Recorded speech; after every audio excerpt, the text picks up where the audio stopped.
Hey guys! Today we'll be recapping the Manhwa, The Last Straw.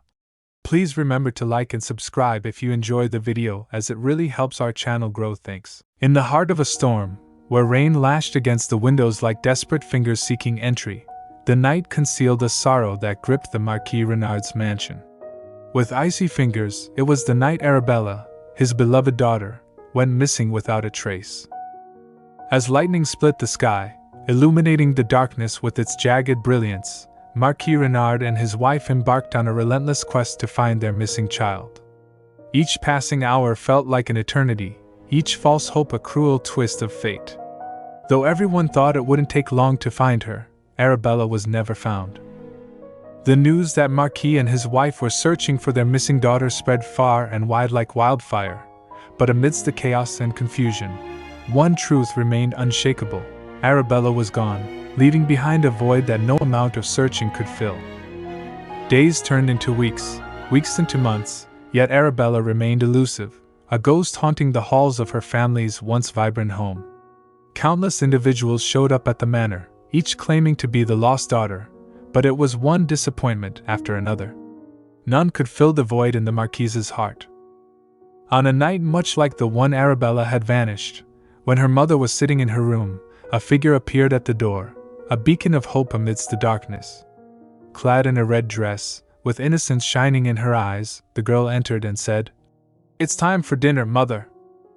But as her mother's gaze fell upon her, a name escaped her lips, not Arabella, but Anita. She moved towards Anita, kept her hand on Anita's face, and in that moment, the weight of grief and longing lifted, replaced by a bitter realization.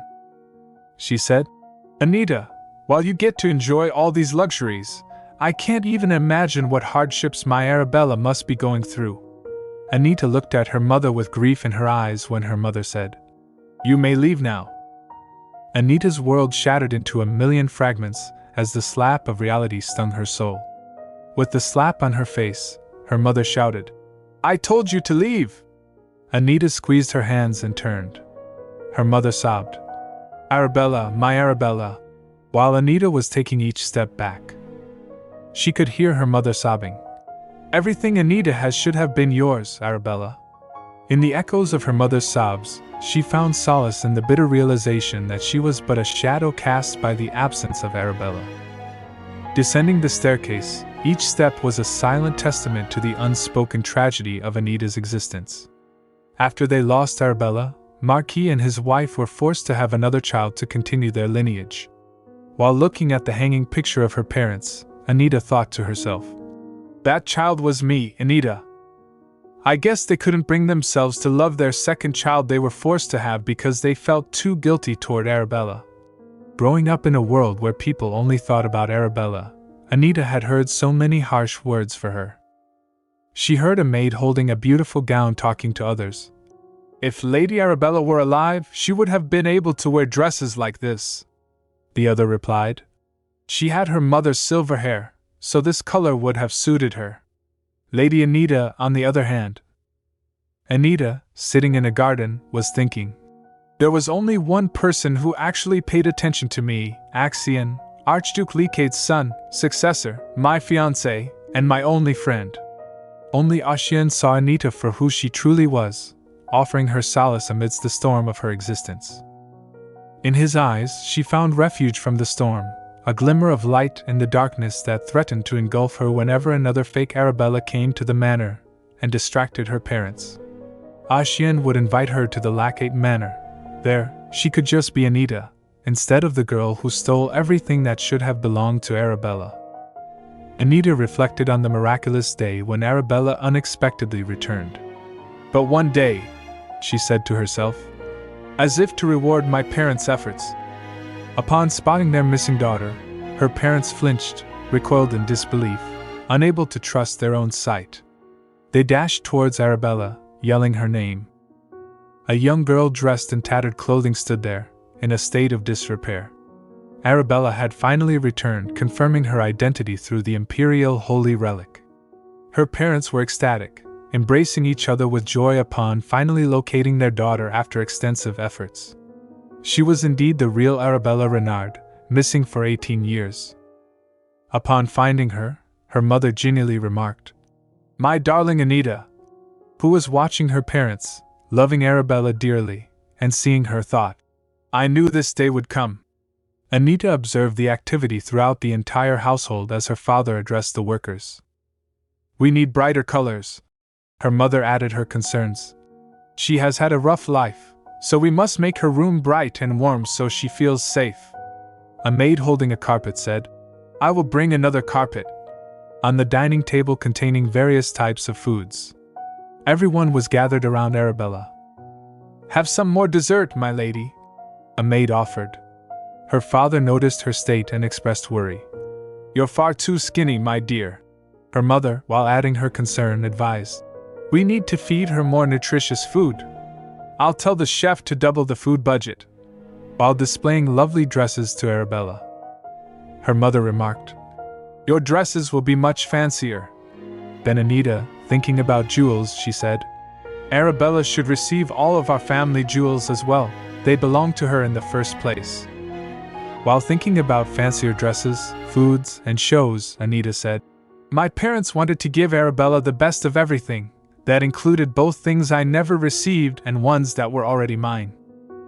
As Anita strolled down the hallway, she was startled by a voice she heard. There must be a way to break off Anita's engagement to the Archduke's son. She was stunned hearing this. It turned out to be her parents murmuring to each other. Her father said, "We can't just break it off since the Archduke himself made the match." Her mother expressed her perspective, but His Grace addressed the proposal to Marquis Renard's daughter. Her mother, with evident concern, expressed, "If Arabella hadn't gone missing, she would have been the one to marry into their family. If we can find a way to break off the engagement, that spot will naturally become Arabella's." Her father pondered and said, Her mother yelled, "Bella deserves only the best, and I want to ensure she gets all of it." Marquis Renard embraced his wife warmly, while comforting her, and whispered, "My dear," while she was yelling, "It's heartbreaking, all of it belonged to Bella, but then she came along." He hugged her tightly while expressing his perspective. "I feel the same way. I never wanted to let Anita marry into the Archduchy. Arabella is a much more suitable lady of the house than Anita. We shall do our best to make it come true for her," her father said, while Anita was overhearing the whole conversation, wearing a red gown, standing outside the door, shocked to hear all this. "Anita must stay here and continue helping me with the family business," her father suddenly added. Then, a figure emerged, ethereal and commanding attention with his golden mane and piercing gaze. His presence, though unexpected, offered a brief respite from Anita's tumultuous thoughts. "What's got you so distracted? It's been a while since we've seen each other." His voice, like a soothing melody, reached her ears, stirring emotions long suppressed. Anita, laden with sorrow, struggled to articulate her anguish. "Oh, my apologies," she persisted, striving to reassure him. "I've been a bit busy lately. I am sorry for turning down your visits and—" Knock, knock. As they lounged in the opulent chamber, surrounded by decadent snacks atop a polished table, an ominous knock interrupted. "Are you expecting someone else besides me?" the boy inquired, his brow furrowed with concern. Taken aback by the unexpected appearance of someone, Anita exclaimed, "Of course not. Knock, knock." A second rap echoed through the room, irritation evident in her demeanor as the persistent knocking at the door interrupted their exchange. "Excuse me for a moment," Anita said. Clack. She swung the door open, a voice rang out. "Anita!" Standing before her were her mother and Arabella, their presence commanding attention. "Why don't you introduce Arabella to Lord Axion?" her mother commanded, her words a dagger plunging into Anita's soul. "She is your sister, after all. I'm sure he would like to meet her," she persisted. Upon hearing this, Anita's fury ignited, her spirit brimming with defiance as she contemplated the possibility of losing the one thing she held dear. In the crucible of adversity, Anita found the ember of her strength, fueling her determination to defy the whims of fate and protect the love she held dear. However, when it comes to Axion, she pondered, I will do everything to ensure they don't steal him from me. The air crackled with tension as her mother stood there, commanded to introduce Arabella to Axion. Inside, Axion's curiosity piqued as he wondered who stood at the threshold and asked, "Anita, who is it?" Anita's demeanor momentarily faltered when confronted with Axion's inquiry. Courteously and subtly, she turned slightly and uttered, "One moment." Then, she swiftly exited, forcefully closing the door behind her with a resounding slam. She left her mother bewildered as she confusedly asked Anita, "What are you?" Furiously, Anita declared, "I refuse." Shock painted her mother's face as she attempted to conceal her comprehension and stammered, "What?" Anita clarified her stance. "I will not introduce Arabella to Axion," she repeated. "I refuse." Her mother's shock turned to outrage. "What?" she yelled at her. "You're always like this." Arabella, positioned behind her mother, bewilderedly gazed and attempted to intervene, but her mother responded with anger. "Leave this to me, Arabella. She must be scolded." Her mother's fury escalated as she glared at Anita and said, "When will you stop being so selfish? Don't you feel sorry for your sister?" Undeterred, Anita snapped back, "It doesn't matter how sorry you feel for her. You can't just barge in and enforce your daughter on him." Anita added, "You're being rude to the Archduke's son, mother!" Once again, her mother shouted at her, "How dare you!" to bring her awareness. "How could you be so selfish and awful, Anita? You should be sharing with your sister." While Arabella was fidgeting continuously, confused at the situation, her breath quickening, she made an effort to halt her mother. "Mother, please don't." Arabella felt dizzy, stumbled, and suddenly collapsed, her world spinning out of control. Panic engulfed her mother as she cried out for her. "Bella! Bella! Bella, darling, please wake up." Anita, stunned by the turn of events, murmured, "I'll call for a doctor." With a cluttered rush, she turned and disappeared inside. Anita dashed through the halls with urgency, her heart racing. She hurriedly entered a room, nearly bumping into the maid. The maid, shocked, yelled, "Eek! A lady!" Anita, gasping and panting, wasn't able to utter a word. The maid flinched and asked, "Why are you in such a hurry?" Anita barely uttered, "Call for a doctor." The maid was shocked hearing this. "A doctor?" Anita hurriedly explained to the bewildered maid. Arabella fainted in front of the first reception room on the first floor. The maid gasped and could just ask, "A lady Arabella fainted?" The maid's trembling hands dropped the flower pot she was holding, mirroring the shock that rippled through Anita. "Yes, my lady, I'll call for a doctor right away," the maid said. Anita breathed deeply and turned back. Her thoughts raced faster than her feet as she retraced her steps. Each stride echoed the pounding of her heart, and her mind swirled with suspicion. The doctor who examined Arabella the day she arrived assured us she was in perfect health, so why would she faint so suddenly? Anita's mind whispered, wrestling with doubt. Suddenly, she paused, lost in her tumultuous thoughts. A chilling realization gripped her. Was this her plan all along? Axion, retaining his captivating demeanor, sat with inquisitive eyes. Arabella nervously sat in front of Axion, and suddenly her trembling voice shattered the tense silence as she stuttered. "I apologize for barging in like this." To alleviate the tension, she included, "Anita should be back soon." Axion offered a curt acknowledgement and said, "I see," his piercing gaze boring into Arabella, sending shivers down her spine. Arabella was sweating, scared, just pondering silently within her own mind.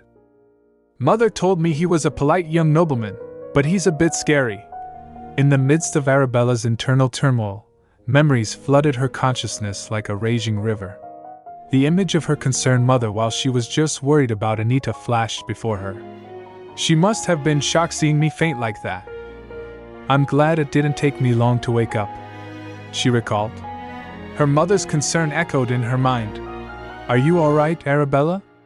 "Arabella, I'm coming to consciousness," just responded. Where is Anita?"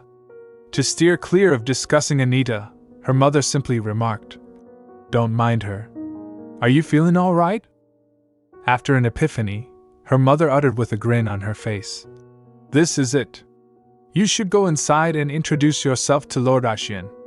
While her mother was trying to pull her, Arabella could just utter, "Huh, what about Anita?" Her mother hastily replied, "She'll be back soon. Go ahead and wait in there." Arabella was trembling, sitting in front of Axion, questioning herself. Maybe he's mad that I barged in without asking him. Just like Anita said. Arabella felt extremely anxious, finding it increasingly difficult to remain seated. She yearned to flee and found herself engaging in silent self-talk within her mind. "This is so suffocating. I don't want to be here." She squeezed herself while thinking about her parents' words. "But I don't want to disappoint mother and father." Her father had said to her, "I am sure the Archduke's son will take a liking to you." Her mother had reprimanded her, "You have to make a good impression." "All right, I apologize for making you uncomfortable," she finally managed to utter, her voice betraying a hint of apprehension. Axion's response pierced the tension like a blade. "You have no reason to apologize to me. You weren't the one insisting on this unpromised meeting." Arabella's heart skipped a beat as realization dawned upon her. "Oh, did he hear everything we said outside?" The shock of the possibility reverberated through her, leaving her speechless for a moment. Axion continued, offering a slight smile along the way. "And as you said, Anita will be back soon." As she locked her eyes on him, a stream of thoughts flowed through her mind. "He seems like a different person when he talks about Anita." Anita's mind swirled with a torrent of thoughts as she treaded through the mansion's corridors, her heart heavy with uncertainty. Did you go as far as fainting to fool me and meet Axion? Or perhaps it was her own mother pulling the strings behind Arabella's actions? She also thought about her mother's harsh words. "How could you be so selfish and awful, Anita? You should be sharing with your sister." She questioned herself. Was it mother's order? It must have been. She wants Arabella to have the best of everything, after all. Each step she took seemed to echo the resentment that lingered within the mansion's walls, a stark reminder of her isolation. Everyone in this mansion resents me. They look at me as if I'm someone who took everything from Arabella with no remorse. While contemplating, she doubted herself. Do I have to give everything of mine to Arabella just to be accepted in this household? Lost in this maze of confusion, she finally reached the door and hesitantly knocked. Knock, knock. With a creak, the door opened. She looked at Axion, and a poignant realization dawned upon her. Axion is the only one I can call mine. Do I give you up too? Axion turned with a smile. Arabella rushed towards Anita and said, Anita, and she immediately apologized. I'm sorry for worrying you. Whereas Anita, looking at her, just thought, You're here to take everything from me. Arabella gently squeezed Anita's hand and smiled. Where have you been? I was waiting for you. Anita continued talking to Arabella in her mind. So why are you smiling at me like that? As Arabella tentatively approached Anita, her heart raced with nervous anticipation. Having a glance at Axion, she began. Anita, but before she could finish, Anita abruptly said, You can go. Stunned, Arabella's face lit up with joy, as she stuttered. Are you really? Relief flooded through Arabella as Anita's words softened, revealing vulnerability. Upon noticing Axion's presence nearby, she whispered softly, Thank you? Arabella breathed, her fear dissipating in the face of unexpected understanding. Creak. She opened the door with a newfound sense of freedom. Arabella's face lit up with a genuine smile. Okay then, have a good time with Duke, Anita, she said, observing Arabella walking with genuine joy. Anita contemplated quietly. How strange. Arabella is the one who had a rough life growing up in poverty, and I was the one who enjoyed the luxuries of growing up in a noble house. She continued pondering. Still, somehow, Arabella is much more cheerful and innocent than I am. Creak. The door was closed. Anita's heart pounded with a mixture of guilt and relief as she turned towards Axion. her words heavy with regret. I apologize for my mother's rude behavior, Axion. Axion, with an air of grace, responded softly with a smile. It's fine. Anita continued in a respectful manner. I am sorry, but I think we should end our meeting early. Axion stood up from the chair as he spoke. All right. Axion, while stepping towards Anita, said with genuine kindness, Anita, I would like to invite you to the Archduke's mansion next time. Will you come to see me? Anita, feeling a glimmer of hope amidst her turmoil, still transfixed as Axion's charming personality enveloped her, considered it. My dear is telling me that I can run to him for help. I'll send you an invitation tomorrow afternoon, he promised. In the depths of her mind, she pondered. He's saying to run away from the house that has treated me like a nuisance since Arabella's return. And responded, All right. Anita, who had long felt overshadowed and neglected in her own family, continued pondering. And come to the Lacate Manor, where everyone will welcome me. In the dimly lit dining room, a table was decorated with an array of various foods. Bella sat at the polished wooden chair around the table, her delicate frame barely making a dent in the cushion of the chair. Her father's voice, gentle yet laced with worry, cut through the silence, addressing her. Do you like the food, Bella? A faint smile played on Bella's lips as she nodded softly. Yes, father, it's delicious, she replied, her voice barely audible. Her mother's concern was piercing through the air as she said, Have some more, you're far too skinny. Yet amidst the facade of familial concern, Arabella's thoughts were consumed by Anita, whose silent suffering remained unnoticed. Anita, relegated to the sidelines, picked at her salad, a symbol of her unnoticed presence in the family dynamics. But Arabella reached out with a gentle inquiry. Anita, do you not like steak? All you've been having is a salad. Anita's response was hesitant. She was avoiding Bella's gaze. Oh, are you watching your weight? I don't think there's any need for that. Bella offered her concern, genuine with a smile on her face.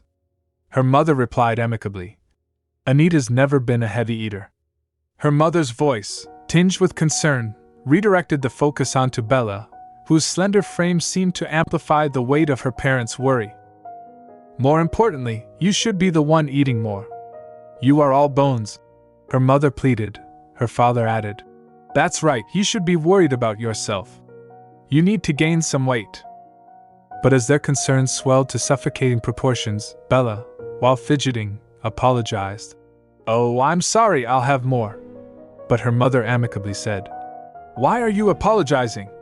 You did nothing wrong. Her father added his guilt. We're the ones to blame that we were stuffing ourselves while you starved. Her father gazed at Anita and said, Isn't that right, Anita? Anita paused eating.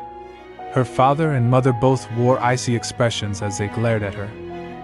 Her father took up the reins of reprimand, his words echoed with authority and disappointment. I heard all about how you treated Arabella earlier today, he yelled. How could you be so rude to your sister? Your sister suffered while you enjoyed extravagant food and clothing in this house. Arabella flinched at the sight of her father's anger. Her father persisted. You should feel sorry for her. Anita clinked the knife in the salad while wiping her tears. Anita said, While I understand why you two feel bad about the way Arabella grew up, please don't use me as a tool to lessen your guilt. She implored, her words a defiant plea for acknowledgement, a refusal to be a pawn in their game of absolution. Her father furiously yelled, Anita, how dare you say such things in front of your sister? Arabella stuttered nervously, finally unable to bear the weight of their disdain any longer. Anita rose from her seat, her resolve steeling against their taunts. I'll excuse myself so you three can keep playing house, she declared, her voice trembling with suppressed emotion. Her mother's gaze burned with fury as Anita dared to defy their expectations. How dare you? She spat, her words laced with venom. Ignoring her mother's searing glare, Anita turned to leave, her footsteps echoing in the strained silence. But her mother's anger refused to be contained. Hey, sit back down right now, she demanded, her voice rising to a crescendo. Her father's belated call of her name only added to the chaos, a feeble attempt to halt her retreat. "Anita," he shouted. Meanwhile, terrified, Arabella nudged and accidentally dropped the fork from her hand. Anita's mother attempted to rein in her husband's outburst. "Darling, you mustn't yell in front of Arabella, you're scaring her," she implored. The concern in her voice stood in stark juxtaposition to her earlier hostility.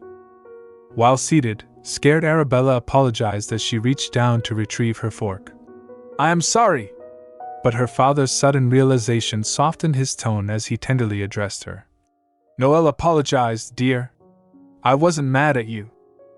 Arabella sat on the floor, conversing with her father while the maids cleaned up the spilled food. Her father added, "I was worried that Anita may have hurt your feelings. Pay no mind to what she says, she's always been difficult." Arabella listened to her father carefully. Click-clack, Anita angrily swung open the door, the noise audible in the dining room. At this noise, Arabella just turned and said quietly, "Anita." Arabella's mother, seeking solace for her daughter, whispered to her husband, "Darling, are you really going to let Anita behave like that?" Her husband, with grit, contemplated and ordered a maid. "Tell Anita I need to see her in my office in an hour." Upon hearing her father's directive, Anita mused. "He told me to see him in an hour."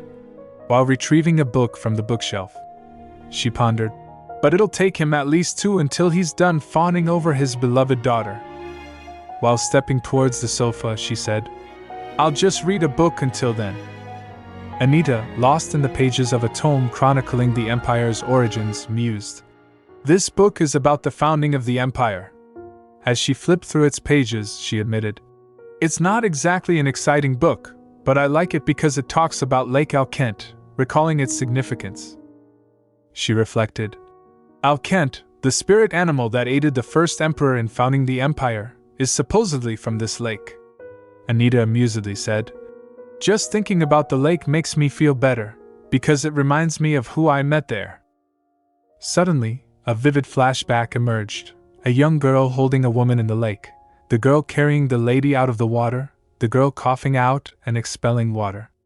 The girl wondered at something, a boy with azure eyes, a boy with a captivating demeanor and golden hair.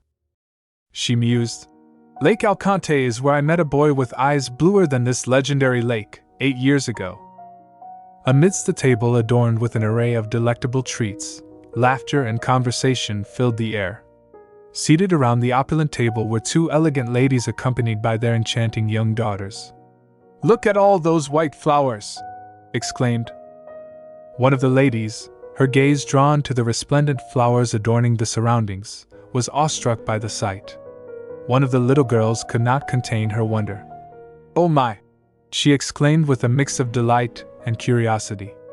Joining in the admiration, the other lady expressed her intrigue. "I wonder what they're called." Among the gathering was 9-year-old Anita Renard, a picture of youthful innocence and curiosity. Observing the scene with a cup of tea in hand, Rachel Savi, the eldest daughter of Count Savi, addressed Lady Renard with a hint of concern. "Miss Renard, you've just been staring at the lake this whole time. You must be bored." Turning her attention from the serene vista of the lake, Lady Renard reassured, "Of course not." Miss Savi, with a pointed glance towards Anita, sought to re-engage her attention. "So you would recall what I was just talking about, wouldn't you?" Caught momentarily off guard, Anita flashed a sheepish smile before swiftly responding, "Indeed I do. The flower you were wondering is called Rabina. It's a flower with a scent as powerful as its beauty." With a polite nod, she added, "I hope that helps." Satisfied with the response, Lady Renard acknowledged, "Yes, well, thank you." As the afternoon tea continued, Anita, her youthful exuberance momentarily subdued, silently pondered, "I wonder how much longer I have to be here." The park adjacent to Lake Alkent was renowned as a favored rendezvous for the aristocracy. Here, young noble ladies often convened for afternoon tea, and today's gathering was no exception. Miss Renard's stern gaze pierced Anita as she scolded her softly. "Though I had a separate reason for coming, that one keeps glaring at you. You should try to befriend her." Adding a touch of assurance, she continued, "They want to be friends with you." Anita, though aware of the truth, tapped her temple and pondered silently. "No way. What they want is to be close to my family." Seated at the table with others, Anita's mind drifted. "This mode of light is a low-level spirit only I can see.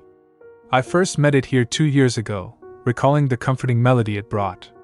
Whenever I'm near Lake Alkent, I can hear its voice." Anita mused. Perhaps it held the magic that could aid her parents in finding her lost sister. To safeguard this possibility, Anita resolved to keep it a secret, feeling a unique connection to the voice. Anita pondered. "I wonder why only I can speak to this. It doesn't seem like anyone else can sense its presence." The voice pierced her thoughts urgently. "Anita, someone fell in the lake."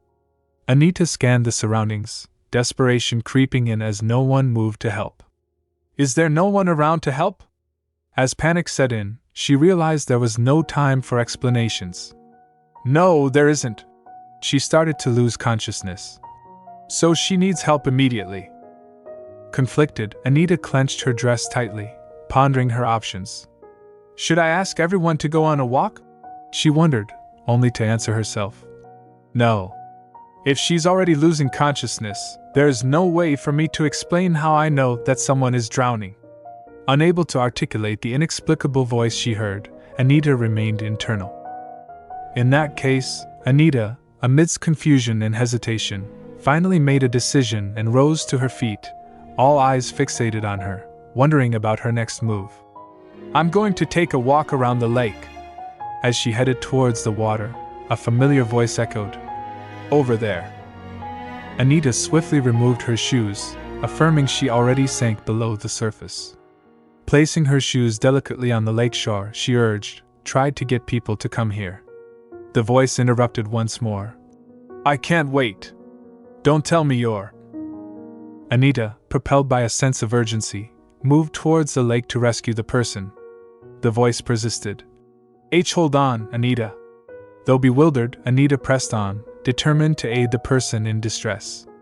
Ignoring the voice, she leaped into the water. Splash! Anita spotted a lady in the lake and internally exclaimed, "There she is!"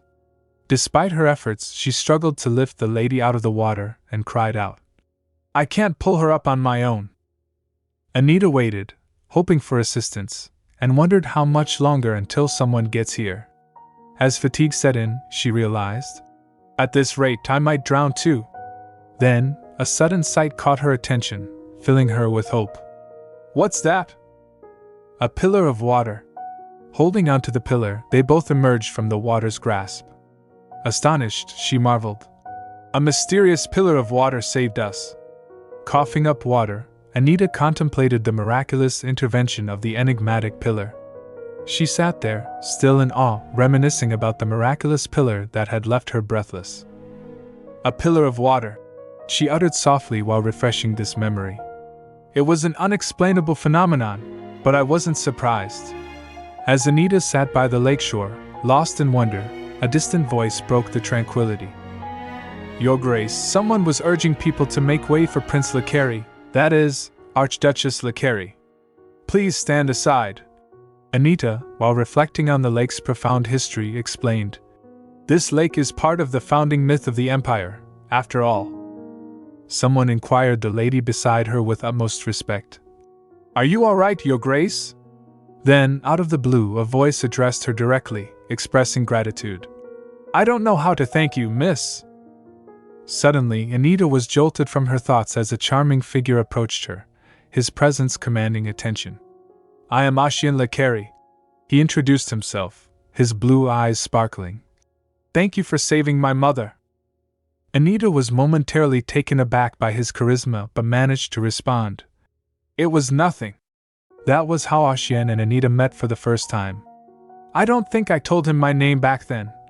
Anita mused, lost in contemplation, as she pondered how Axion had managed to discover her identity and reached out to her. And yet I'm the one expected to sacrifice everything for their benefit. As she descended the stairs, Anita's mind raced with conflicting emotions. The revelation of her parents' discussion regarding Arabella's fate weighed heavily on her.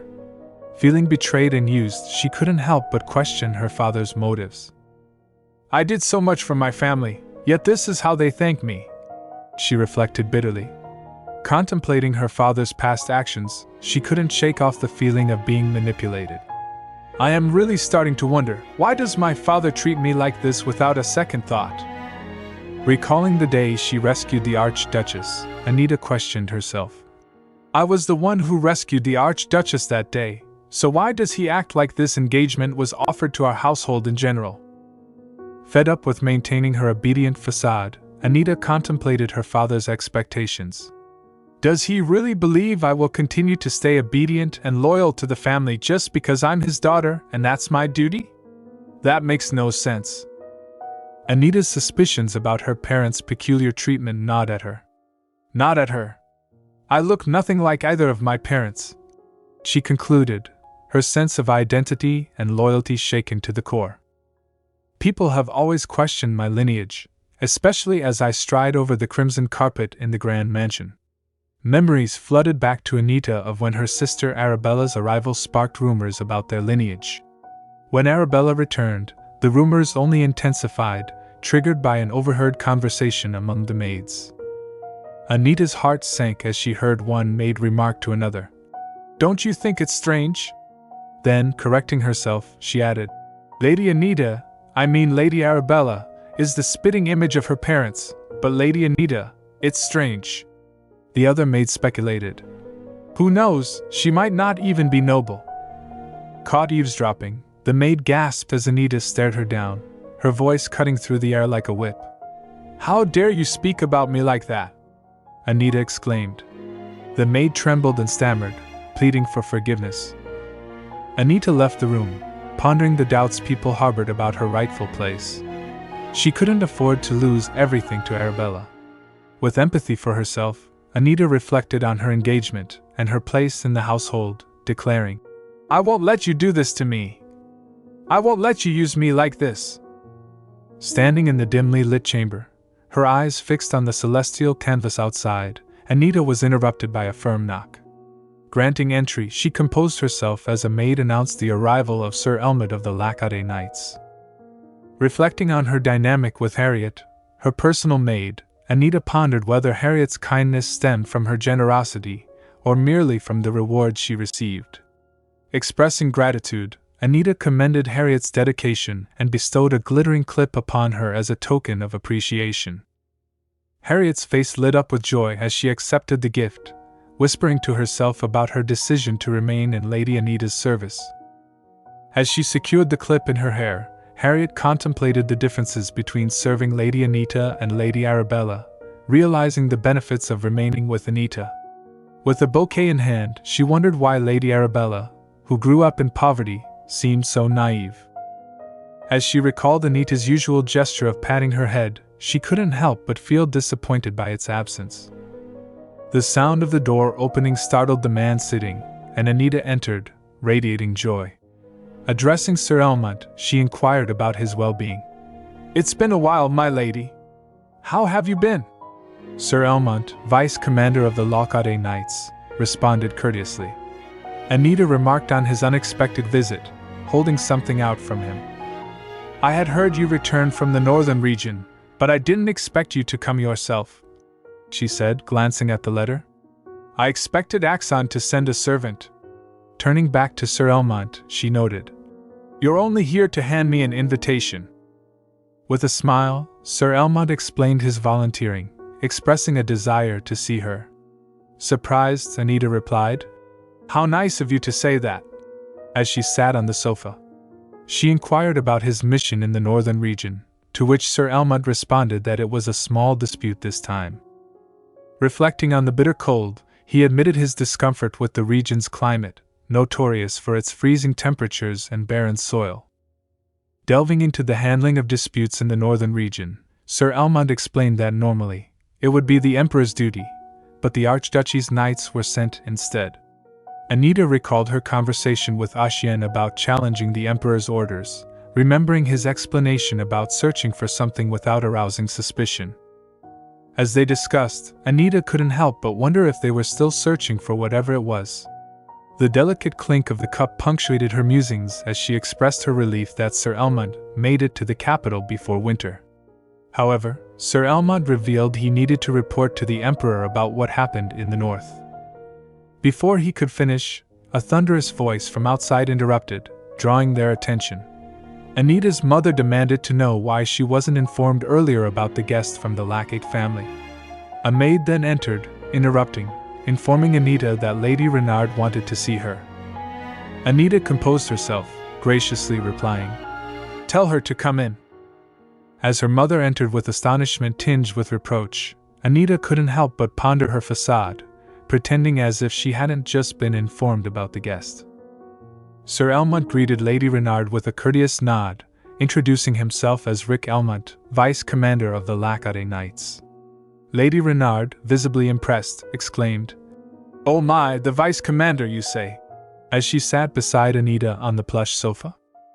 She marveled at Sir Elmont's visit, expressing disbelief that he had come all the way to deliver an invitation. Sir Elmont, frowning slightly, asserted that it was no trouble at all, emphasizing that anyone from the order would have eagerly accepted the opportunity, especially since it concerned Lady Anita.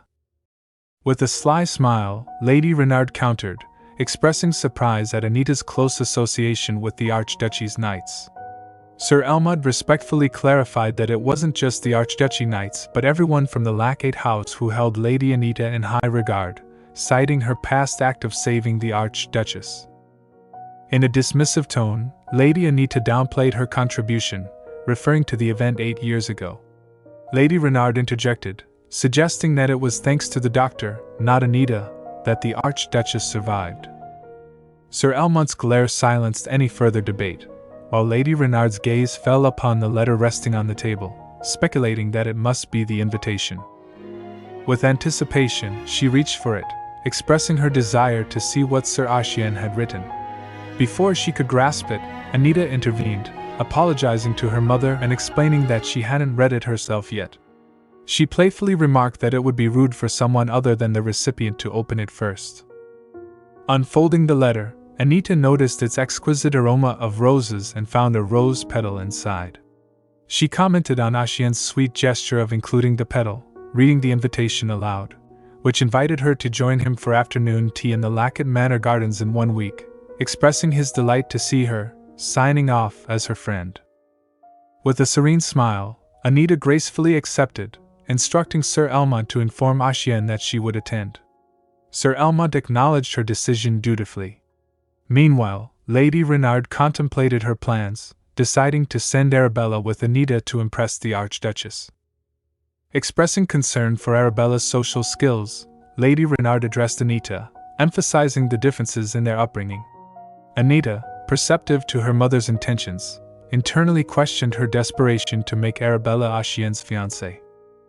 Despite her doubts, Anita casually remarked that she didn't mind taking Arabella along, although she wasn't sure if Arabella would enjoy it. Her mother reassured her, and Sir Elmont approved of the idea. Taking leave, Sir Elmont headed to the Imperial Palace, bidding farewell with Lady Renard's reminder to take care of Anita. As the door closed behind him, Lady Renard wasted no time addressing Anita about the maids she had fired without permission. Furious, Lady Renard chastised Anita for firing her personal maid without consulting her. Calmly, Anita explained her reasons, asserting that they couldn't trust maids who badmouthed their masters. Despite Lady Renard's initial anger, Anita's reasoning resonated, and she reluctantly agreed to let it go. Anita echoed her mother's words, questioning the importance of the maid's dismissal compared to other matters. With a smile, Lady Renard revealed her intentions for Anita to accompany Arabella when she meets the Empress in 10 days. She explained that Arabella had never experienced such social situations and would need Anita's guidance to alleviate her anxiety. Anita frowned as she contemplated her parents' schemes. They were planning to offer her as a marriage candidate for the prince instead of Arabella. Imagining the potential consequences for her engagement with Axion, she realized that if the Empress intervened, breaking off her engagement would be simple. This would spare Arabella from marrying the womanizer prince. As Lady Renard rose from the sofa, Anita voiced her concern, suggesting they should ask Her Majesty for permission first.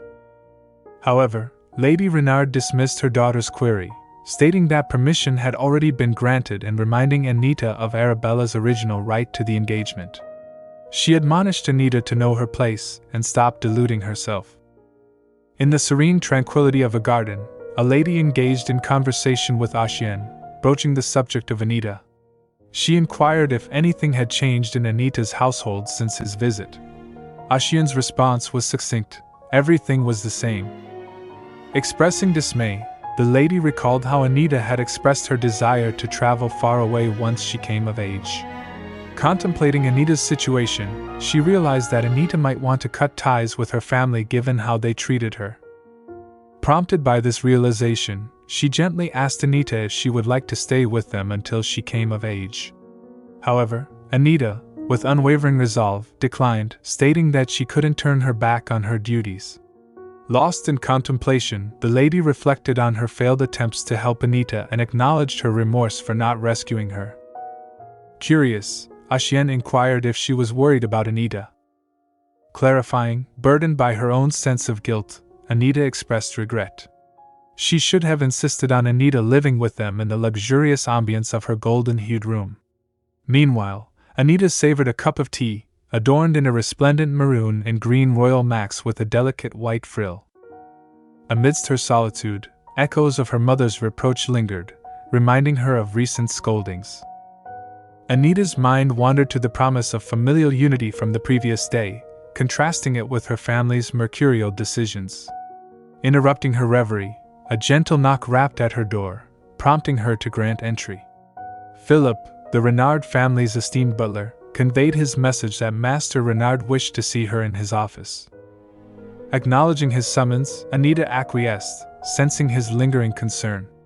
Philip hesitated, expressing his apprehension about her workload, but Anita reassured him calmly, despite his persistent concern. As Anita entered her father's office, he gestured towards the scattered papers, remarking that she should take care of the paperwork since she was staying at home instead of socializing. Standing before her father, Anita reflected on the situation, realizing that he had been actively preventing her from participating in social events since Arabella's return. Despite her father's reprimands, Anita couldn't help but feel the weight of her early responsibilities and her steadfast commitment to her family's household. Lost in contemplation, Anita observed the scattered papers and lamented that she was merely doing busy work that her parents didn't want to do themselves. Her father's voice cut through her thoughts, demanding an answer, and Anita couldn't resist a playful retort. As her father persisted in his tirade, reminding her of her future as the future Archduke's wife, Anita gently countered, pointing out her mother's lack of involvement in paperwork as the lady of the house. Anita doubted it would be any different with the Lacade family. Her father's frustration peaked as he slammed his hand on the table, yelling that he had had enough of her whining. In a scolding manner, he asserted that at 17, she was old enough to take care of the family's affairs. However, in a rare moment of self-awareness, he muttered, "No, thank you." Determined to make him see reason, Anita responded that unlike him, Axion didn't need help with such matters. Infuriated by her assertion, her father questioned her with quiet resolve, affirming that Axion was intelligent and capable of leading the household. Calmly, Anita stated, "Please do the work meant for the head of the house on your own, father," as she made her way towards the door. Her father's voice echoed furiously behind her, accusing her of acting out because of Arabella's return. When Anita reached the door, she heard her father's final decree to go to her room and reflect on what she had done. Undeterred, Anita retorted that she was just about to. With a resounding slam, she closed the door forcefully behind her, leaving her father seething with indignation. A week later, a carriage arrived, and Anita, adorned in a royal blue gown with a white frill, was lost in her thoughts. Suddenly, her mother appeared, reassuring her and reminding her to cover for Arabella if she happened to faint. Anita inwardly acknowledged the predictability of the situation as both she and Arabella settled into the tanga. As Arabella's nerves got the better of her, she struggled to articulate her thoughts. Anita sensed her hesitation and gently urged her to speak up. Arabella finally expressed her concerns, stating that she didn't agree with their mother's plans and wanted Anita and Lord Axion to be happy. Interrupting her, Anita questioned Arabella's idealistic view of sisterhood, prompting a slight but joyous smile from Arabella. Anita couldn't help but find it unrealistic, directing her question to Arabella. "Have you experienced something like that?" Anita asked with a gentle smile. Arabella shared. "There was a family that took care of me in the slums. They should be living comfortably now." Continuing her explanation, she added, "Father said he sent them money as a way to thank them. Isn't that wonderful?" Anita responded skeptically. "Sure, if it were true." Mentally addressing Arabella, Anita thought, "But Arabella, our parents are not that generous." Arabella, clutching her gown, reassured, "Anyway, don't you worry. I have no intention of stealing Lord Axion from you. Trust me." Inquiring further, Anita asked, "Have you ever talked to Mother about this?" Emphasizing her point, she murmured, "I need to add it or to your personal maid." Arabella hesitated before replying, "And no." Anita, feeling the throbbing in her head, remarked, "That means you haven't told them you don't want this. These people won't give up even if you object. They're too stubborn." Attempting to make Arabella realize, Anita continued, "How do you expect them to know what you're thinking, Arabella? Telling me your opinion means nothing." As Anita spoke, Arabella's worry intensified, causing her to tightly grip her clothes. When the tanga finally came to a stop, Anita announced, "We have arrived." While Anita disembarked from the carriage, Arabella remained seated, consumed by her concerns.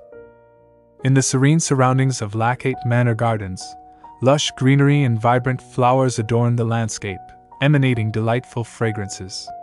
The sun's rays glistened upon the flora, accentuating their brilliance. Arabella, captivated by the beauty surrounding her, couldn't contain her exclamation of, "Wow!" Turning to express her joy, she exclaimed, "It's so beautiful!" Approaching her, Axion noticed her delight and remarked, "If I had known the weather would be so lovely, I would have invited you to Lake Alkent."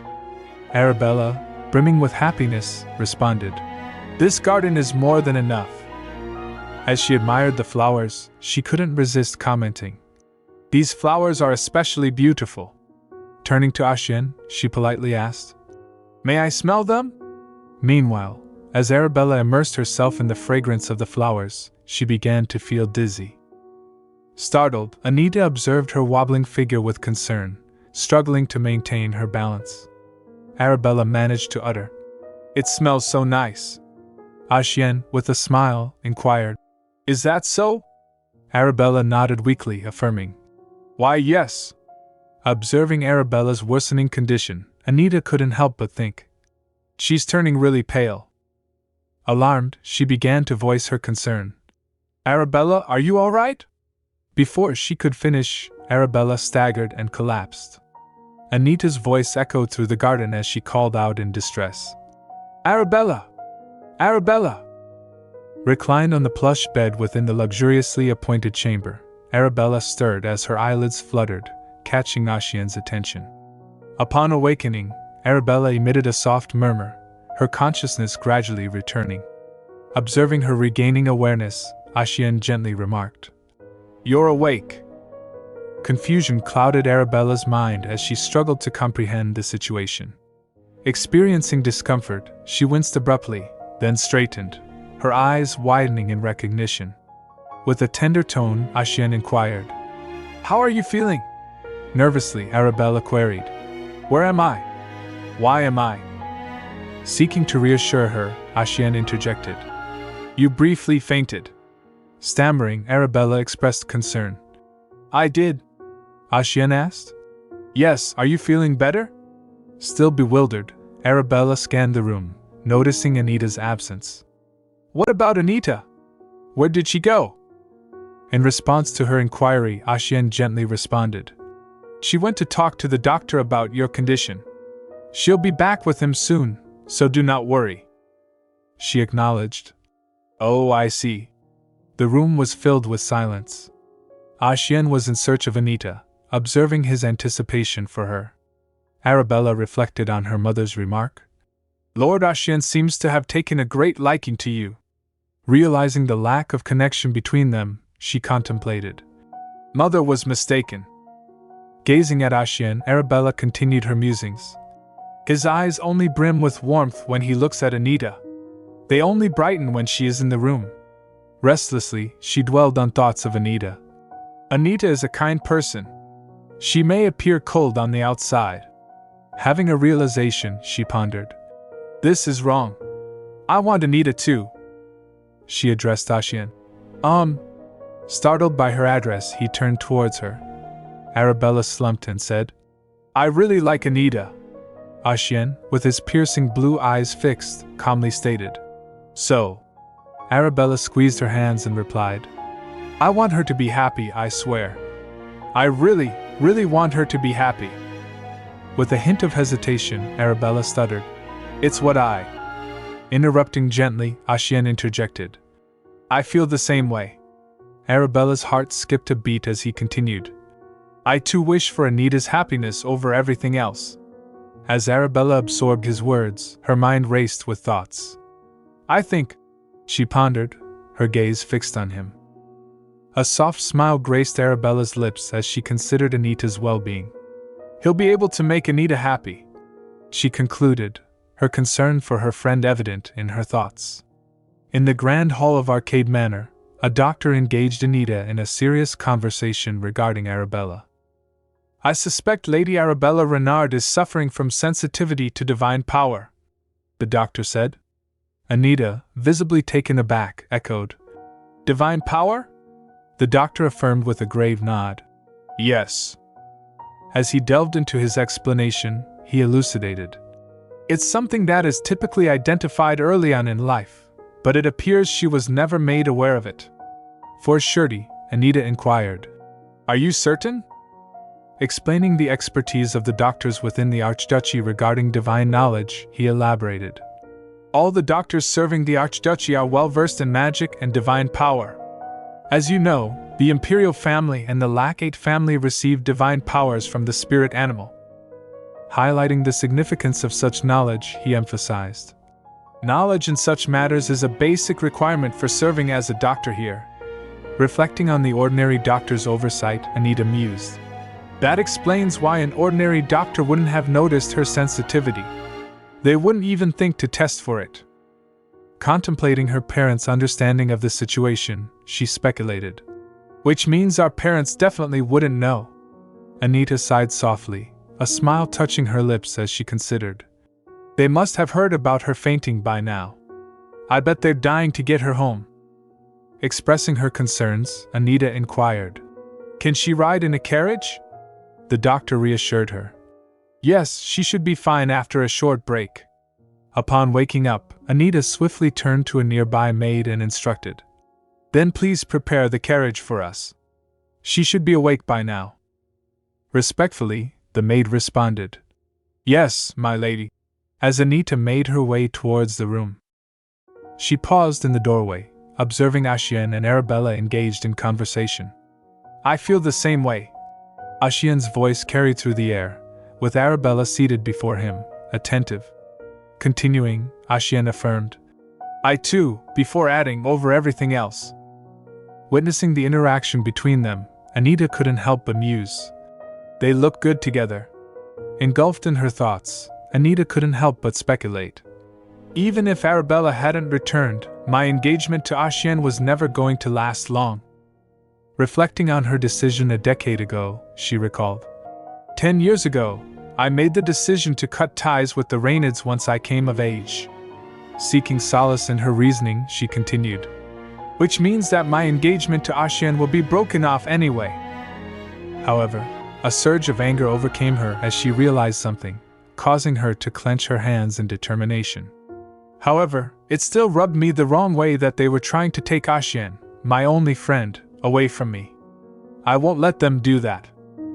Lost in thoughts of Axion, she whispered softly. Axion, you'll stay beside me as a friend, even when we are no longer engaged, right? Observing Axion from a distance, Anita contemplated. I believe our relationship won't change. However, walking through the halls of Arcade Manor consumed by self-pity, she lamented. What else would I have left? As they both arrived at Renard Manor, Marquis Renard inquired of Anita. Where is Arabella? Upon entering, Lady Renard replied, I put her to bed in her room. With frustration evident, Marquis Renard slammed his hand down, exclaiming, So! Turning his eye towards Anita, he demanded, Why didn't you do anything, Anita? Anita's response was calm yet firm. What could I have done? Her mother interjected. Excuse me. Undeterred, Anita continued, I'm not a doctor. How was I supposed to prevent Arabella from fainting? Her father, attempting to rationalize, said, Anita, Bella has had a terrible life. Attempting to convey the hardships of Arabella's life, her father began. Unlike you, she grew up in poverty. You've always been selfish, Anita. Her father continued, but this is too much. Anita swiftly interrupted, her voice firm. I could never be as selfish as you. Stunned by Anita's retort, Marquis Renard asked incredulously. What? Anita clarified. I heard that you were too cheap to reward the poor people who raised Arabella in the slums. They glared at her angrily as her father began. You, Anita! Undeterred, Anita interjected. Arabella seems to be under the impression that you sent them money. Her mother's voice rose in protest. Anita! Unyielding, Anita continued. Also, let's make one thing clear. Who is more at fault, Mother, for sending Arabella with me when she knew she might faint, or me, for failing to stop her from fainting? Before Anita could finish her sentence, her father's anger boiled over, and he slapped her. Lady Renard intervened, desperately pleading. Darling, don't you remember that Anita has to go to the palace? Lady Renard persisted in making him realize. But you heard what she just said. Anita, reflecting on her mother's attempt to intervene, wondered. I wondered why Mother tried to stop him, but then realization dawned on her. But no wonder. Contemplating the document she had stumbled upon a few days prior, she mused. This is why I have no intention of bringing up the document that I found while doing the work that was forced on me a few days ago. Anita pondered further, trying to understand. I won't have anything to do with them in the future anyway. As Lady Renard restrained Marquis Renard, she admonished. You could have punished her once she was back from the palace. Marquis Renard, unable to control his anger, retorted. But she's not showing any sign of remorse. Anita, with a serene smile, addressed her father. Father, I'd look out for yourself first. A concerned maid gently touched Anita's swollen face, remarking. That looks painful. It's really swollen. The bruising might get really bad tomorrow. Suddenly remembering something, the maid's expression brightened. Oh, I heard that bruises go away faster if you hold raw meat against them. Should I bring you some? Mindful of the consequences, Anita replied. What if you get caught by the cook? Sitting on the couch, Anita realized. Don't worry, a ton of medicine will arrive by tomorrow morning. The maid hesitantly inquired. By the way, my lady, did Lady Arabella really just faint out of nowhere? Expressing her concern, she added. It's worrying to hear that she fainted for no reason. Recalling the reason behind Arabella's fainting spell, Anita had a flashback to when she asked Axion, Did you do something to the flowers? Axion confessed. I needed to check something, so I blessed them with divine power, though I had no idea it would make Lady Arabella faint. Turning towards Anita, he addressed her. Anita. Anita then looked at him intently, inquiring, Are you disappointed in me? After some time, Anita thinks, I wonder what you would have said if I told you I was disappointed in you. Would you have just smiled? Axion. What are you afraid of? Meanwhile, she recalls a moment from her childhood. The servants were finding her in gardens, and she was hiding behind some plants. The servant shouts, My lady. Where are you, Lady Anita? A servant said, She's not here. Let's look somewhere else.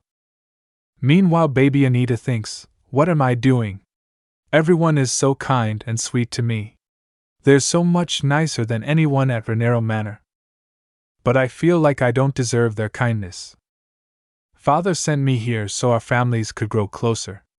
I know I shouldn't be acting like this, but it's suffocating. I feel like I can't breathe. Meanwhile, baby Axion finds her and said, "There you are." Seeing him, she thinks, "Axion?" He said, "I've been looking for you." She asked, "Why?" She asked him, "Don't you hate me?" She thinks, "After the day I rescued the Archduchess from Lake Alkenti, the two of us never had a chance to talk. I was so used to being hated that I didn't really mind. There are more people who hate me than people who like me, after all." He comes close to her saying, "I don't hate you." He said, "Anita, there's no way I could hate you." He moves his hand towards her saying, "Let's go." Anita thinks, that was the first time someone reached out to me like that. That's why I didn't notice that in that moment. Axion's eyes were filled with desperation. A few days later, the servants were in hurry holding different items containing water. Ella, the maid at the Lacade Manor, said to Your Grace, "I'll watch over him tonight. Please go and rest, Your Grace." She replied, "I'm fine. You should go and rest, though."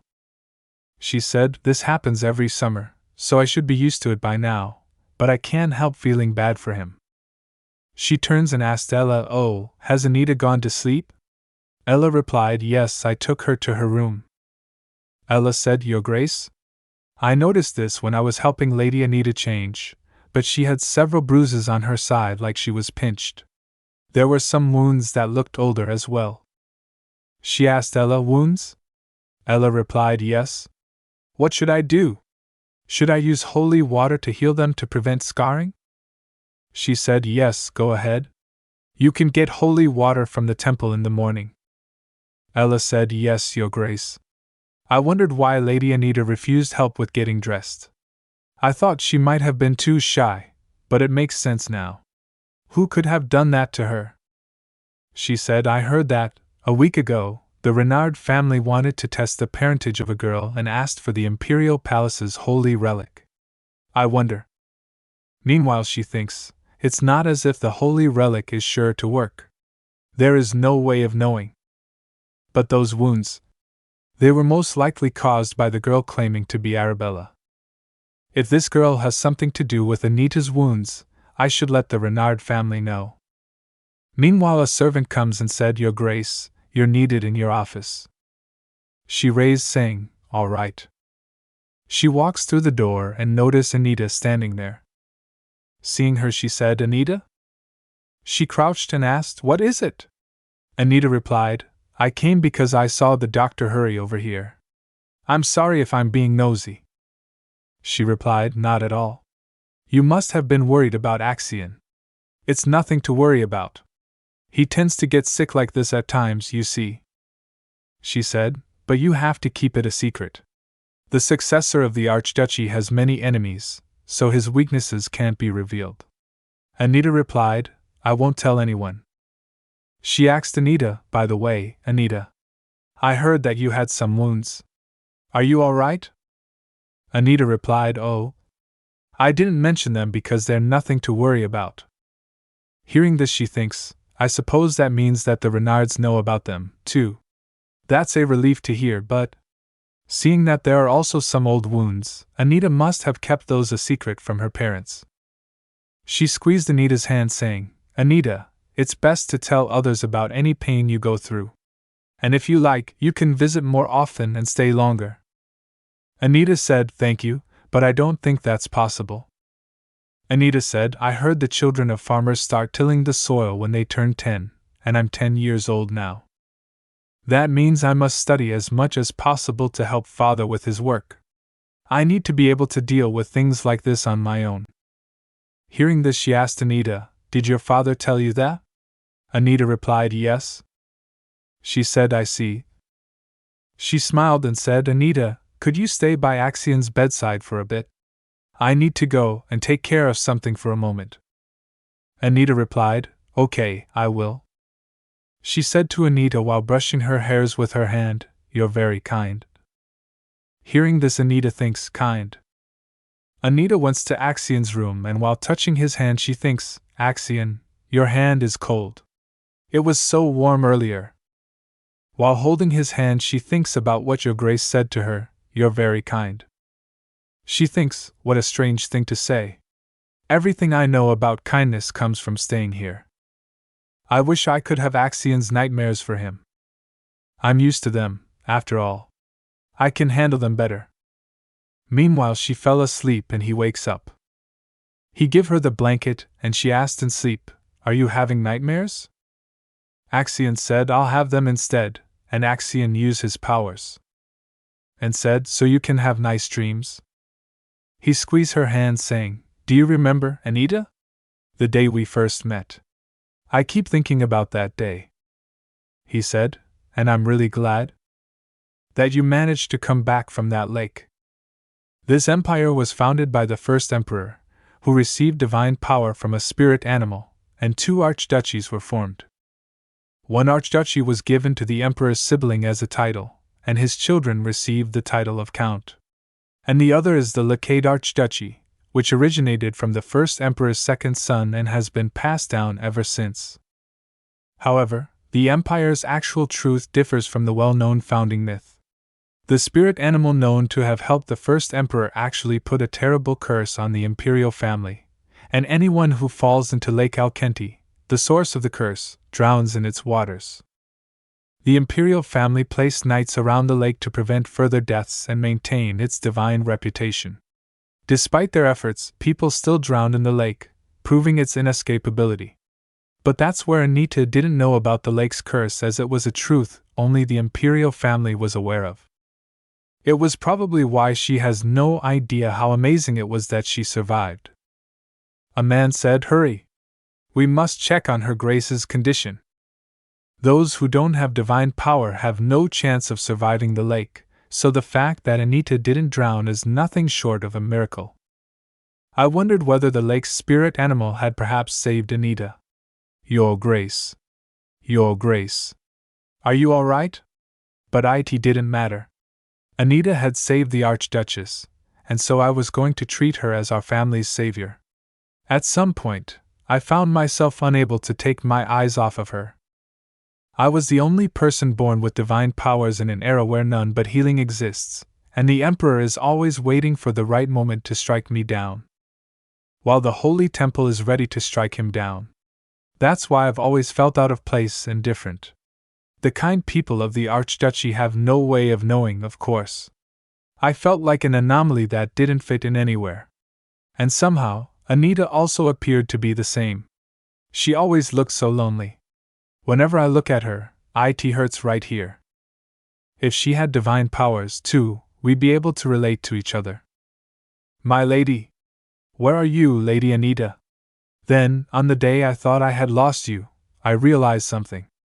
It didn't matter at all that you didn't have divine powers. He said, at first I wished that you were like me and had divine powers, but now, I'm glad you don't. Because that means you won't suffer through the things I did. So Anita, don't you hate me? There's no way I could hate you. I can't do anything that would make you sad. That's why I can't ask you about certain things. Like why you barely eat anything, or why you don't have a single maid accompany you when you come to visit your fiancé. And whether you're genuinely happy. Coming back to present, the maid said to Anita, your cheek is really swollen. Also, the Marquis said that you mustn't go anywhere for the time being. However, he sent for so much medicine right away, so he must be worried. Seeing the mirror, she thinks, yeah, right. He's just afraid of anyone seeing me like this. The servant said, but it looks like the bruising will go away quickly. Isn't that great? Anita said, it is. Servant said, oh, we also got some holy water from the temple today. Anita asked, is that so? Anita, giving a coin to her, said, here. The servant asked, why? Seeing her, Anita thinks, does she want more? She gives her more coins, saying, good work, Harriet. She replied, thank you. The servant said, I'll go and prepare breakfast then. I'll come to get you later, Lady Anita. Anita said, all right. Anita, noticing a strange feeling, stops and thinks, seeing the window, what is this strange feeling? It's like I had a dream I can't remember. There was something nostalgic about it. Meanwhile, Axion standing next to window lost in his thoughts. He recalls a moment when Anita said to her, "I have a secret. It's something I can't tell anyone, not even you. So it's all right for you to keep one secret from me." Axion said, "Okay, let's tell each other everything other than that one secret then." Anita said, "Okay." Axion thinks, one of the secrets Anita told me about is that she can talk to spirits, even though she doesn't have divine powers. Does that mean her sister is the same? Meanwhile, someone knocks at the door. Axion said, "Come in." Two servants of him comes inside and one said, "Lord Axion." Axion asked them, "What did you find out?" The servant replied, "I've prepared a report. First of all, I will begin with what we've discovered about Arabella Renard." He said, "According to the doctor, it is likely that Arabella Renard is overly sensitive to divine power." Axion asked him, "Does she have divine power herself?" He replied, "No." Axion thinks, she won't be any use to the imperial family then, which means I won't have to stop them if they want her to marry the prince. He asked him, "Who will be leading the Saints' Day ceremony this year?" He replied, "It will be Count Rom's second son for now, but I don't believe the Renards will stay still and watch that happen. The Marchioness plans to introduce Arabella to high society that day, so I'm sure she's eager for Arabella to take the spotlight by leading the ceremony." Saints' Day. The Empire, founded with the aid of a spirit animal, holds a sacred ceremony every 3 years. The children of each noble family take turns leading this ceremony, but the imperial family has an ulterior motive for holding it. The real purpose of this ceremony is to find anyone with divine powers and monitor whether someone outside of the imperial family's lineage has such powers. The man said, "This year's ceremony is especially important to the Renards." The man behind him said, "Every time the ceremony was held in the past, they refused to participate, saying that they wouldn't send their second child to it when their first child hadn't had the chance." He said, "Now that their first daughter is back, they will definitely participate." Axion asked him, "Is there any chance of Arabella fainting during the ceremony?" He replied, "Unless someone gets hurt and needs to be healed by one of the priests, the chance of her fainting is low. However, if that does happen, people may find out about her sensitivity." The man behind him said, "Then, the imperial family will want her to marry the prince to use her to detect divine powers." He said, "I'm sure the Renards will be terrified that they might get massacred like the Empress's family." Axion recalls Arabella's words, "I want her to be happy." He thinks, Anita rarely lets people get close to her. Seeing that she barely acknowledges her sister, I'm sure the two of them aren't close. Thus, the fact that Arabella said that despite not being close might mean that she genuinely cares about Anita. The man asked, "Lord Axion? What are you thinking about?" Axion replied, "Vance." He gets confused and asked, "Yes, my lord?" Axion said, "I've decided to participate in this year's Saints' Day ceremony." On the other hand, Anita was lost in her thoughts seeing some papers. They keep giving me work even though I'm locked in here. She thinks, has he still not checked this document himself? Or maybe he didn't realize it got mixed in with the other paperwork. She thinks, it's evidence of tax evasion. It was exactly 1 year ago when I started noticing something was off. The Renards have been making donations to the temple every year. But the donation amount didn't match last year, and a large sum of money was unaccounted for. I was confused, so I went to see the Marquis myself, but... Know your place. This is none of your business. He was hiding something. There was no doubt he was keeping a separate ledger, but after I questioned him, the Marquis made sure to do the bookkeeping himself, and he didn't let me see any of it. Until now, that is. Now the evidence is in my hands once more. The reason the Renards have been secretly donating such huge amounts of money to the temple must be because of the Torch of Ariadne, a holy relic that can locate anyone, no matter where they are. That must be how they found Arabella. Seeing the paper, she said, 4 more months until the periodical tax audit. She thinks the Marquis's tax evasion will definitely be uncovered this time, and the Imperial Palace won't turn a blind eye to it. She drops the paper, saying, despite that, I have no intention of fixing this for them. They won't be able to raise taxes in the territory to pay their fines anyway. They can only pay those fines using their private property. Good. That means the residents of the Renard family's territory won't be affected by any of this for the next 10 years. Of course, the Marquis and Marchioness will be made destitute and unable to afford their staff. But that's none of my concern. A few days later, seeing Arabella in an elegant dress, her father said, Goodness. You look beautiful, Bella. It's as if that dress was made to be worn by you. Bella replied, It's thanks to everyone helping me look nice. Her father said, Bella, you remember everything we told you earlier, don't you? He said, You have to be especially mindful of the way you present yourself in front of the Empress. She replied, Yes, father. Arabella and her mother comes downstairs. Bella noticed Anita and said, Oh, Anita! She rushed towards her, saying, You got done sooner than I did. You look so pretty. Anita replied, Sure. She thinks, it's obvious they put in so much effort to make me look nice so the Empress would notice me. Her mother said, Anita, you need to put on some more powder. Bella said, She looks great already, though. Anita's skin is so clear and bright to begin with. Her mother said, We all need to look our best for the Empress. Anita's servant comes and said, Please follow me, my lady, but Anita said, No. I'm fine. Anita said, I am ready to go, so there's no need to wait any longer. Let's go, Arabella.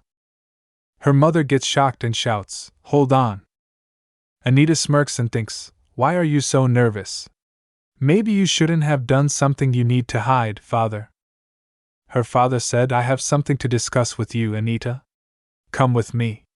Anita said, I don't know what this is about, but I have nothing to discuss with you, father. Anita said, Oh? Don't tell me. Is this about my cheek? Hearing this, her father shouts, Anita. Arabella asked her father, What's wrong, father? Why would you shout at me? Meanwhile, her mother said, Don't mind them, Bella. Bella said, But. Her mother said, Stop scaring Bella and follow me. Anita said, Like I said, I have nothing to discuss with you, father. Her father said, You little. The servant starts whispering, It's Lady Anita again. She's making everyone uncomfortable. Maybe she's doing it on purpose to scare Lady Bella. I bet she's doing this out of spite because Lady Bella's dress is prettier.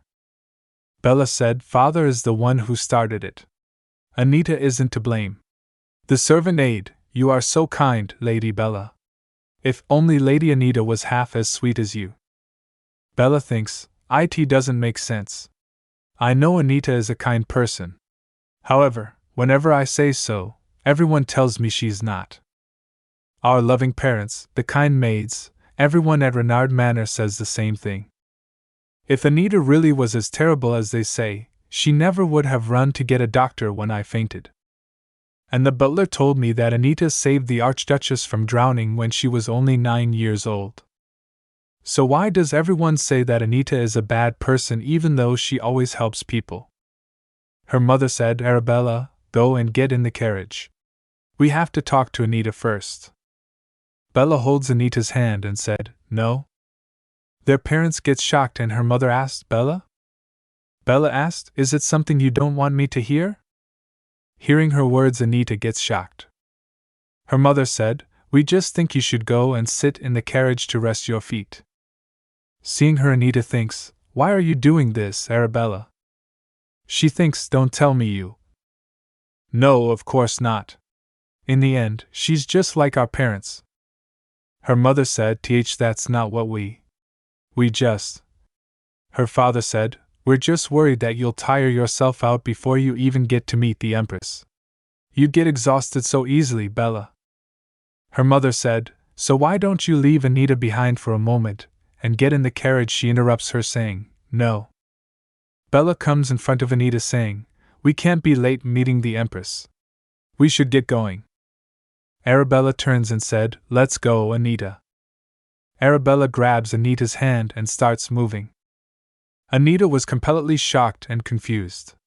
She thinks, how strange.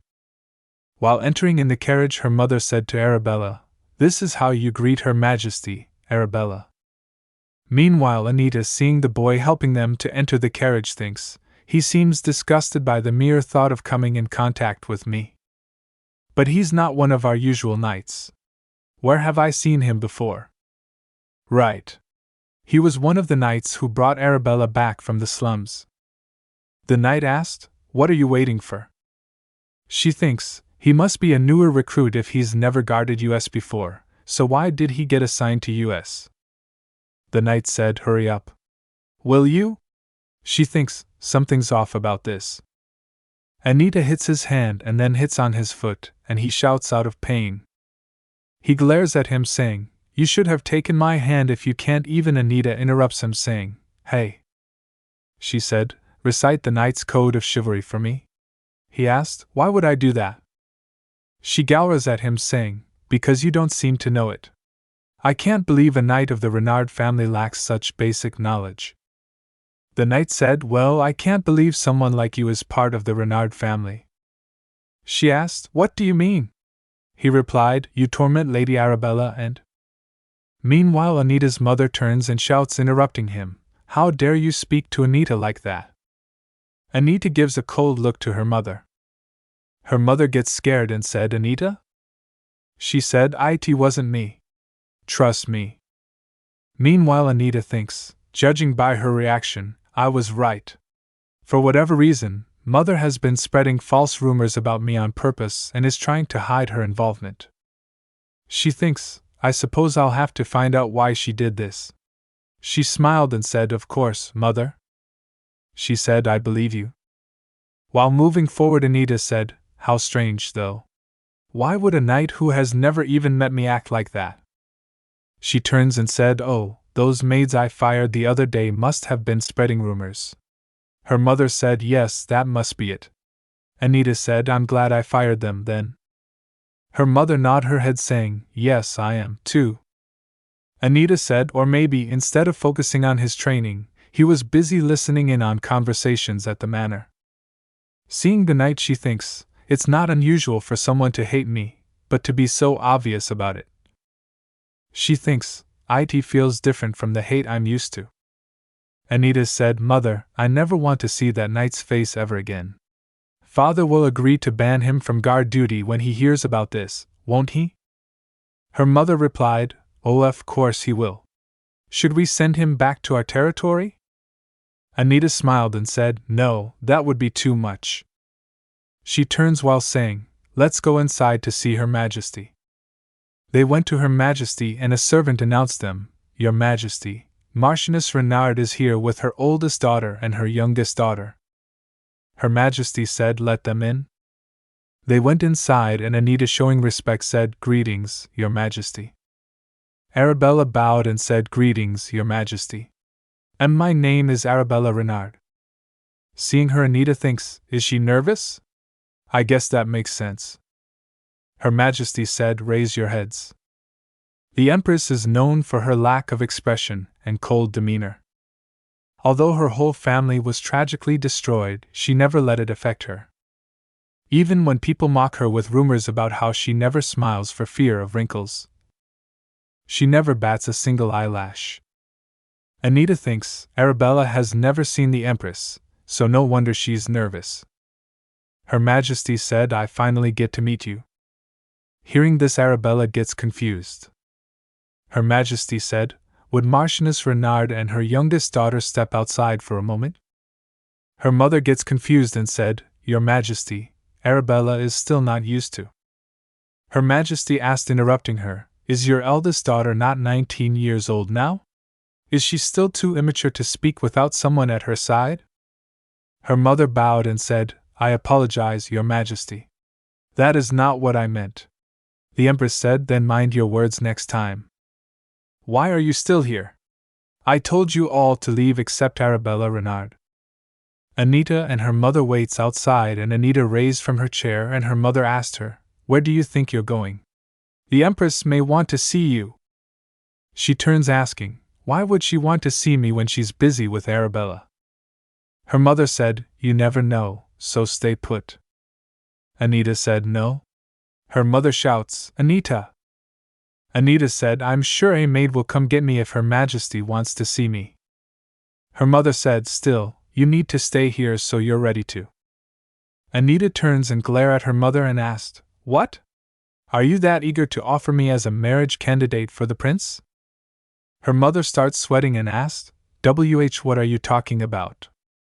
Anita said, "If not, I can't understand why you're being so touchy." Meanwhile, Anita thinks, "The only reason I am so confident is because I know for a fact that the Empress would never call for me. There is a certain animosity between the Empress and Archduchess Lacade, after all." Her mother shouts, "You must return at once when a maid comes to get you. Do you understand?" Hearing this, Anita turns and glares at her mother. She came outside in the garden. Standing there, she thinks, "I don't feel like taking a walk, but I might as well." She thinks, "I wonder what the Empress is telling Arabella right now. It felt like she was waiting for her from the start. I thought she'd talk to me about marrying the prince, so this is unexpected." Even the Marchioness was surprised. It seemed she expected the Empress to speak with her rather than Arabella. Meanwhile, she noticed something, and turns to see. A boy comes from bushes. Seeing the boy, Anita thinks, "Is something wrong with his eyes? Why is he out here all by himself?" Meanwhile, he staggers, and Anita grabs him. The boy said to her, "Thank you." The boy squeezed her arm, and Anita thinks, "Should I tell him to let go of me so I can help him?" The boy lifts his hand, saying, "I'm sorry."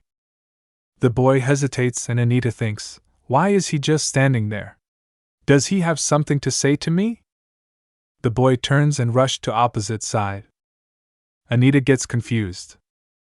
On the other hand, Axion and his 2 servants stands in palace. A servant said, according to a servant, His Highness is not in his room. He said, "This isn't the first time he's been late to a meeting with you, but isn't this too much?"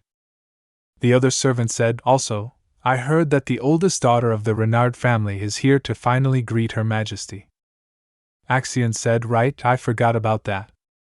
He thinks, the torch of Ariadne is a holy relic that confirms a person's parentage.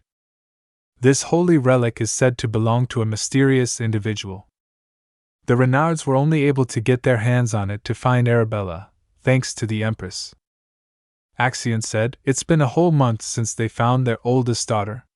The Empress must not be happy that it took them so long to bring her here." The servant said, "That probably means Lady Anita is here, too." Axion smiled and sighed, "You're right." First servant said, "My lord, the prince is making you wait for far too long." The other said, considering his long absence, "Perhaps the Empress called for him." The first servant said, "That means you might have a chance to run into Lady Anita." Hearing this, he turns and starts moving. They asked him, "Where are you going, my lord? His Highness might be back soon." He turns and smiled while saying, "I won't be gone for long." Meanwhile, he noticed Anita standing there. Seeing her, he said, "Anita?" Anita asked him, "What brings you to the Imperial Palace, Lord Axion?" He grabs her hand, saying, "I'm here to see the prince." "What about you?" Anita said, "I'm here with Arabella for an audience with Her Majesty. A maid might come get me at any moment." Axion asked, "Did you happen to run into the prince?" Anita laughed and replied, No. Axion said, "I see." Anita said, "If you're looking for His Highness, I could help you." Axion smiled and said, "No, it's fine." Meanwhile, he noticed her face. He asked her, "Anita?" Touching her face, he asked in a cold tone, "Who did this to you?" Axion thinks, "Anita, I felt relieved as soon as I saw you. I think I was nervous I might have found you with the prince. I believe we were friends this whole time, but it was strange. It feels like I've always liked you." Anita asked him, "What do you mean?" He smiled and replied, "I meant, Who made you wait here? Is it the maid taking you to see the Empress? Anita replied, Oh. No, I'm just here on my own. He squeezed her hand, saying, Then I'll take you there. She replied, No, it's fine. It's not far. He glares and grabs her hand. He thinks, I'm sure the Marquis and Marchioness are to blame for that bruise. Until you leave the Renard family for good, I'll hold myself back. Anita comes back and sits in front of her mother. Anita seeing her mother thinks, I guess the Empress isn't interested in seeing the Marchioness. Meanwhile the door opens and Arabella comes outside. Seeing Anita, Arabella said, Anita. But her mother interrupts her, shouting, Arabella. Her mother hugged her, asking, Are you all right? She asked her, Did the Empress not call for me? Bella replied, No, she said we may leave now. Her mother replied, I see. Let's go home then. They were ready to leave, but suddenly her mother said, One moment. I would like to turn back and see Her Majesty. The servant said, You will have to return another day too. Her mother with anger said, I'm already here. Why can't I just see her? Seeing her, Anita thinks, she seems embarrassed having to ask a maid for a favor. I guess she knows that she has to see the Empress now for her plan to work. What possessed her to push back this meeting for a whole month, anyway? The Empress even lent her and the Marquis the torch of Ariadne. Suddenly she thinks, Don't tell me. She recalls her father's words, We've already made the most of her engagement. The Archduchess helped them. How dare they try and break off my engagement to Axion when the Archduchess helped them find Arabella? How much lower are they willing to stoop? Her mother shouts, Take me to her now. The servant starts sweating and said, But. Bella grabs her arm, saying, Please, mother. You're making her uncomfortable. Her mother shouts, Arabella. You are a Renard. A Renard doesn't have to accommodate any servant. Her mother turns and said, Let's just go, Arabella. Bella rushed towards her mother, saying, Mother. Bella said to her mother while reading the carriage, Her Majesty wouldn't have been happy with an unannounced visit. Her mother said, You're right. Anita seeing her paused and said, Arabella? Arabella turns towards her, HM? Meanwhile at night Arabella comes to Anita's room and said, I'm glad you're still awake. She asked her, Can I sleep with you here tonight, Anita? Bella hesitantly asked her, Would you like to sleep together? Anita replied, Sure. Anita, showing her bed to Bella, said to her, Sit down. She sit down on the bed and Anita grabs her face. She rubs a scratch on Bella's face. Bella asked her, You knew? Anita replied, I did. Anita asked her, Did Her Majesty slap you across the face? Bella said, Her Majesty is a good person. But I must have displeased her with the way I spoke. Anita turns hearing this and asked, What did you even say? She replied, Anita, this time I wasn't just all talk. She said, losing a finger. I value you far more than that, Anita. Bella said to the Empress, Anita and Lord Axion will never break off their engagement. The Empress slapped her and asked, Even if I were to cut off one of your fingers? Bella fell asleep and Anita lost in her thoughts. Anita thinks, How surprising. She finally fell asleep once I told her that even the Empress could never cut off a noble lady's finger. It must have been a relief to hear. She's such a scaredy cat, and yet she tries to defy the Empress. Arabella, you're so strange. The next day, Axion met Khalid, the Empire's one and only prince. Khalid asked him, So you just left yesterday? Axion said, You failed to show up first, Your Highness. Khalid replied, Yes, but you should have waited for me. Come on. Khalid said, Oh, by the way, I heard that your fiancé met with my mother yesterday too. Khalid thinks, HM? I expected him to look bored like he always does. Seeing him he thinks, What a surprise. He smiled while thinking, then again, he was like this when we were at school too. Axion, who found even me annoying, didn't push away people trying to befriend him. I assumed it was because he was interested in making useful connections. However, in the end, It was all for Anita Renard. He said, I can't believe you wanted to find friends for Lady Anita. He said, what if she had become better friends with them than you? Axion replied, that would have never happened. Khaled asked him, how do you know? Were you planning on getting in the way if they got too close? Axion smiled and replied, why would I? It's impossible for anyone to get as close to Anita as I have. Khaled asked, is that so? Axion gives him a JWL. He takes it and said, thank you again. He said, I'm actually able to see the light when it's sunny outside now.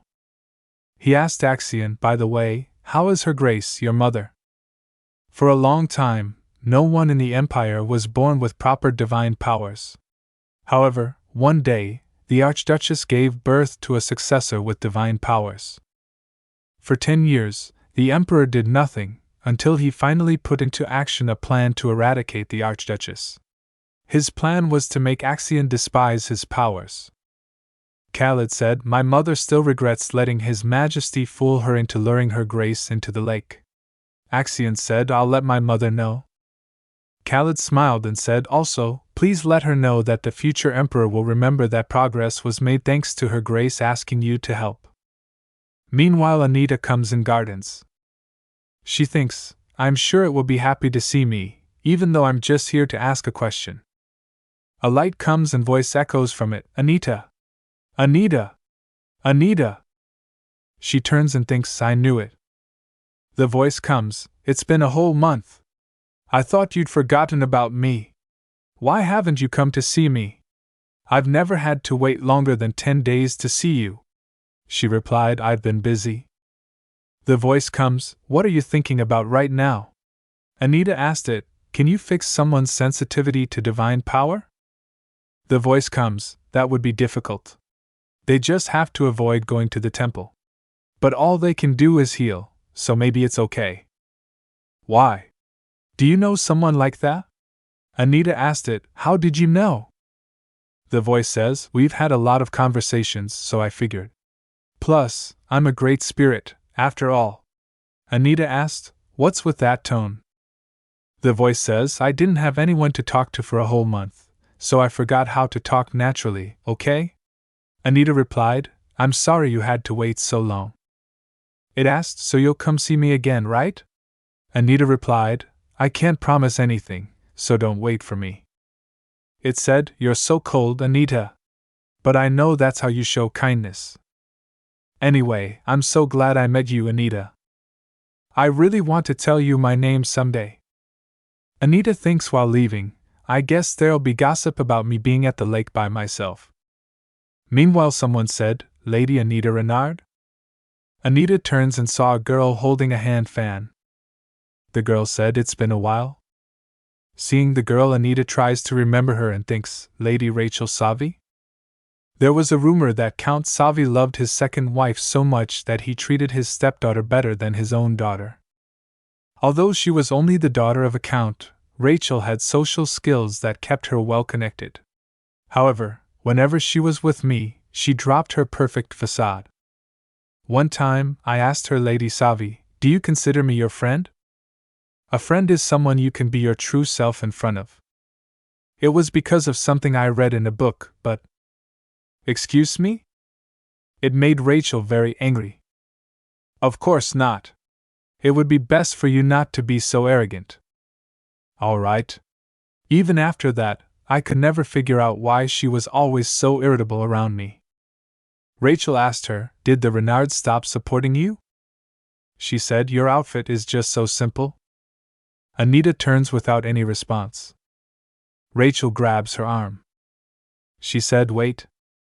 Rachel said, oh my, really? She said, I'm sorry, I have something to discuss with my friend. The ladies standing behind them asked, who is your friend? Lady Rachel, noticing Anita, she said, oh. Go ahead. Rachel holds Anita's arm and squeezes it. Rachel said, let's keep walking with our arms linked, Lady Anita. Rachel smiled and said, I feel like flaunting our relationship right now. You see, I didn't like those young ladies one bit. While walking, Rachel asked her, "Why don't I buy you a dress to thank you?" Anita replied, "No, thank you. I have somewhere to be." Rachel asked her, "But where are your knights and maids? And what about your carriage?" Anita replied, "I don't feel like answering that." Rachel said, "Since it doesn't seem like you'll ever come to see me, I'll settle my debt right now." Rachel said Grand Marchioness Euclid knew about the Renard family's oldest daughter. Anita said, "It's something every noble knew about, so there's no doubt she would have known as well. She's the older sister of Marquis Renard, after all." Rachel said the Saint's Day Eve ball will be held soon. "Maybe I'll see you there?" Hearing this, Anita thinks, it sounds like she is implying the Grand Marchioness knew something else. Is she trying to warn me about something? After some time, a servant follows Anita and she turns asking what it is. He replied, "The Marchioness was asking about your whereabouts." "Where were you today, my lady?" Anita keeps moving, saying, "Lake Alkenti." Bella comes and said, "You're home late, Anita?" She asked her, "Where have you been?" Anita asked her, "Why do you ask?" Arabella hesitated while saying, "And no reason. I was just a little worried." Anita thinks, "Don't be curious about where I've been, Arabella. I went to the slums where you used to live to see your parents and your injured sister. I wanted to compensate them with my own money. Because based on his ledger, I knew that the Marquis had no intention of giving them any money. One of the Renard knights pushed your sister for calling you by your old name, and she even broke her leg. Despite all that, however, is Lady Arabella doing well? Your mother still loves you. I've never been loved like that. Out of pity for your old family, I can't tell you where I've been today, Arabella." Anita said, "Why would you be worried?" Bella said, "Huh? Anita, I really didn't mean anything by it. I just have something I want to do with you, but you seem so busy." She squeezed her dress, saying, "It'll be Saint's Day soon. It might be too late to get a dress made, but there's still jewelry." Anita turns and said, "Fine. If you're implying that you want to go shopping." Bella said, "Why, yes, I am." The next day, Anita Axion comes and asked Anita, "How was the journey here?" She replied, "It was fine." She thinks, it's already been 7 years having afternoon tea with the Archduchess a couple of times a month. Axion asked her, "When will you ride your carriage all the way to the front doors of Lacade Manor?" She thinks, Her Grace might have given me permission, but that's only because I'm engaged to her son. It's a privilege I was only given because I'm your fiancé. Anita said, "Oh right, Arabella is fine now. She fainted the last time, remember?" Axion said, "Oh." He smiled and said, "I'm glad to hear that." Anita said, "The doctor must have told you as much, but it wasn't anything contagious, so don't worry. You must have been shocked. I'm sorry I didn't let you know earlier." Meanwhile, Axion comes close to her, saying, "What about you?" Anita turns, asking, "Me?" Axion said, "Yes, you, Anita." He asked her, "Are you all right?" Anita gets confused and asked, "Why do you ask?" She asked him, "Do I not look all right to you?" Anita said, "I'm fine. I've never been sick." Meanwhile, someone shouts, "Lord Axion!" Seeing a boy and a girl, Anita thinks, Madame Grace, the head maid and Axion's aide? Anita smiled and said, "You don't need to stay with me, Axion. It looks like Madame Grace is here to take me to the Archduchess." Axion said, "Don't give in so easily, Anita." He said, "What must I do so you will act the way you want to?" He asked her, also, "May I escort you to the Saint's Day Eve ball?" Hearing this, she gets confused and thinks, "Why is he asking me this so suddenly?" Although there are less than 3 months until I leave the Renards, this still remains true. She blushed and said, "You are the only person I want as my escort to any balls I attend." A servant asked Anita, "Have you been well, my lady?" Anita replied, "I have."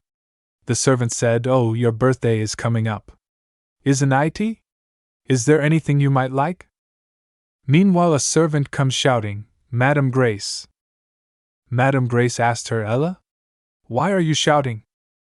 The servant said, I have an urgent message for you. Madam Grace bowed and said to Anita, I apologize, my lady. Anita asked her, What is it? She said, It seems I have forgotten that Her Grace told me she would not have time for tea today. Hearing this, Anita gets shocked and asked, Her Grace said that? Anita said, I understand. Meanwhile, she thinks, is it a political issue? Arabella is the one who will become head of the family, after all. Suddenly she recalls Axion's words, don't give in so easily, Anita. She thinks I understand that, but I want to hear it for myself.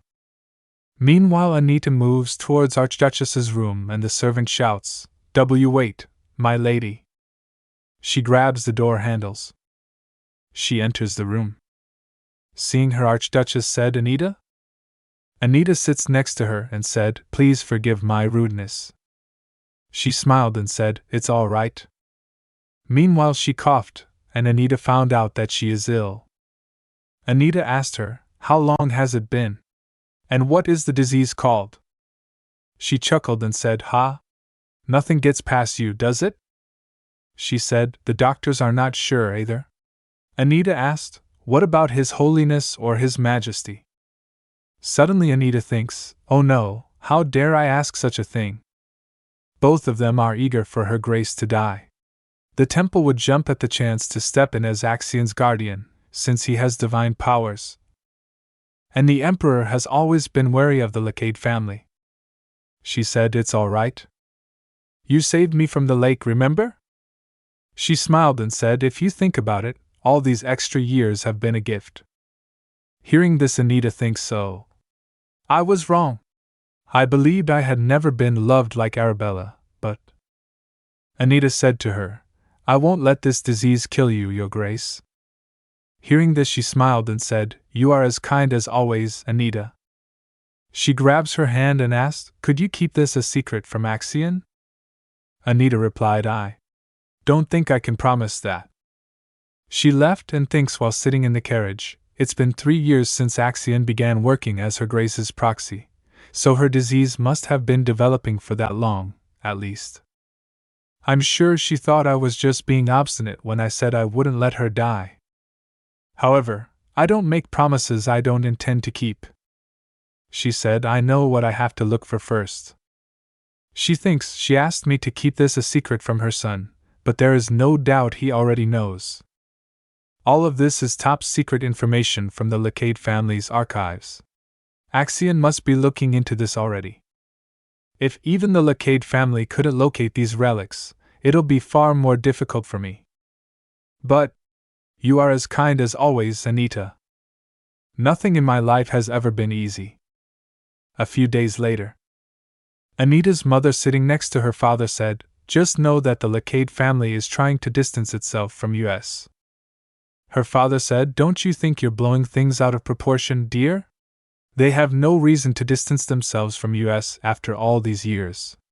Her mother said, That's true, but her father thinks, however, I had the same worries when Lord Axion took over for his mother, but they gave us precious minerals from the north, as if to reassure us.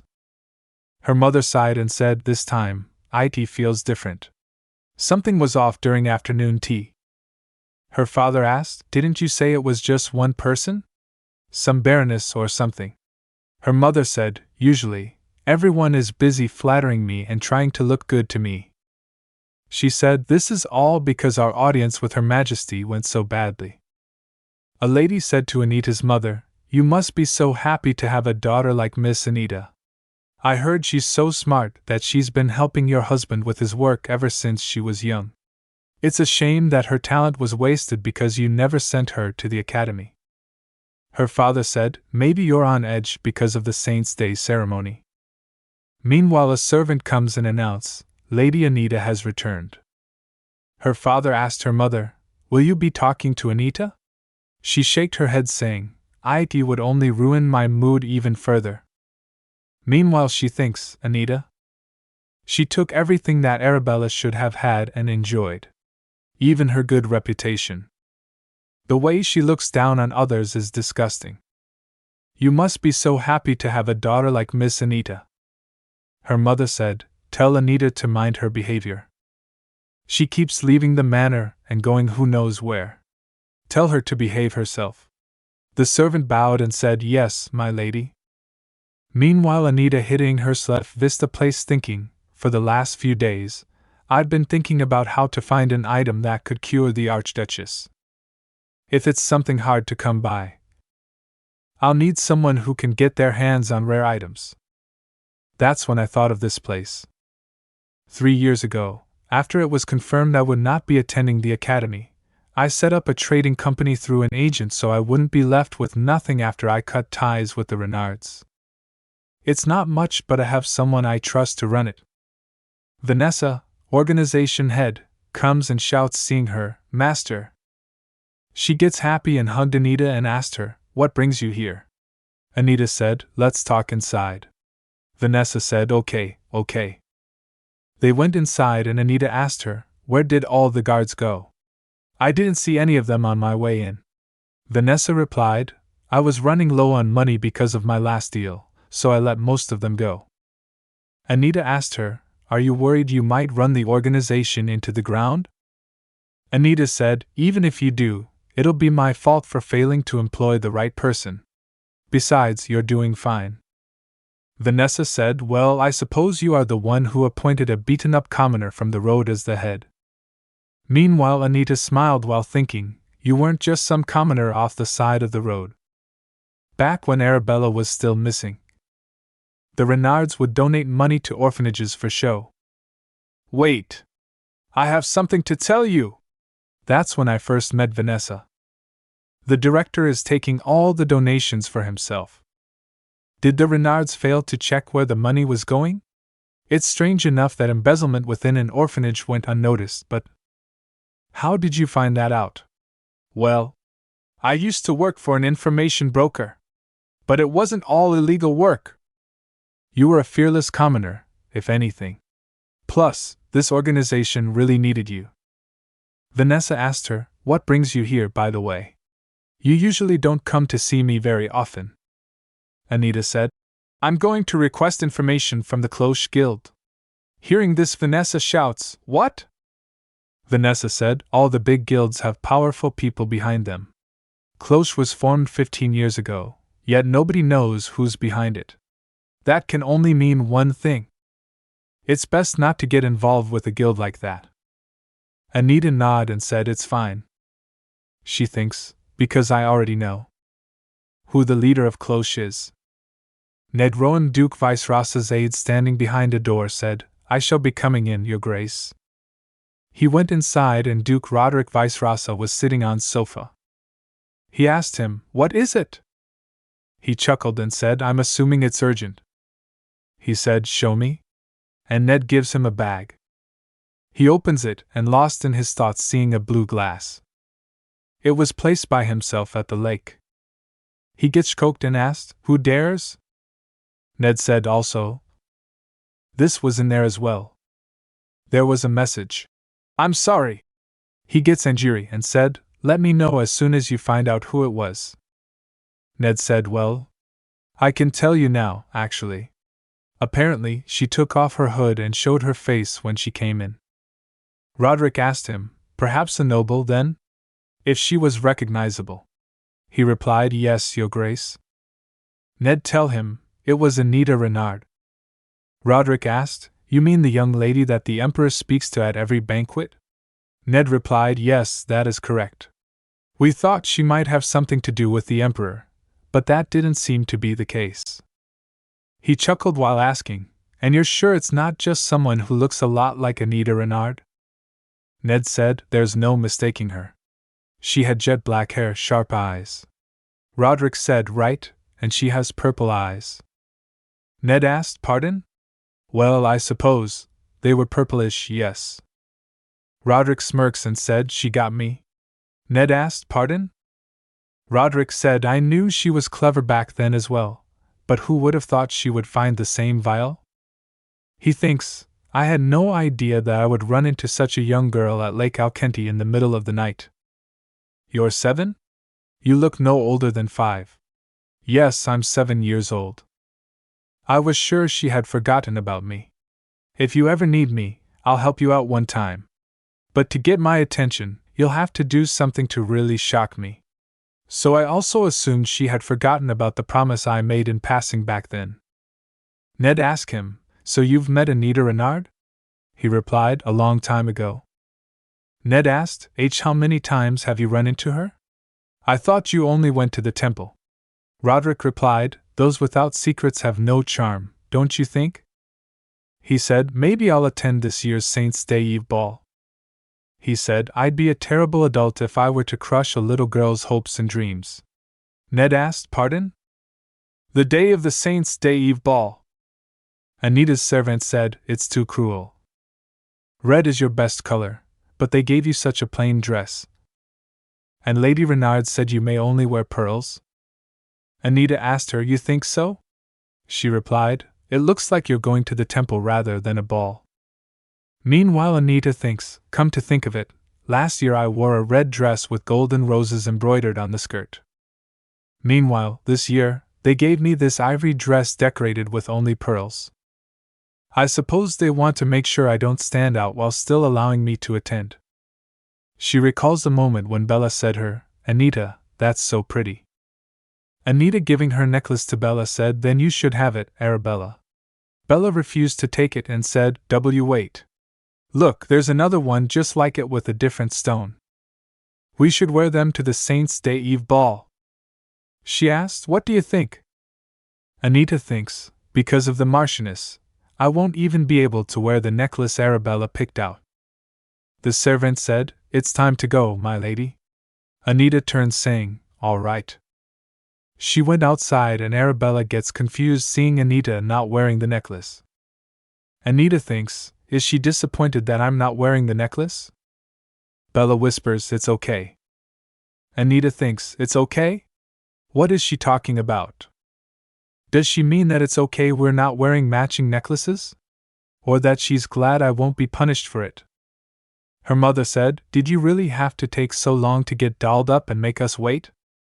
Anita glares at her, saying, Does it really look like I got dolled up? Meanwhile, seeing the intense situation, Bella starts trembling. Her mother asked her, Why do you suddenly look so pale, dear? Bella replied, Oh, it's probably the nerves. Her mother said, There's no need to be nervous. That's one thing I wish you had in common with Anita. Bella said, Right? I think so too. Anita thinks, Here it comes. Her mother shouts, Arabella, you're better than her in every way. Bella said, Mother, please stop. Bella turns towards Anita and said, Sorry. Anita thinks, Oh, so she was whispering to me so I would know what she was thinking. Anita gets happy after finding this. Axion comes and her mother asked, Lord Axion? Seeing him, Anita also gets shocked and asked, Lord Axion? Her mother turns, saying, He seems to be here to escort you. I suppose I'll allow it. Anita gets confused and thinks, Pardon? Why isn't she trying to stop me? Axion and Anita went for a walk and she asked him, What brings you here so suddenly? He replied, I wanted to surprise you. Meanwhile, Axion puts a clipper on her hairs and she asked, What are you doing? He replied, A small bribe. So that you forgive me for coming without asking first. Meanwhile, Arabella and her mother left in a carriage. Her mother thinks, It seems like the Lacade family has no intention of cutting ties with us. I wouldn't have had to let Anita go to the ball if I had known. I only allowed it not to anger the Lacade family. On the other carriage, Axion and Anita were staring each other and Axion said, You keep staring. Anita asked, Lord Axion? He asked, Yes? She asked him, You already know about Her Grace's illness, don't you? He asked her, How did you know? He said, I'm certain my mother is still under the belief that I do not know. Anita said, Nothing gets by you. She asked him, Have you found the Tears of Ash yet? He replied, No. It seems to be traveling around as an antique, but I have yet to find it. She thinks, the Tears of Ash. One can extend their life using this relic. But it literally just keeps you alive. However, It's the only holy relic that looks like it'll work right now. He said, I did manage to find out that it's somewhere within the Empire. She asked, really? I thought I'd look for it too. Anita asked him, what is it? He said, I know you have your own way of doing things, but please promise me that you'll prioritize your safety and try to avoid danger. They went to the destination and a servant comes shouting, My lord. He said, His Highness has a message for you that he ordered me to deliver discreetly. He received it and said, Tell him I have received it. He said, Let's go, Anita. While walking, she noticed a statue and thinks, 2 snares intertwined. Do they represent wisdom or deceitfulness? Whichever one it is, they both fit our emperor quite well. I hear that you have quite a bit of control over the Renards. Then again, perhaps that is natural, given you are the daughter of one of the 5 noble houses. Noticing her, Axion asked, Does that bother you? She said, It's the symbol of the imperial family. He said, Oh, right. When we were younger, you were the one to teach me about social etiquette. Anita thinks, It's nice to be the teacher for a change. Axion said to the guards at the door, We're late, so don't bother to announce us. A guard said, But. Axion said, I do not wish to interrupt anyone. They went inside and Anita asked him, Did you tell them not to announce us to avoid being flocked by people? He said, Yes. He squeezed her hand, saying, I'm happy enough with just you at my side. Meanwhile, a servant comes and said to him, My lord, His Majesty is calling for you. Axion said, How unfortunate. I happen to be busy. The servant said, One moment, my lord, and whispers something in his ear. He said, Fine. You may go ahead. Axion said to Anita, His Majesty seems to be insistent. She replied, It's all right. Go ahead. I'll wait for you. He said, I'll be back soon. Meanwhile, Anita noticed a man saying to Arabella, The younger Miss Renard must be so embarrassed. He asked, How will you make up for this? Meanwhile, Anita comes in front of Bella and slaps the man, and he said, And Miss Renard? Anita said, Go ahead. Keep going. Anita thinks, How pathetic of him to raise his hand at a few drops of wine. The man shouts at Anita, Miss Renard, you have no idea what that woman did to. Anita asked him in a cold tone, That woman? Anita steps forward and slaps him. The man shouts, You have no idea what your older sister did to me. Anita said, What she did to you? She said, That's nothing. The man said, So you were aware of what she did and still believed I was in the wrong?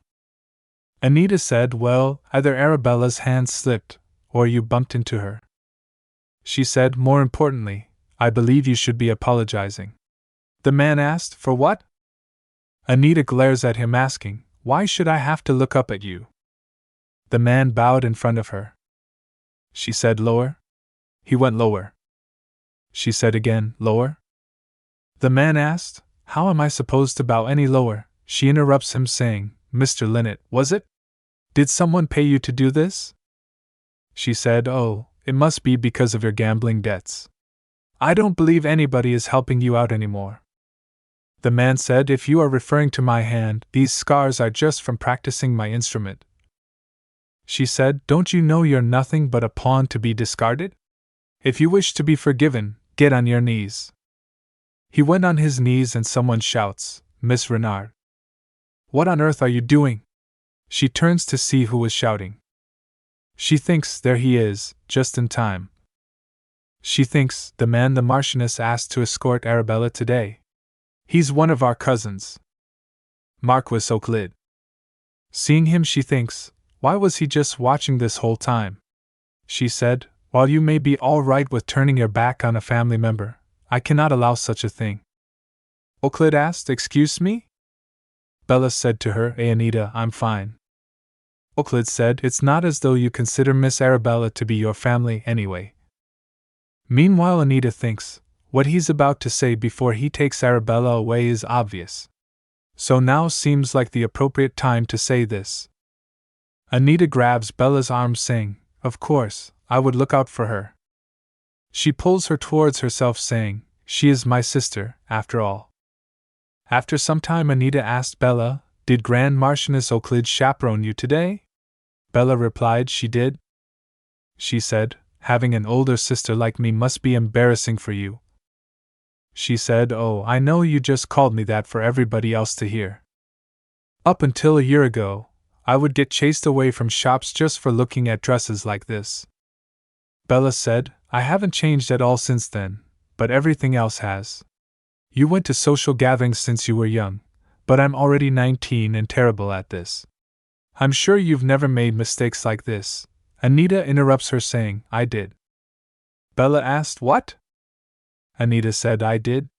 I have made mistakes like that." She said, "Young noble ladies usually start practicing social etiquette by having afternoon tea with other girls their age. It's rare to start with a ball like this. Mother and father were being too hasty." Bella said, "I couldn't even say anything earlier. I just stared at the ground." Anita said, "The pathetic one here was that young nobleman who insulted you." Bella said, But I accomplished nothing today. I was introduced to other ladies my age but couldn't even properly greet them. I'm an embarrassment to our family." Anita asked her, "The young noblewomen you were introduced to, were they Miss Disalanta, Miss Savi, and Miss Whedon?" Bella asked her, "How did you know?" Anita said, "You're not the only one who finds them intimidating. It could have been much worse." She said, "Don't think you're an embarrassment. You're a Renard too, you know." Meanwhile, Anita thinks, "I knew she would try to gain control of the Renards. She may have the same title, but the Renards have a much higher status. Besides, she was a Renard for a long time, so the chance must have been irresistible. She must have seen this as the perfect time to strike now that Arabella, who knows nothing, has shown up."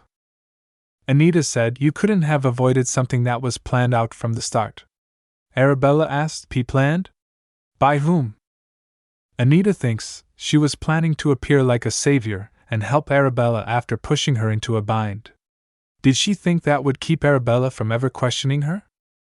Grand Marchioness Euclid knew about the Renard family's oldest daughter. Anita said, "Our aunt on father's side?" Arabella asked, "Why, you mean?" Anita said, "That's right. The Euclid family was behind this." Bella said, "I should be careful, then. Marquis Euclid is the one escorting me tonight, too."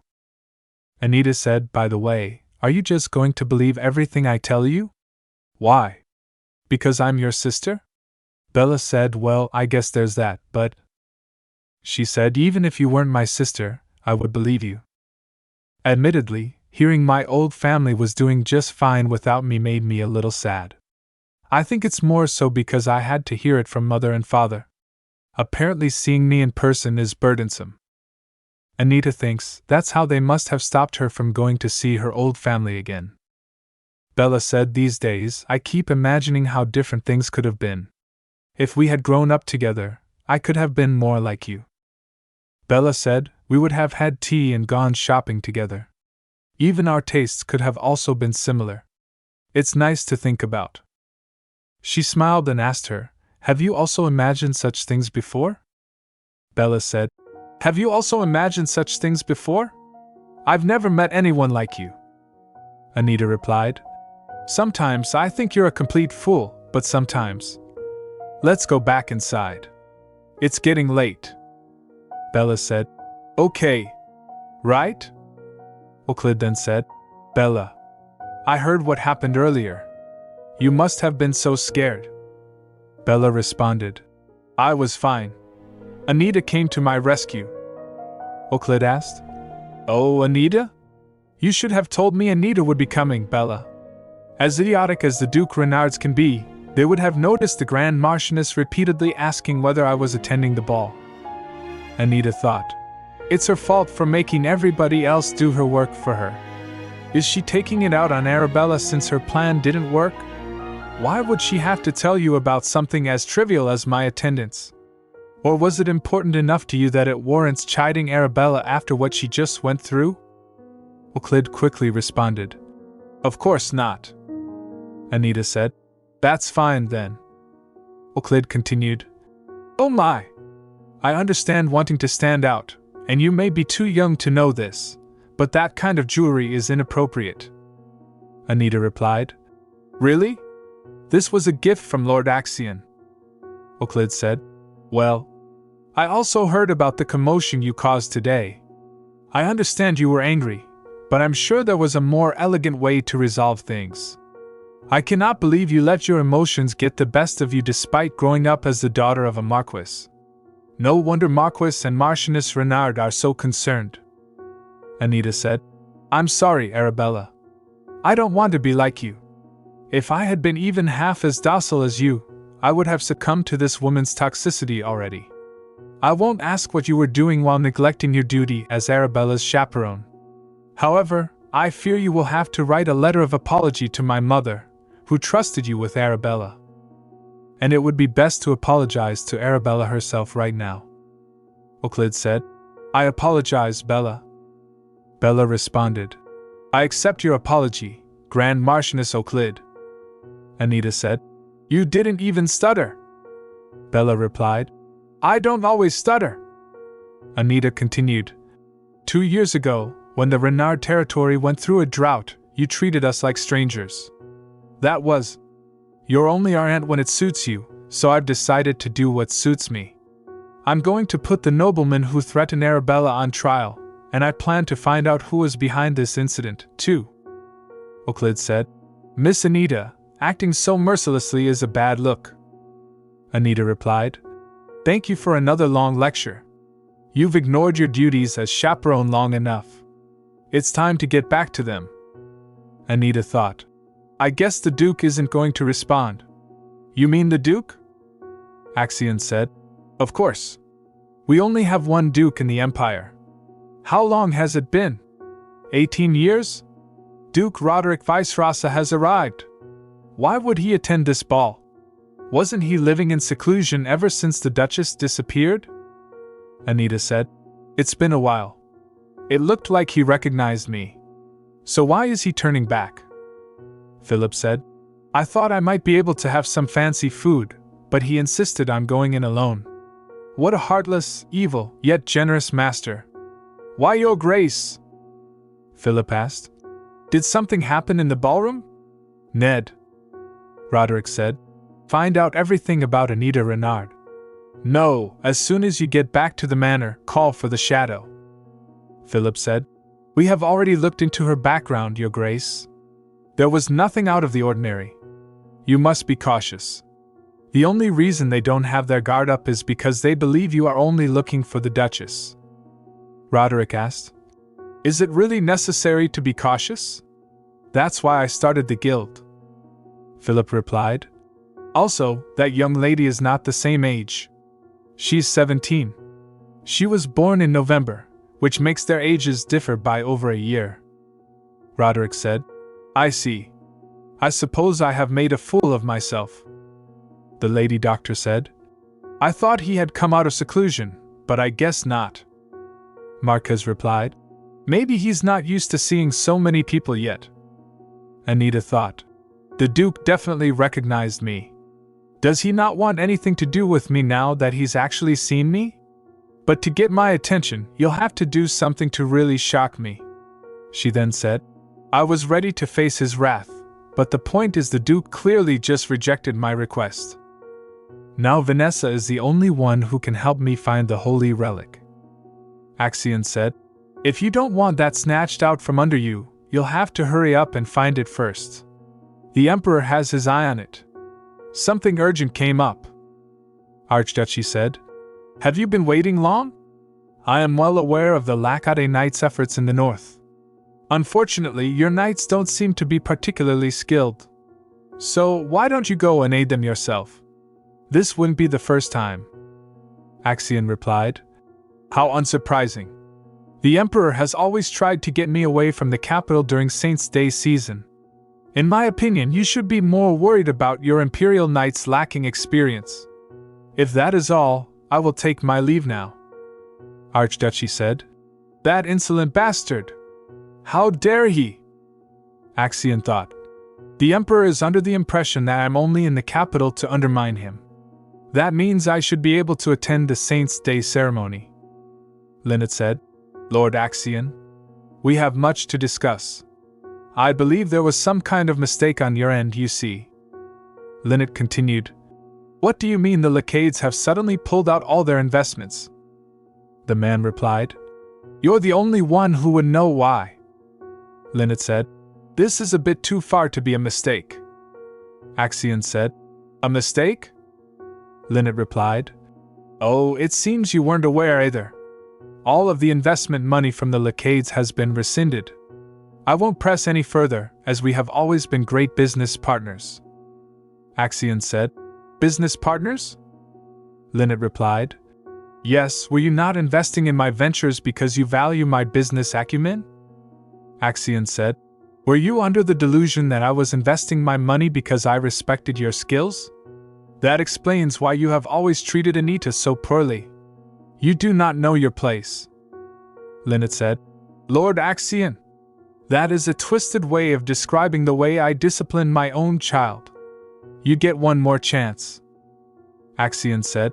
If you act rashly and forget to use that brain of yours, as small as it may be, just one more time, you will long for your glory days forever and even prefer this very moment.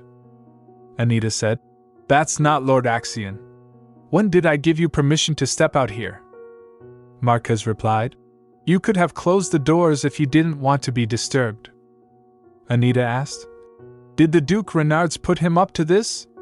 They're trying to break off my engagement by creating a scandal and making the Lacades reject me. What a dirty trick to use on your own child.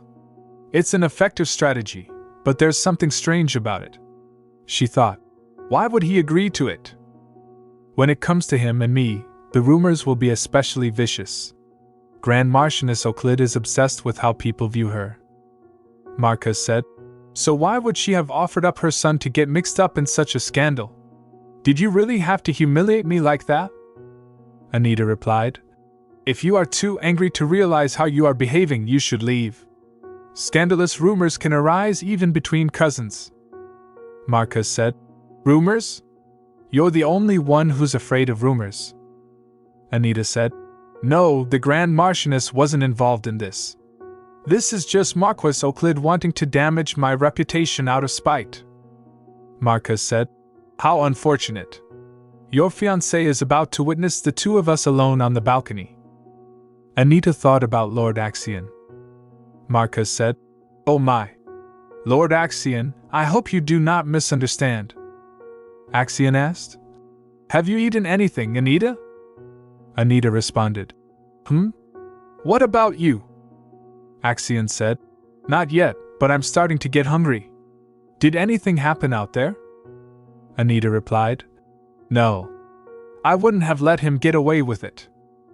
Axion agreed. You're right. Don't let him get away with anything, Anita. Anita said. Lord Axion, you don't need to worry about me. As long as your warmth lingers at my side, I'll be fine. Philip said. You called my lady? Anita said. Take a seat. Philip replied. It's all right, my lady. Anita insisted. I would rather not repeat myself. I'll get straight to the point. Arabella seems to like the taste of jewel. Philip responded. Pardon? Oh, does she? She must have enjoyed the sweet flavor. Anita said. I think having some available for her would be a good idea. Philip replied. A wonderful idea, my lady. Shall I order it from the usual place?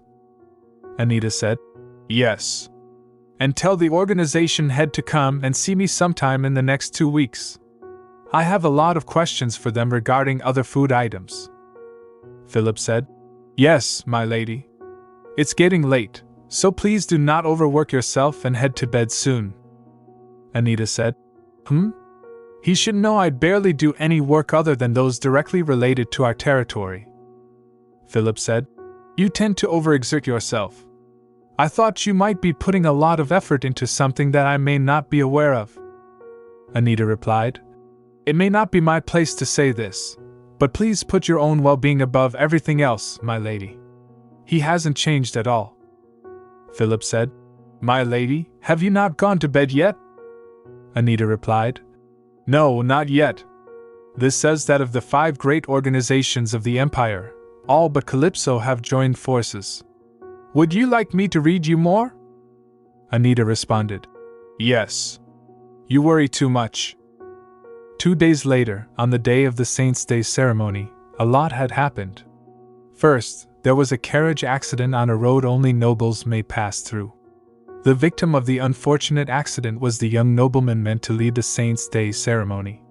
Predictably, the person nominated to take his place was Arabella. It was as if someone planned for this to happen. Bella said, "The skies are gray. What if it rains?" Queen Renard replied, "It's fine. It always rains on the day of the ceremony. The divine spirit animal is said to live in the lake, don't you remember?" Anita thought, "Looks like they haven't explained anything to her. There's no doubt they've been planning this for a long time, though." Queen Renard asked, "Anita, why are you walking ahead of us? This is why people keep spreading those strange rumors. Don't you know how much they bother me?" Anita said, "What rumors have you heard?" Queen Renard replied, "They're saying it's all because you act like this. That you look nothing like your father and me, so you dash." Anita interrupted. "You scolded me when I fired the maids for spreading such rumors at the manor. So why are you so concerned now?" Queen Renard responded. "What? Well, that's obvious. It's different when we're out in public." Anita said, "Sure." Bella asked, "Will all of the nobles be watching the ceremony?" Her mother replied, "Oh, Bella. Of course, they will."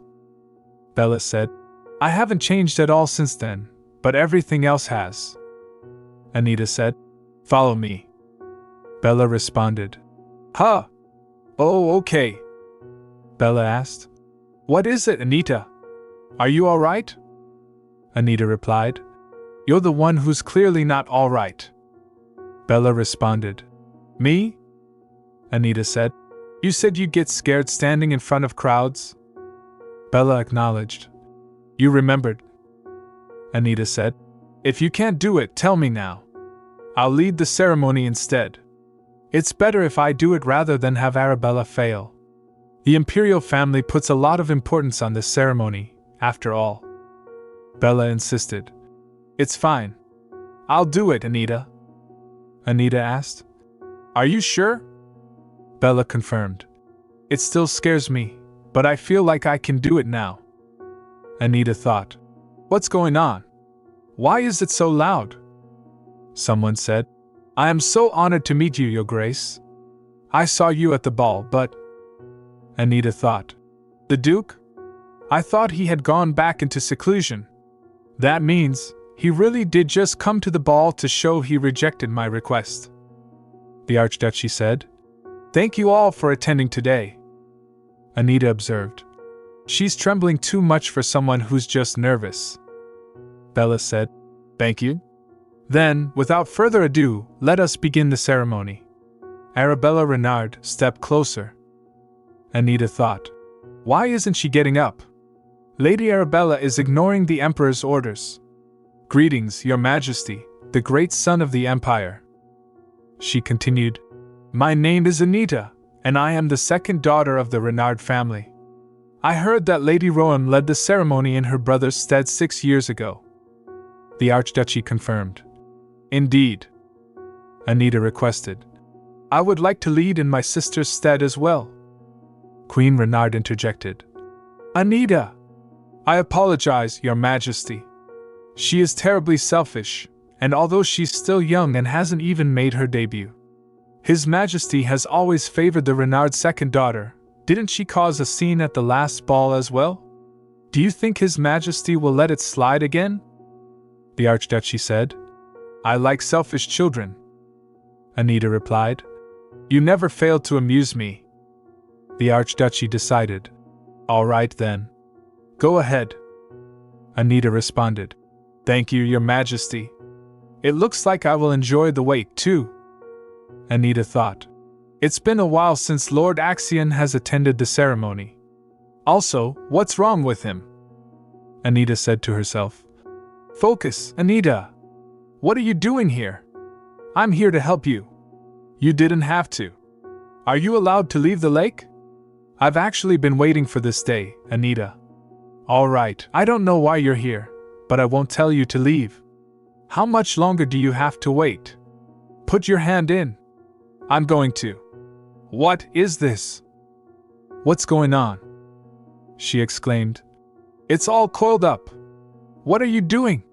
It looks like this was done before you even became self-aware.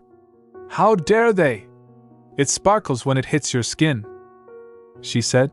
It's just like... Stop. Stop the ceremony. At once. Marcus said. Anita, we have located the Tears of Ash. We have also received word that the Eye of Oblige has been acquired by the Portam organization. Axion replied. The Portam organization, huh? The Emperor seems to have fallen for it.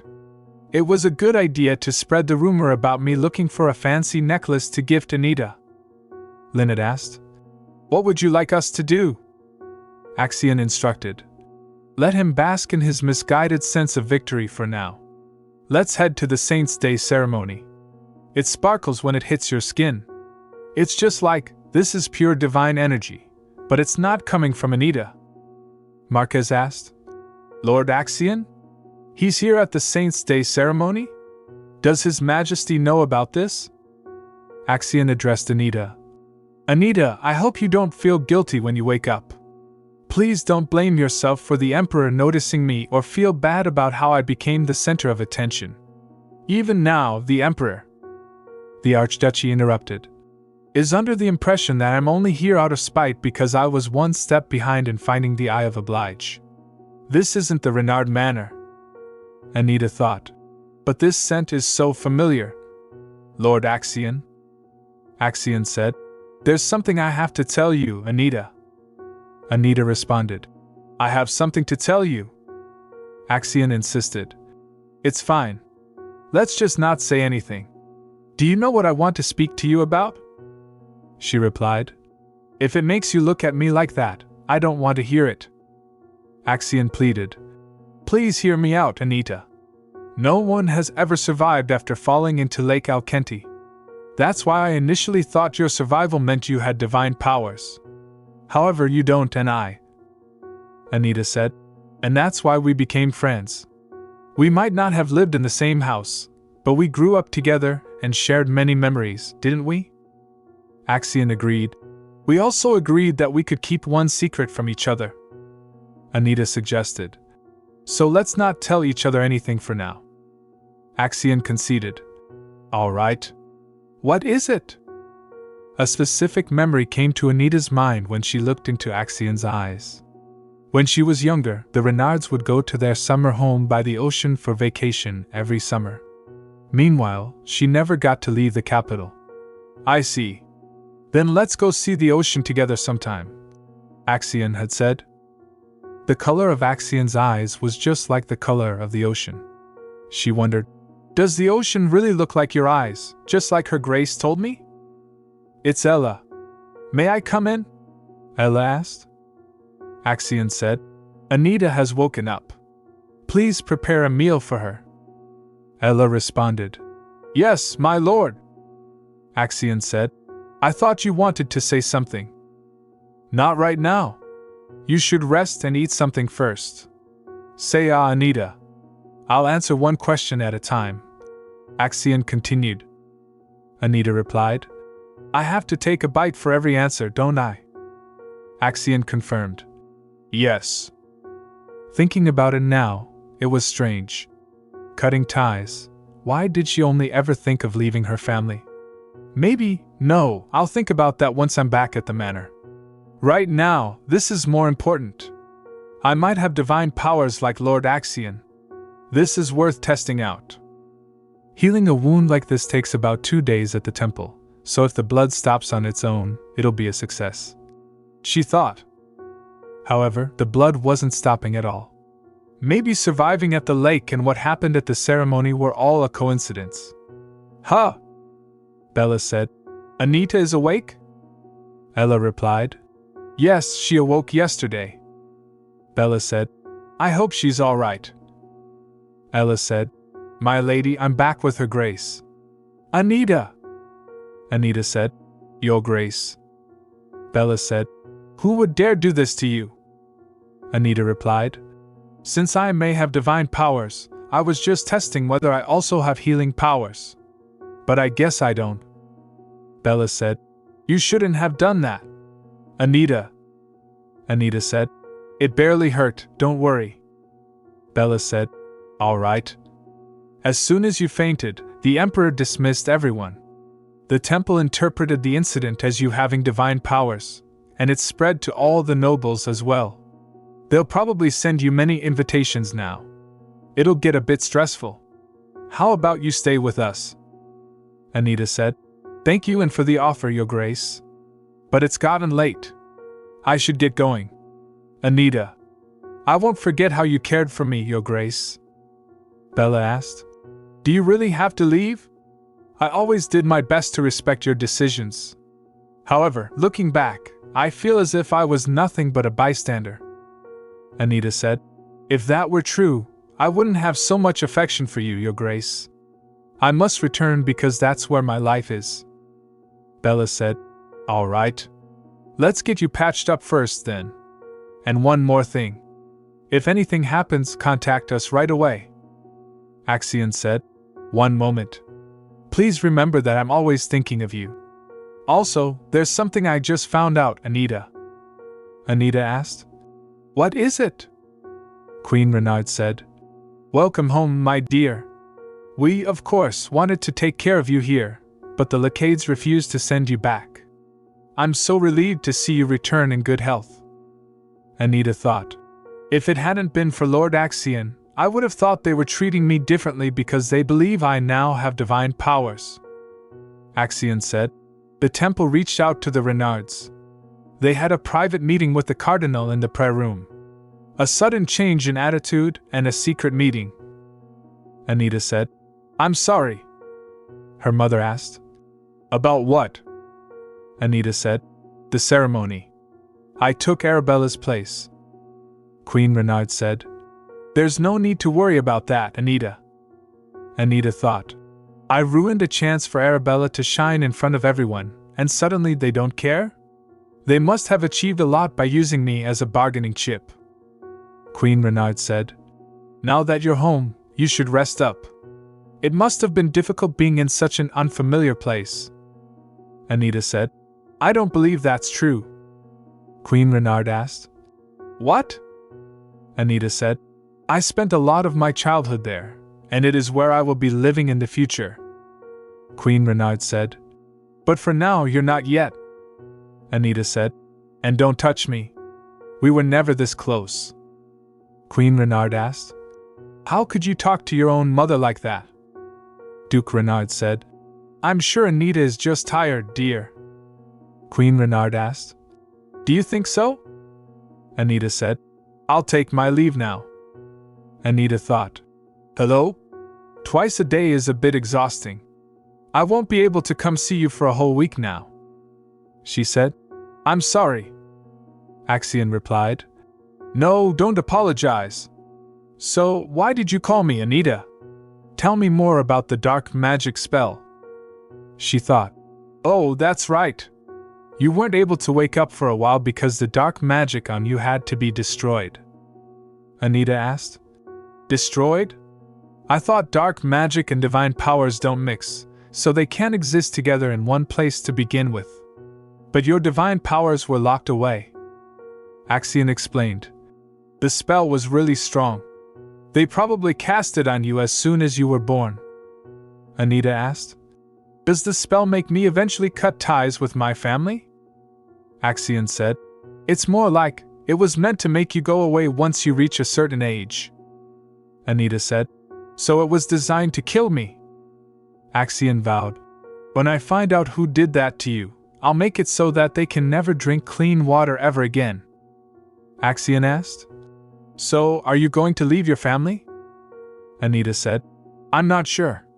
Cutting ties with them is no longer my only option. Bella said, How could she look so different? I heard a maid who served at the manor for years before the marriage was the midwife. But she doesn't take after her father either. Anita thought. The two of them are the kind of people who would have sacrificed their own child just to find Arabella. The question is who cast the dark magic spell on me. For now, I'll keep looking for a way to cure the Archduchess. Finding the dark mage can wait. Anita said. Come in. The maid said. My lady, I'm here to deliver an invitation. Anita said. Leave it there for me. But why are you delivering it? The maid said. Oh. Lady Renard said she felt bad about assigning a commoner as your maid, so. Anita said. She shouldn't have. The maid said. But my lady. Anita interrupted. If I just leave like this, her ladyship will be saddened. My discomfort about the situation must not matter. Aren't you unhappy about suddenly being assigned to serve someone else? The maid said. And not at all. I'm fine. Anita thought. As if. She's just hoping I'll give her something because she knows how I've treated Harriet. The maid said. A gold coin? This is so sudden, my lady. Anita said. Is it too much?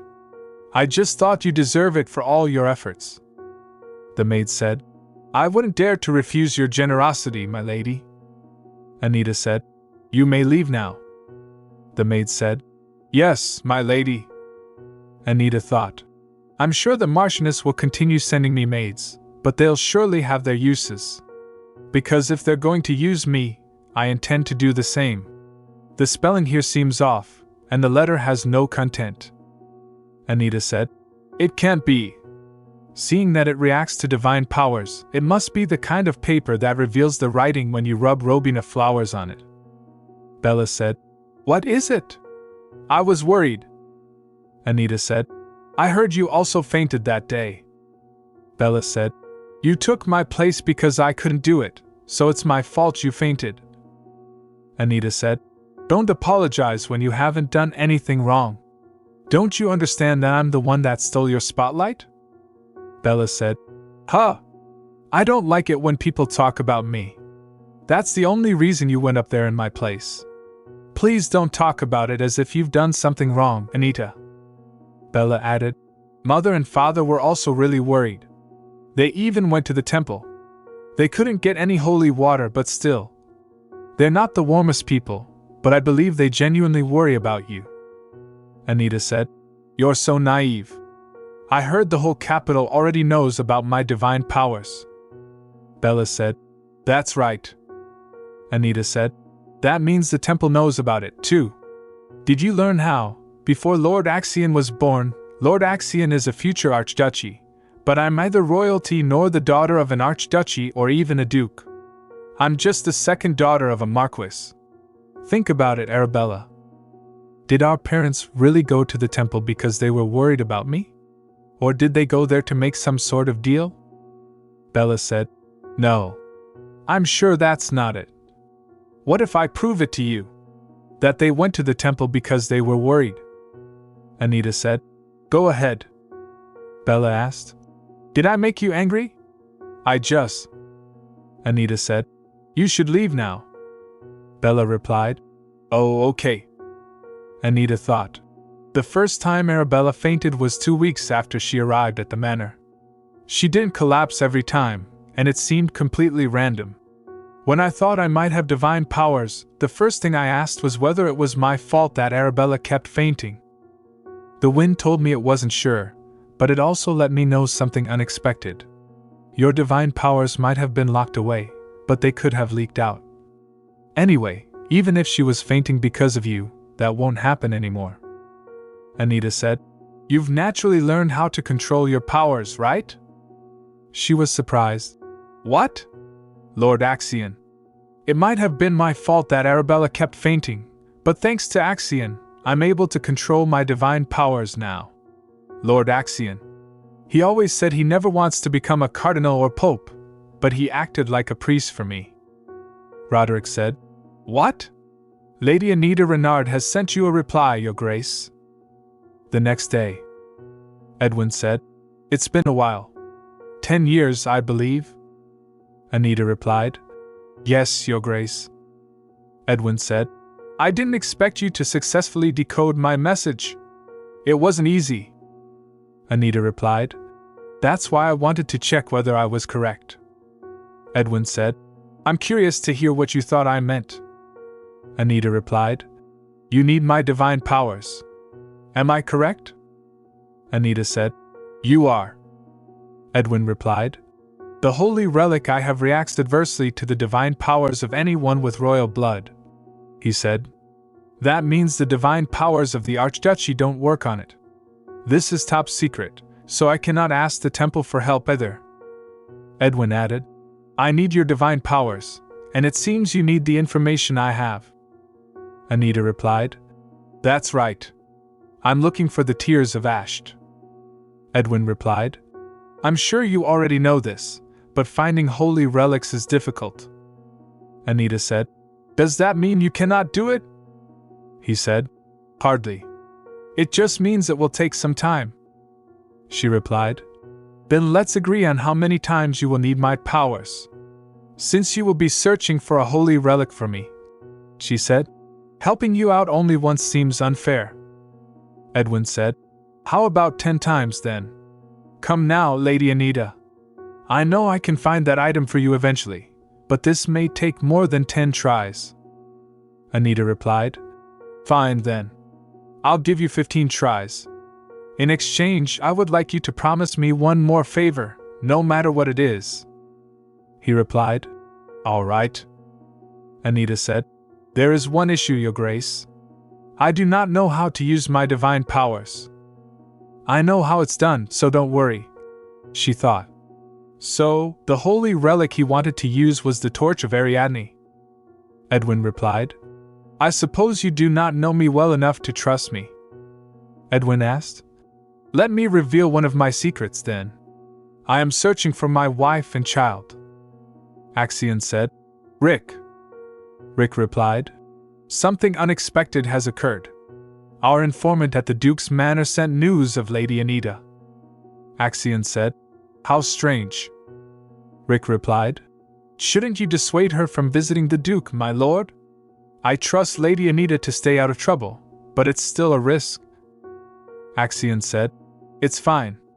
Anita can handle herself. However, it's better to be safe than sorry. Send in more of our stealthiest agents to keep an eye on the Duke. Axion added. I have to know, he thought, his purpose for contacting Anita. Do I really deserve to keep this? He wondered. This is far too valuable to give to me, Lord Axion. Axion said. I won't be able to use it for anything else anyway, as I got it by saying it'd be a gift for you. So please accept it. Besides, it might be useful to you someday, Anita. Anita replied. But still. Axion said. Anita. This is a copy of the Guide to Holy Relics, Axion said. Anita replied. Oh? Axion said. It contains information on the appearance, names, and characteristics of each holy relic and the requirements for using them. I believe this will help you. Anita replied. Thank you, Lord Axion. The Eye of Oblige is able to tell whether or not a nearby holy relic is authentic, she added. Have you found the Tears of Asht yet? Axion replied. No. It seems to be traveling around as an antique, but I have yet to find it. Anita thought. The Eye of Oblige will be very useful even after I find the Tears of Asht. But to get the information I need, that comes first. The Torch of Ariadne, she added. While it can detect anything you wish to find, it requires specific details to light the way. When the Renards were searching for Arabella, they most likely asked the torch to find the girl born 19 years ago on May 4th, in the 4th Manor on Royal Road. Anita said. So, to find the Duke's wife and daughter, he'll need such details. Bella said. Anita, let's talk, shall we? Anita said. What is it you want to talk about at this hour? Bella replied. Well, I heard you only let the maid I sent help you with your hair and makeup. Anita said. Yes. Anita thought. I knew she would bring up the new maid she sent. Bella said. If I send you someone else, will you let her be your personal maid? Anita replied. It doesn't feel right to take your maids from myself. Bella said. Anita, you're not taking them from me. I simply want to make up for not paying enough attention to you in the past. You can pay even less attention to me now. Anita said. What? I heard you went to the temple to pray for me. Bella replied. How did you know about that? Anita said. Arabella told me. Bella replied. Oh, that silly girl. It's so embarrassing. I asked her not to tell you. Anita, why don't you go to the temple with us sometime? We can pray together and assess your divine powers, too. Anita said. I have no intention of becoming a priest, so why should I? I don't want to go to the temple yet. Anita thought. Oh. I already knew the Marchioness would continue to send me her maids. But they'll surely have their uses. Because if they're going to use me, I intend to do the same. The maid said. My lady. Her ladyship has asked me to check up on you and ask if you need anything. Anita said. Then will you help me get dressed for an outing? By the way, my mother seems very concerned about me. The maid said. Oh. Anita said. I heard she even went to the temple because of me. She went again today, is that right? The maid said. Yes. Anita said. I'm worried my mother will get sick from praying so hard. She's already having such a hard time, so I feel bad for taking away one of her most trusted maids. The maid said. There's no need to worry about that. In fact, her ladyship is meeting up with others at the temple, so she won't just be praying. Anita said. Really? Who is she meeting? The maid said. I'm not sure about that, but, oh. Have you seen the head maid with a big envelope full of papers? That has to do with the favors her ladyship is doing for someone at the temple. Anita thought. I'm sure it was a half-true fact to earn my trust. Anita said. Is that so? Thank you for telling me. Anita thought. Besides Madame Sabina, the Marchioness treats all the other maids like they're nothing but decorations. But they are also humans with their own wills and desires. This maid probably thinks she earned this brooch by telling me useless information, but that information was more than enough. Anita said. Is that all you had to say? Boy said. A carriage passed through the gates of the Duke's manor a few days ago, sire. They spoke with the Duke for a little over an hour before they left. The Archduchy said. Who was it? Boy said. It was Anita Renard, sire. The Archduchy said. And do you know what they talked about? Boy said. We were not able to figure that out, Your Majesty. The Archduchy said. Not able to? What are you able to do, you useless fool? You never managed to obtain any information when it comes to that damn Duke. Boy said. Should we have someone spy on Anita Renard? The Archduchy said. Anita Renard is far too smart not to notice and get suspicious.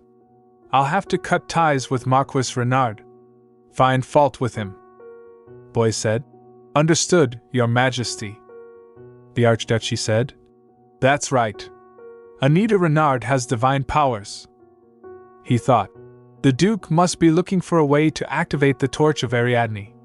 He'll give up soon enough. Philip said. My lady, an invitation has arrived for you from Lacade Manor. Anita replied. I guess it's already that time again. Philip said. Indeed. I shall excuse myself then. Anita said. Wait. I have a personal request for you. Will you accept it? Philip replied. Of course, my lady. Anita said. It's just one thing. Please get me my records from the department in charge of keeping the personal information of nobles. The maid said. Greetings. Philip thought. I knew something was off when Lady Anita asked me to get her records, but I never imagined something like this was happening behind her back. This is Philip, my lady. Anita said. Oh. She must be at the Lacade Manor by now. Philip asked. Why are you asking for those records all of a sudden, my lady? Anita said. No reason. Philip said. I just want to confirm something. Perhaps she already knew about this. I have rarely seen her in tears, but this will certainly break her heart. Anita said, "Did you blend this tea yourself?" Axion replied, "I did." Anita said, "I've never had anything like this. It's nice."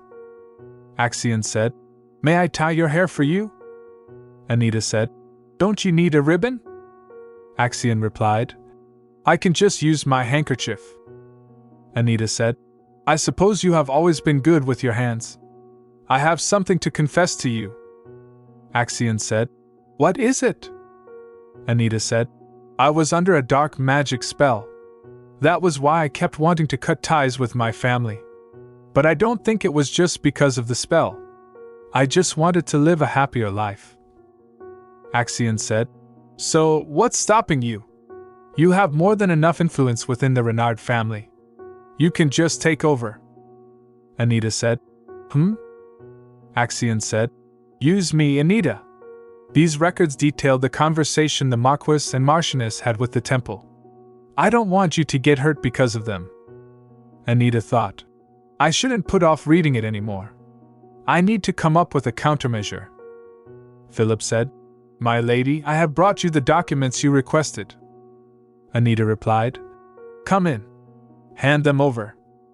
Philip said, "My lady, please do not let this hurt you too."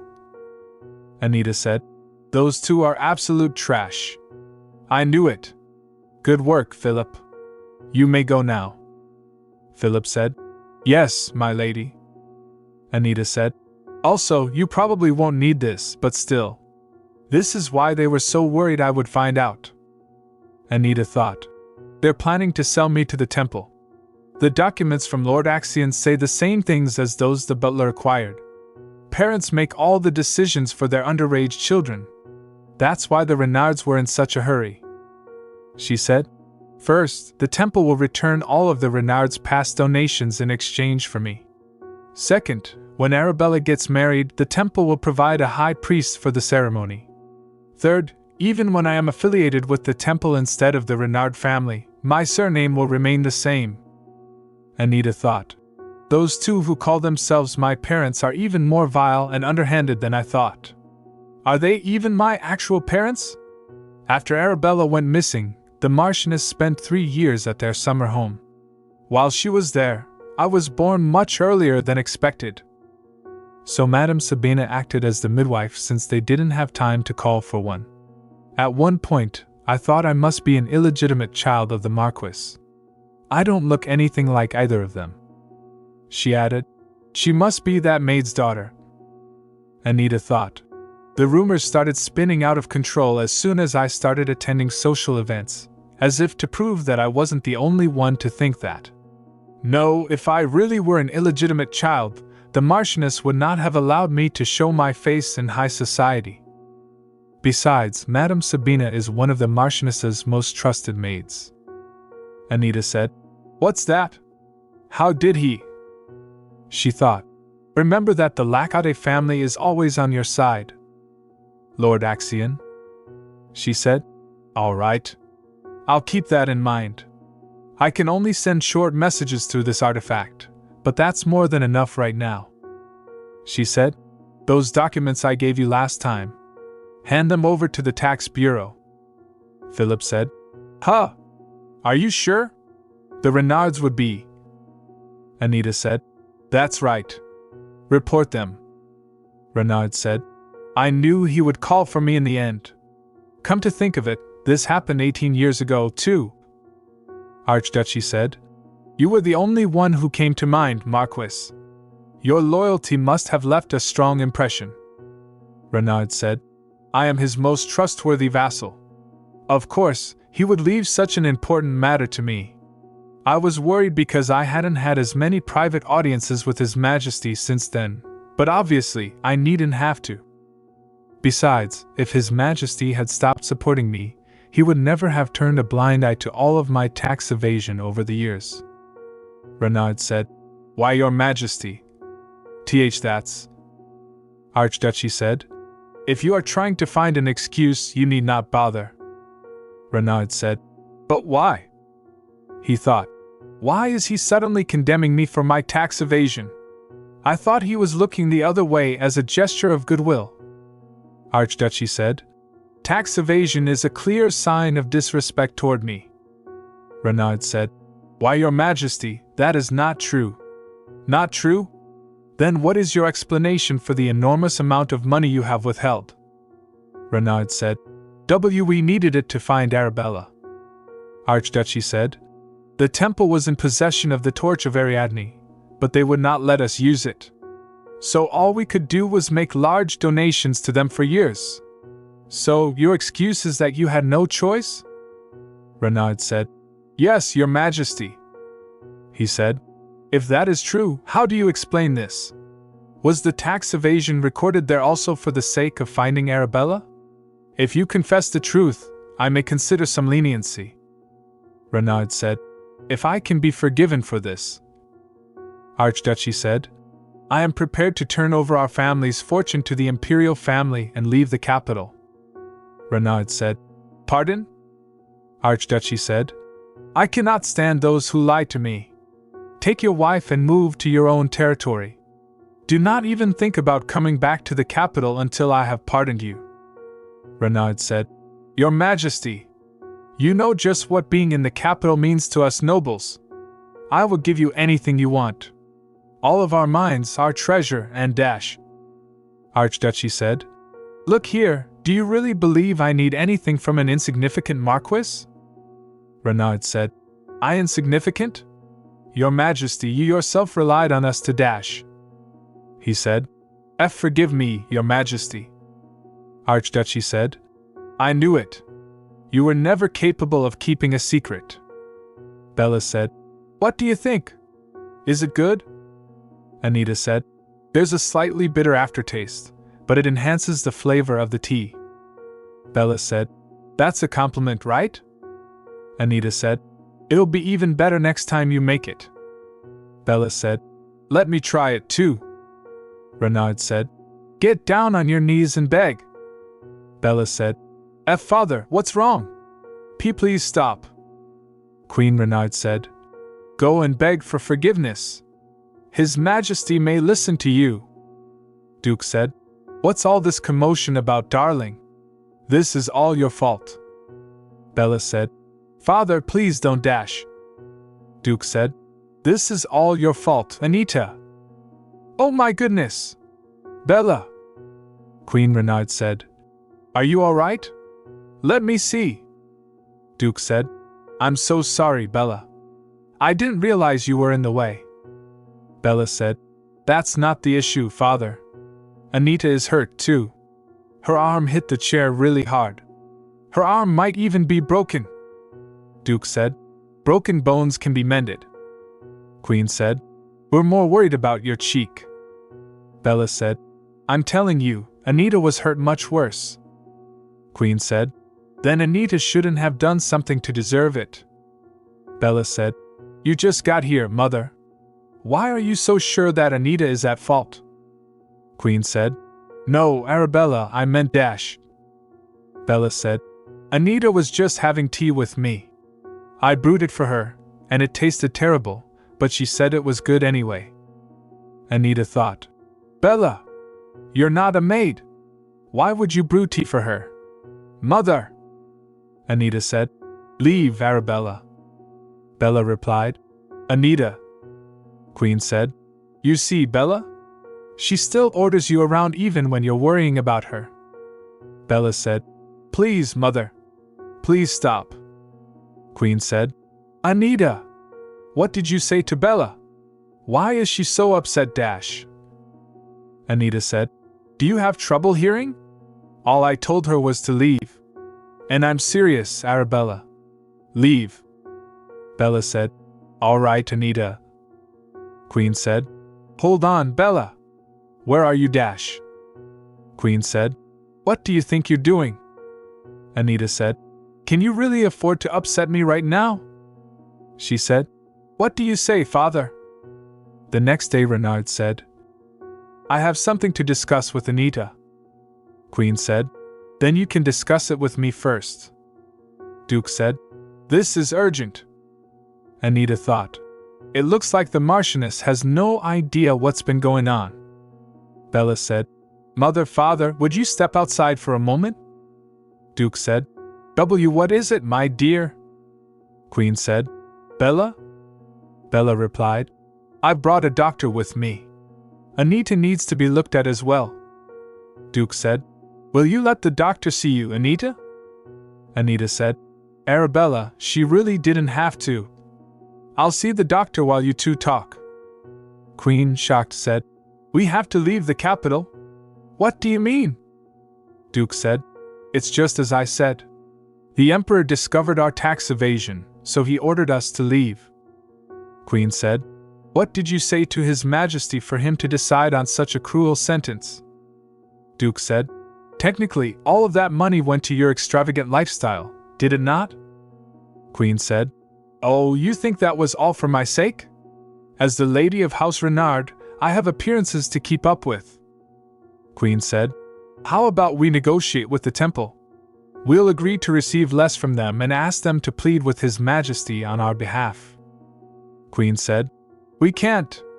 If that happens, His Majesty will find out we agreed to hand Anita over to the temple behind his back. I'm sure His Majesty has his eye on her as his future daughter-in-law. Duke said, We could end up losing both the support of the temple and the Emperor at this rate. What do we do? Duke said, That's why I came to see Anita. His Majesty may listen to her, as he's always favored her. Queen said, Oh, it is unfortunate that I do not get to see her very often, since she has not made her debut. How about letting her make her debut early? Queen said, That's right. His Majesty has always been indulgent when it comes to Anita. Duke said, Now that the doctor has left, I'll go back inside. She was being short with you the other day too, wasn't she? Duke said, I'll give her a stern talking to. Queen said, I believe in you, dear. Duke said, I came by earlier because there is something you must do. Anita thought, considering that he's asking me to do something for him, he was being quite aggressive. She said, Something I must do, you say? Duke said, Before I get to that, I have something to say to you. I hear you have been very rude to your mother as of late. Anita said, Oh. She thought, So he's trying to intimidate me into doing him a favor. I suppose he can't bring himself to stoop so low as to just ask. Duke said, The reason you have such nice dresses to wear and good food to eat is all thanks to Dash. Anita said, All right. Duke said, All right. What do you mean? Anita said, If you consider the money you spend on me to be a waste, I'll leave. Compare how much money I brought into the march with how much you have spent on me. If there is a difference, I will pay it. Duke said, What? Anita said, In any case, that isn't what you came here to tell me, is it? Duke said, I simply had to say something because I fear you have become ungrateful. What is it you had to tell me? Duke said, Request an audience with His Majesty. He is incensed because of this tax evasion issue. At this rate, we may even lose the money we earn from our territory. Anita said, Does this mean he intends to pay off the Emperor to try and assuage him? But the Marquis doesn't have that kind of money, so he must be planning on extorting the residents of our territory. She said, I'm sure you are aware of this, Father, but if you try to extort the residents of our territory to pay your way out of this, you will end up having to repay that money thrice over, according to imperial law. Duke said, So? Do you plan on simply watching as our family falls to ruin? Anita said, So, you want me to ask His Majesty to ignore all of this in exchange for offering him enough money? Duke said, No. No matter what, just convince His Majesty not to send us away from the capital. Anita said, Oh, so you've been ordered to leave the capital. I didn't think the Emperor would actually do something about the tax evasion, as he's ignored it so far. Duke said, This is working out much better than I expected. We needed to donate that money to find Bella. You know just how much we long to get her back. Anita said, Yes, I do. She said, I'll ask His Majesty for an audience. I'm sure he'll let me see him in the next few days. It was all for the sake of finding Arabella, was it? That money was being spent for other things as well. He really has no remorse for what he has been doing. She thought. But I'm not doing this because the Marquis lied to me first. It's because I only take after the worst parts of my parents. A few hours later, Anita said, I didn't expect him to let me see him on the same day. I thought the Emperor was far too proud to allow such a thing. He must really want to know what I have to say to him. Archduchy said, Good to see you, Anita. Why did you want an audience with me? Anita said, Thank you for seeing me, Your Majesty. Archduchy said, What did the Marquis tell you? I worry he may have misled you. Anita said, He may have misled me? Archduchy said, Oh, don't mind me. While I am sorry toward you, I have no intention of taking back the punishment I have already ordered. Anita said, Of course, Your Majesty. I am aware that you have been very considerate. Archduchy said, I see. Anita thought. That look in his eyes, he's definitely trying to get a read on me. He wants to know why I came to see him. She added, Your Majesty, this is the true reason I asked for an audience with you. Archduchy said, What is this, Anita? Anita said, My parents are trying to transfer my guardianship to the temple. They tried to hand you over to the temple? Archduchy said, Who do they think they are trying to send you to the temple? Anita replied, I am not of age yet. Thus I am obligated to follow my father's decisions, as he is the head of the family. Archduchy said, So your father planned all this? But why are you showing me these documents? Do you require my assistance? Anita said, He must have already figured out that I would be indebted to him if he helped me. However, there is something else he can help me with besides this issue. This may be presumptuous of me, Your Majesty, but I can handle my own family. Archduchy laughed. Anita said, I simply wish to repay my debt to you. My abilities should prove helpful as the head of my family in the future. You are the one who allowed me to realize my potential, Your Majesty, by generously allowing me to lead the ceremony in my sister's stead. Archduchy said, You need not call it a debt to me. Nothing would have happened if you did not have any divine powers. Anita thought, He's more receptive than I expected. I wonder if he's caught on to what I'm implying. Archduchy said, I did not expect the Renards to have conspired with the temple over you already. They were quick. It would only be fair to respond just as quickly. Anita said, Thank you, Your Majesty. The Emperor has definitely understood what I'm asking for. Archduchy said, Do not worry, Anita. I will handle the temple. There is something else I wish to discuss with you in that regard. Duke said, What kind of tea would you like? Anita said, There's no need for tea since this won't take long. He said, I see. Then I won't ask for any tea either. Duke said, Has the Emperor forgiven some of the money we owe? What about us having to leave the capital?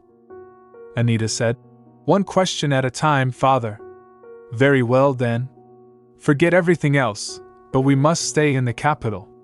First of all, you still owe the same amount of money, she said, and you will not be able to return to the capital until His Majesty pardons you. Duke said, What do you mean?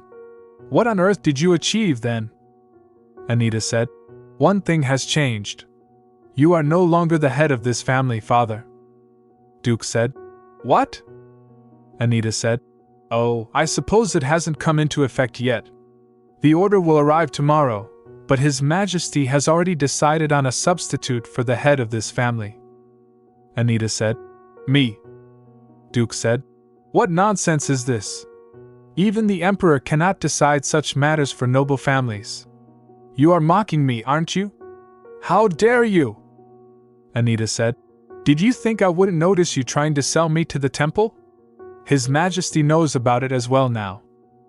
Duke said, How could you? You've gone too far. Anita said, Have I? You tried to use your child, so why can't I use you? Duke said. You are no child of mine. I am not your fath dash. Anita thought. He fell for it. This is definitely dark magic. Oh, so I'm not your child after all. Duke said. What are you saying? That's not true. I simply misspoke, you see. Anita said. We don't share a single drop of blood, yet all you did was use me. She said. No matter how hard I tried, you never praised me. Not even once. All you did with that hand was slap my cheek. Now it's time for me to treat you the same way. Anita said. I'll ask you an easy question. Who suggested using dark magic? Duke said. Dark magic? I would never use such terrible dash. Anita said. How many people were involved in this dark magic? Duke said. As I said, I would never dash. Anita said. A different question then. Does the Marchioness also know that I am not your child? Duke said.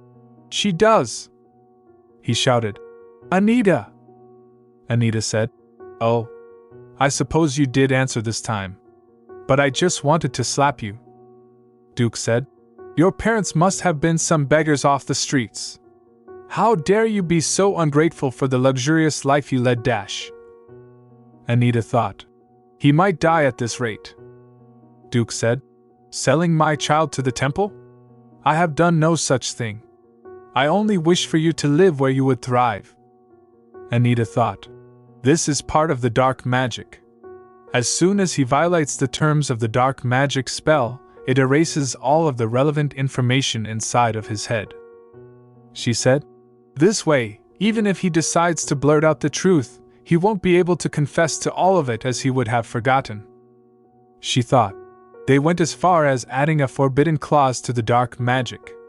Even if the Marquis has no more information for me, I need to do something to stop him from interfering any further. She said. Don't worry about Arabella. You said I was your child, didn't you? That would make Arabella my sister. Of course, I'll treat her well. She added. If you cooperate, that is. I may change my mind at any moment, after all. Do you remember? On that day 10 years ago, I wonder if I look just like you do now. Anita said. I was just a child, but I think I went along with your strict methods quite well. So you understand what I mean, don't you? What I am implying, I mean. That night. Anita thought, I suppose they were able to treat me so terribly because they weren't my actual parents. Casting dark magic is difficult to begin with, but this spell involves a forbidden clause as well. My actual parents must have either lost or abandoned me. She said. In the end, I was never a renard. While working for the family, I couldn't even afford to stop and wipe my bleeding nose. Duke Renard said. You will become the next head of the family anyway. Anita said. I knew it was all a lie. Our family becoming wealthier will benefit you too. I worked so hard to please them.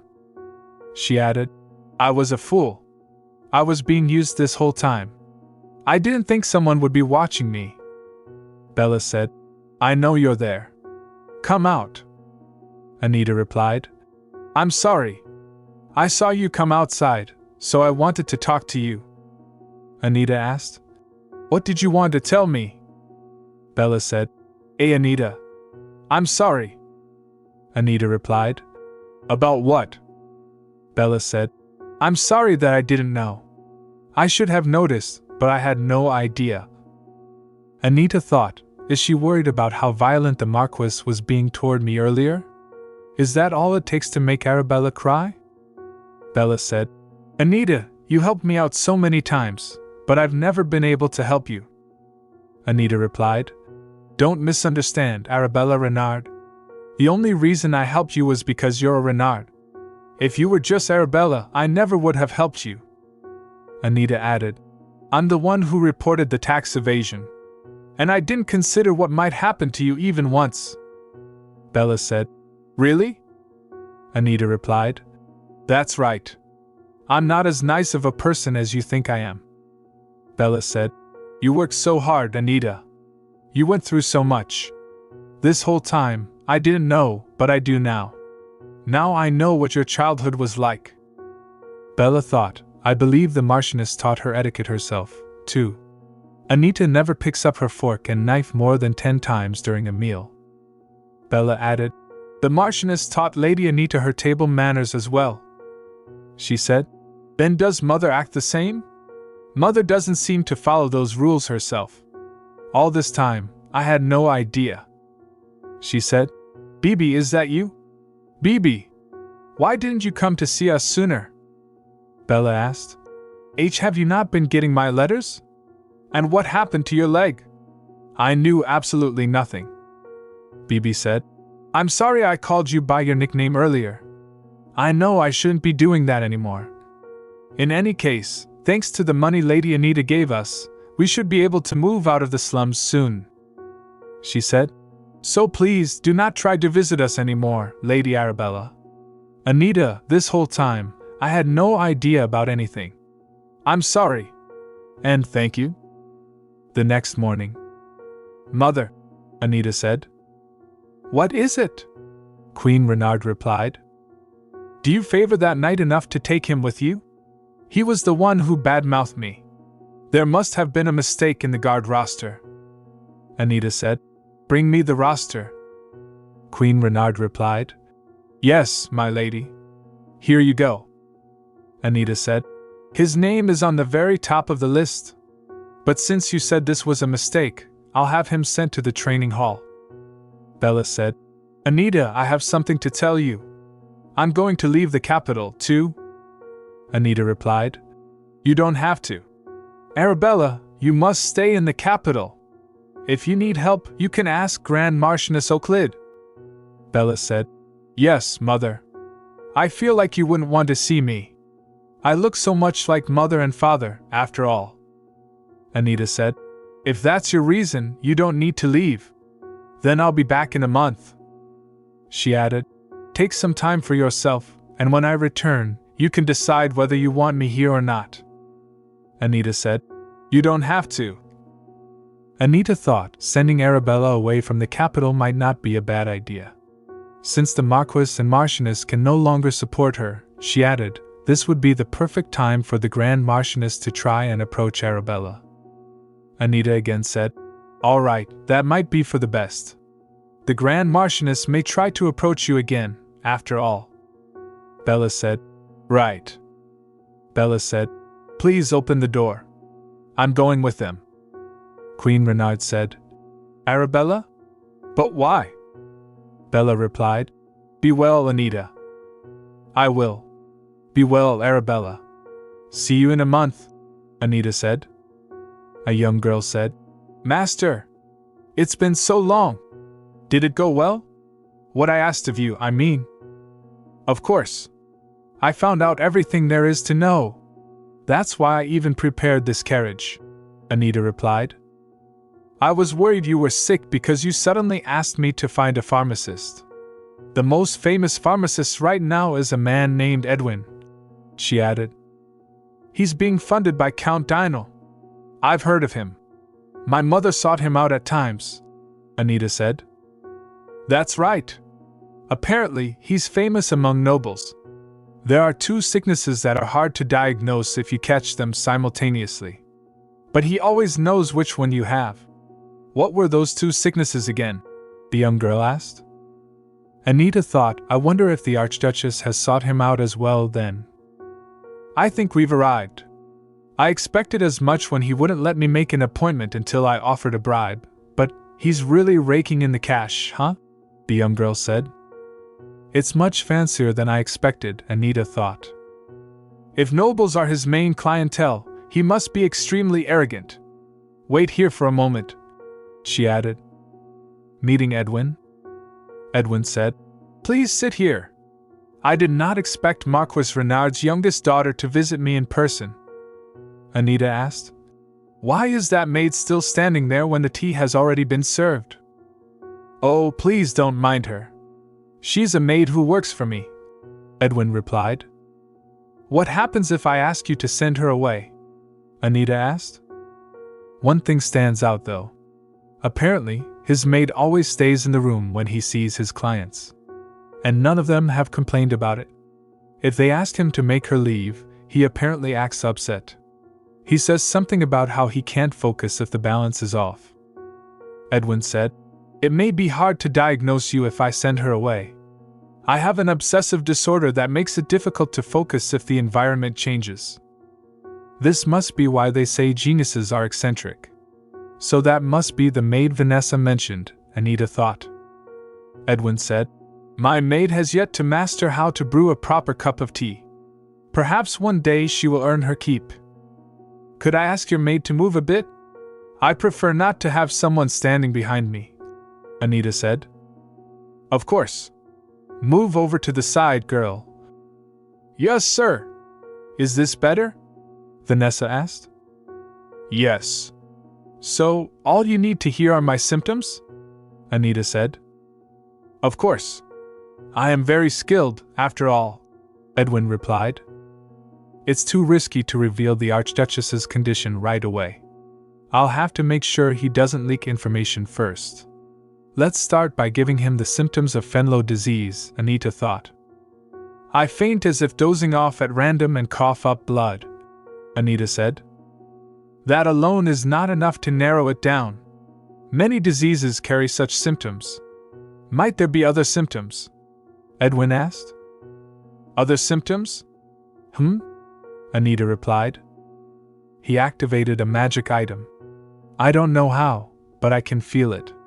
It may just be a hunch, but somehow, I'm sure," she thought. "My legs shake when I get up. Do you need me to tell you more?" Anita said. "It could still be 3 different diseases. Anything else?" Edwin asked. I think I have trouble with digestion," Anita said. "That would mean it's Ashpen disease," Edwin said. "Oh, my mistake. Actually, I have no appetite," Anita replied. "Oh, so it's Fenlo disease," Edwin concluded. "How impressive of you to diagnose me so quickly," Anita said. "Is that not why you came to see me in person, my lady? Your medicine won't be ready before tomorrow at 4 in the afternoon," Edwin said. "I can't do tomorrow. It will be at least 4 days until I can come back," Anita replied. "Well, my schedule. I mean, we will make it work, Lady Anita," Edwin said. "Then I will take my leave," Anita said. Just as I thought, the sound I heard from his magic item was very rhythmic. It was probably, she thought.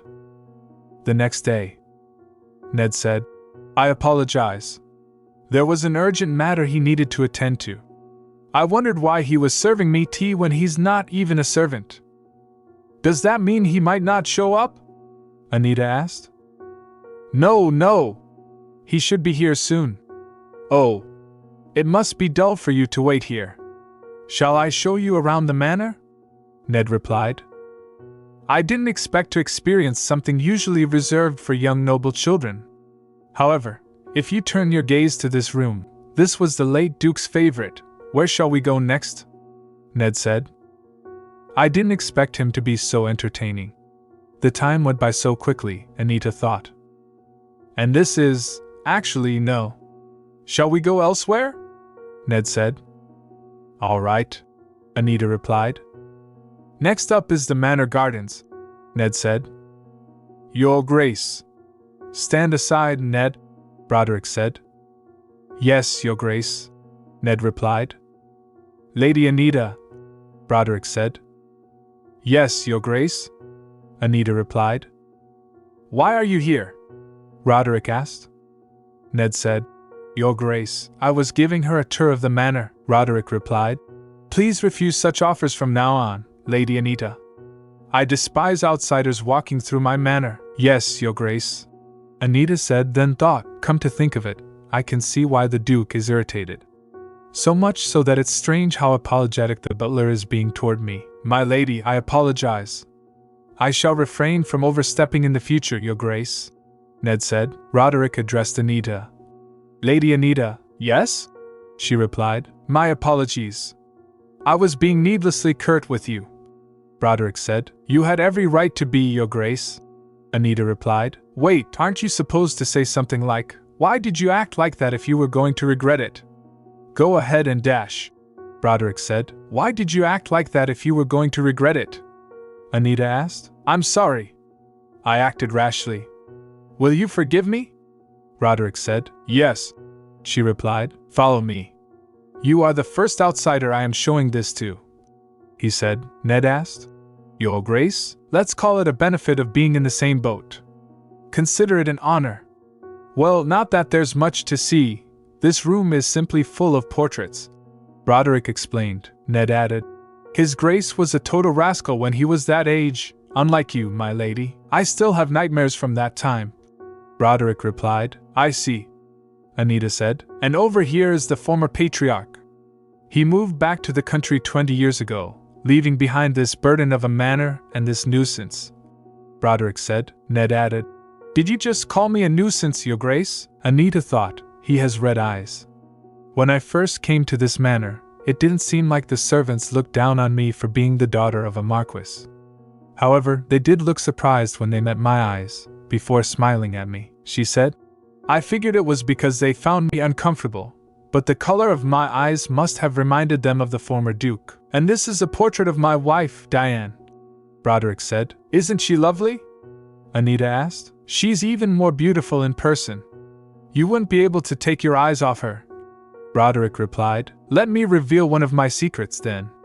I am searching for my wife and child, Broderick continued. Today, I would like to offer you more uses of my divine powers than we agreed upon, Anita said. I didn't mean to coerce you into doing more for me by showing you this room. Did it make you pity me? Broderick asked. Not at all. You are the head of the Empire's only dukedom and must be much more well off than I am. I have simply just found out what it is like to be waiting for someone, Anita replied. I certainly won't refuse, Broderick said. Since we used it once before, there should be about half as much divine power left in it. Thank you, he added. By the way, I hear Marquis Renero lost his title and was kicked out of the capital, Broderick mentioned. Your Grace. How could you bring that up? Ned exclaimed. Oh? I thought Lady Anita was behind it all, Broderick said. Pardon? Ned asked. There goes my positive image, I suppose. They'll think I schemed to oust my own parents. What should I say to save my reputation? Anita said. What on earth did the Marquis do to force her to go that far? I thought it was strange when she said she had been working for the family since she was young. Ned wondered. Everyone here is so strange. The Duke asks a mere Marquis's daughter for forgiveness, and his butler somehow thinks the best of me even though he hasn't known me for very long. It's just like… Anita thought, then concluded, no, the Duke just needs my divine power. That must mean everyone will scramble to become the next head of the family. Since the Emperor made a move himself, you still have some time. But it won't last long, Broderick said. I suppose so, Anita replied. There's no need for you to take the difficult path. If people find out that the Duke supports you, those leeches should fall off on their own.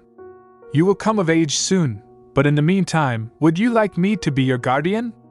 Broderick offered. Pardon? Anita asked. If I accept, I wouldn't have to be careful of Grand Marchioness Euclid anymore, she thought. But… Your Grace, please watch your language, Ned urged. Am I wrong? Thank you for your kind offer, Anita said. My offer was sincere, you know, Broderick said. Please be more level-headed like Lady Anita, Your Grace.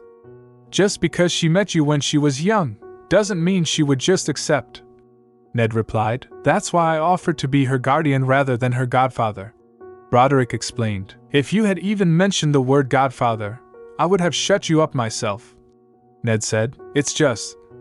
I have simply just found out what it is like to be waiting for someone. Thank you for your kind offer.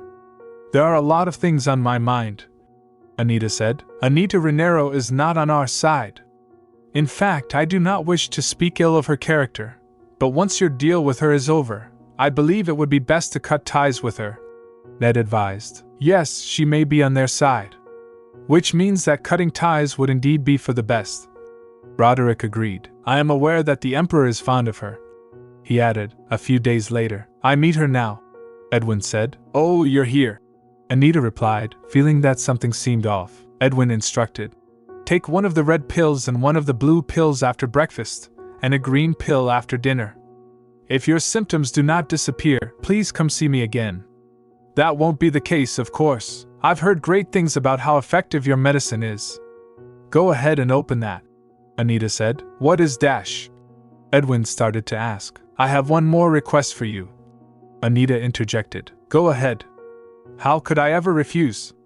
But first, my tea seems to have gone cold, Edwin said. Fire in! What are you doing? How could you just stand there and not notice the tea getting cold? I'm sore dash, Vanessa began. Am I hallucinating? Or did you just dare to raise your voice in my presence? You are the one who didn't notice when the cups were right in front of you. Anita cut in. I apologize, Vanessa murmured. Would you tell me about your other request now, my lady? Edwin asked. By the way, I've been wondering.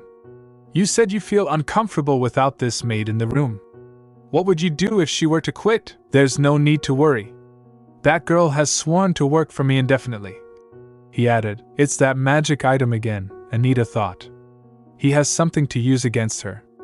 My other request is about an illness a young noblewoman I know suffers from. She has pain in her shoulders and teeth. Is that so?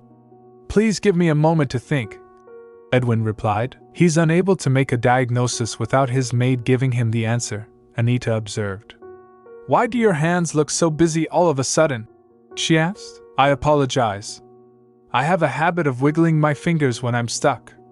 I do not recall the name of the illness at the moment, but I believe I can have medication ready for her in 2 days, Edwin said. All right. Would you ask your maid to escort me out? I didn't bring my own, so I may need someone to show me the way to my carriage, Anita requested. Oh, yes. Of course. Thank you, Edwin replied. What a strange way of communicating. It must have taken a while to come up with, Vanessa thought. You would be better off trusting me than that swindling pharmacist, Anita advised. How did you dash? Vanessa began. I find it stranger that no one ever suspected anything, Anita said. Most aristocrats don't pay attention to a mere commoner, Vanessa replied. You seem to know your way to your carriage, so I will take my leave. Her out of there. You promise? Anita thought. I knew it. He has something to use against her. If you change your mind, just let me know, Anita added. Vanessa recalled. Me? In your stead, sir? Yes. You're a woman but not particularly skilled, so no one else will want you. This is a fantastic opportunity for you, isn't it? All you've been doing so far is menial chores. And I'm sure you don't think yourself too good for it, Edwin said. But he's the one who made me do all of that menial labor until my hands were raw, Vanessa thought. No. He took us in when we were roaming the streets with nowhere to go. He even taught me how to make medicine. He may have taught me just so I could sort out medicinal herbs for him, but still. However, my sister is still too young, she continued thinking. Don't worry about that. While you work here, your sister can be a playmate for Count Dino's daughter, Edwin reassured her. A few months later, your sister has broken a vase at the Count's manor. A very expensive one at that, Edwin said. Pardon? Just the other day, you told me she was sick. I'll send over whatever medicine she needs from now on, Vanessa replied. But it'll be difficult to get her back until her debt has been dashed. Edwin started. Please let them know that I'll pay for the vase with my paycheck, Vanessa interrupted. Do you really think you'll be able to pay that vase off with your measly paycheck? It's all thanks to my help that she can receive her medicine at least, Edwin said. All nobles are terrible, fire in, he added. But why haven't I heard that she's doing better after receiving the medicine?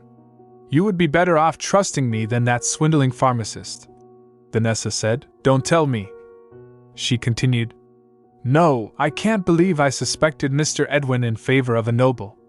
He'd be heartbroken if he found out. All nobles are terrible, after all. But it's already been 3 years. When will I finally be able to see her again? Lima, she thought. Lima? Her name is Lima. She's the little sister of Edwin's maid. She turns 10 this year. Edwin recommended her to Count Dino himself, and because she happened to have pink hair, which is his daughter's favorite color, she started working there as a playmate right away. Anita announced. Oh? That shouldn't keep her from seeing her sister though, should it? It shouldn't, no. Why did you want me to do a background check on that maid anyway, master? She added. Because that pharmacist seems to be even worse than I thought. Edwin replied. Edwin and Vanessa, Edwin said. I heard she had become the new head of the Renero family. I suppose she's too young to know the value of money. But something about her seems strange. Pardon? Vanessa asked. Marchioness Renard. Oh, I suppose she's Grand Marchioness now. Anyway, she had some anxiety medicine prescribed by me in the past as well. Edwin explained. Yes, I remember. Vanessa replied. Perhaps Lady Anita needed the medicine for her then. The rumor that she kicked her parents out of the capital must have just been a rumor. Don't forget to prepare medicine for the symptoms she described. Edwin instructed. Yes, sir. Vanessa said. Remember, the crux of the matter is this. Will she or will she not need the medicine long term? Edwin emphasized. Excuse me? Vanessa asked, confused. That young lady will return with bags of money every time she visits. You understand what I mean, don't you? I have to meet the Count today, so if anyone comes to see me, tell them to come back tomorrow. Edwin was interrupted by Vanessa. Sir! Lima needs this. It's exactly the amount she needs, so please be careful not to spill. Vanessa urged. You there? Edwin called out. Yes, sir? A boy replied. Will you be leaving shortly? Edwin asked. Pass this on to your master's daughter's playmate. I will call for you again once I'm ready to leave. Edwin instructed. Yes, sir, the boy replied. Vanessa said. You work for the Count, don't you? It's something really important, so please take good care of it. That man, he didn't seem very happy earlier. But I'm sure he'll deliver the medicine. Did any of the medicine I've sent ever make it to Lima? Is Lima even alive? Vanessa thought. Roderick and Ned, Roderick said. She'll be happy, don't you think so? Oh. Yes, Your Grace. Ned replied. He was cold toward her just the other day. What's gotten into him? Though I suppose His Grace is the only person who can be entirely rational when it comes to Anita Renard, Ned thought. Lady Anita Renard has arrived, Ned announced. Send her in. Roderick replied. Roderick and Anita, you're finally here.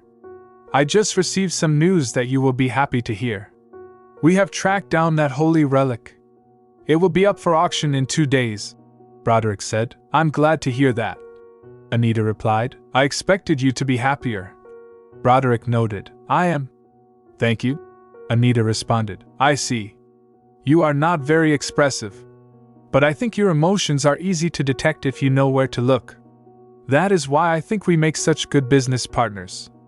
Finding the holy relic was part of our deal, so you need not thank me for it, Roderick said. All right, Anita agreed. Also, the auction house seems to think the holy relic is just a pretty trinket. The auction house can get busy, so you should really send someone in your stead. Please accept this as a small token of my appreciation, Roderick added. At the auction house, you must have an invitation to enter, the servant said. Here, Anita replied, handing over the invitation. Thank you. Please come in, the servant said. I feel a bit bad since the Duke went so far as to get me an invitation.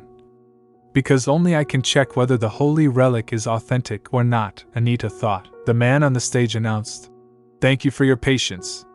We will now begin the auction. First off, we have an intricate music box. A legendary mermaid is engraved upon this work of art. The Eye of Oblige reacted to it.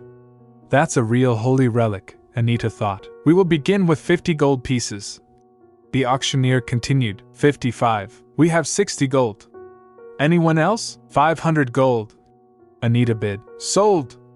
To the young lady, the auctioneer declared. She's buying that old piece for 500 gold? She must be a rich collector with no eye for real value. People murmured. All right. Now on to our next item. The wind spirit is carved on this ring, and the blue gems on it have a mysterious glow, the auctioneer said. The wind spirit. I really want to tell you my name someday, Anita thought. People. 160 gold. 170 gold. 180 gold. Axion. 490 gold. Man on stage. Sold. This concludes today's auction, Euclid said. You seem pleased, my lord. Axion replied. I am, Euclid said. I suppose you deserve to be, considering it took us 2 years to track it down. But weren't you aware you would get your hands on it the moment you arrived? Axion said.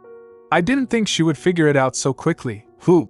Euclid began. Stop, Axion interrupted. Pardon?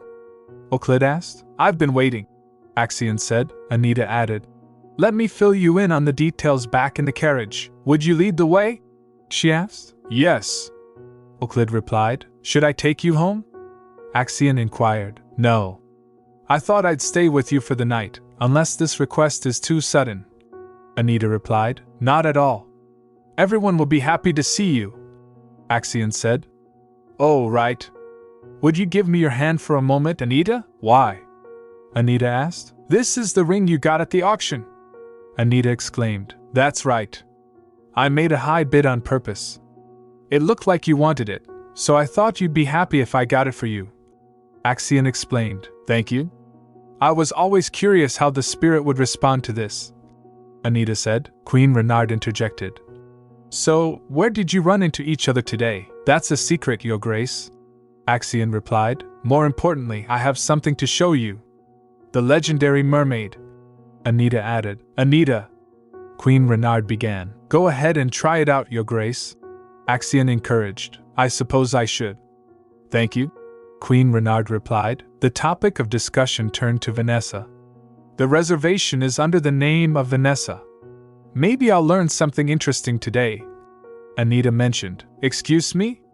Vanessa said. This voice, Anita recognized. I was asked to take you to a different room today, Vanessa replied. I don't know what changed her mind, but she really should try not to make it so obvious she's lying. All right. Go ahead, Anita thought. Yes, my lady. Please wait here. Are you done now, Florin? Vanessa asked. I let you get away with one lie, so say what you have to say. No tricks this time, Anita warned. My lady, am I still of use to you? Vanessa pleaded. Yes. I need someone like you, Anita replied. Really? If you rescue my sister Lima, I'll do anything. I can even dedicate my life to you, my lady. She's only 10 now, and she's supposed to be working as a playmate for the Count's daughter. But what do I do if that was also a lie? Vanessa asked. Don't worry. That much is true, Anita reassured. Pardon? Vanessa asked, confused. I can imagine what happened. Edwin must have been threatening her with her sister's well-being.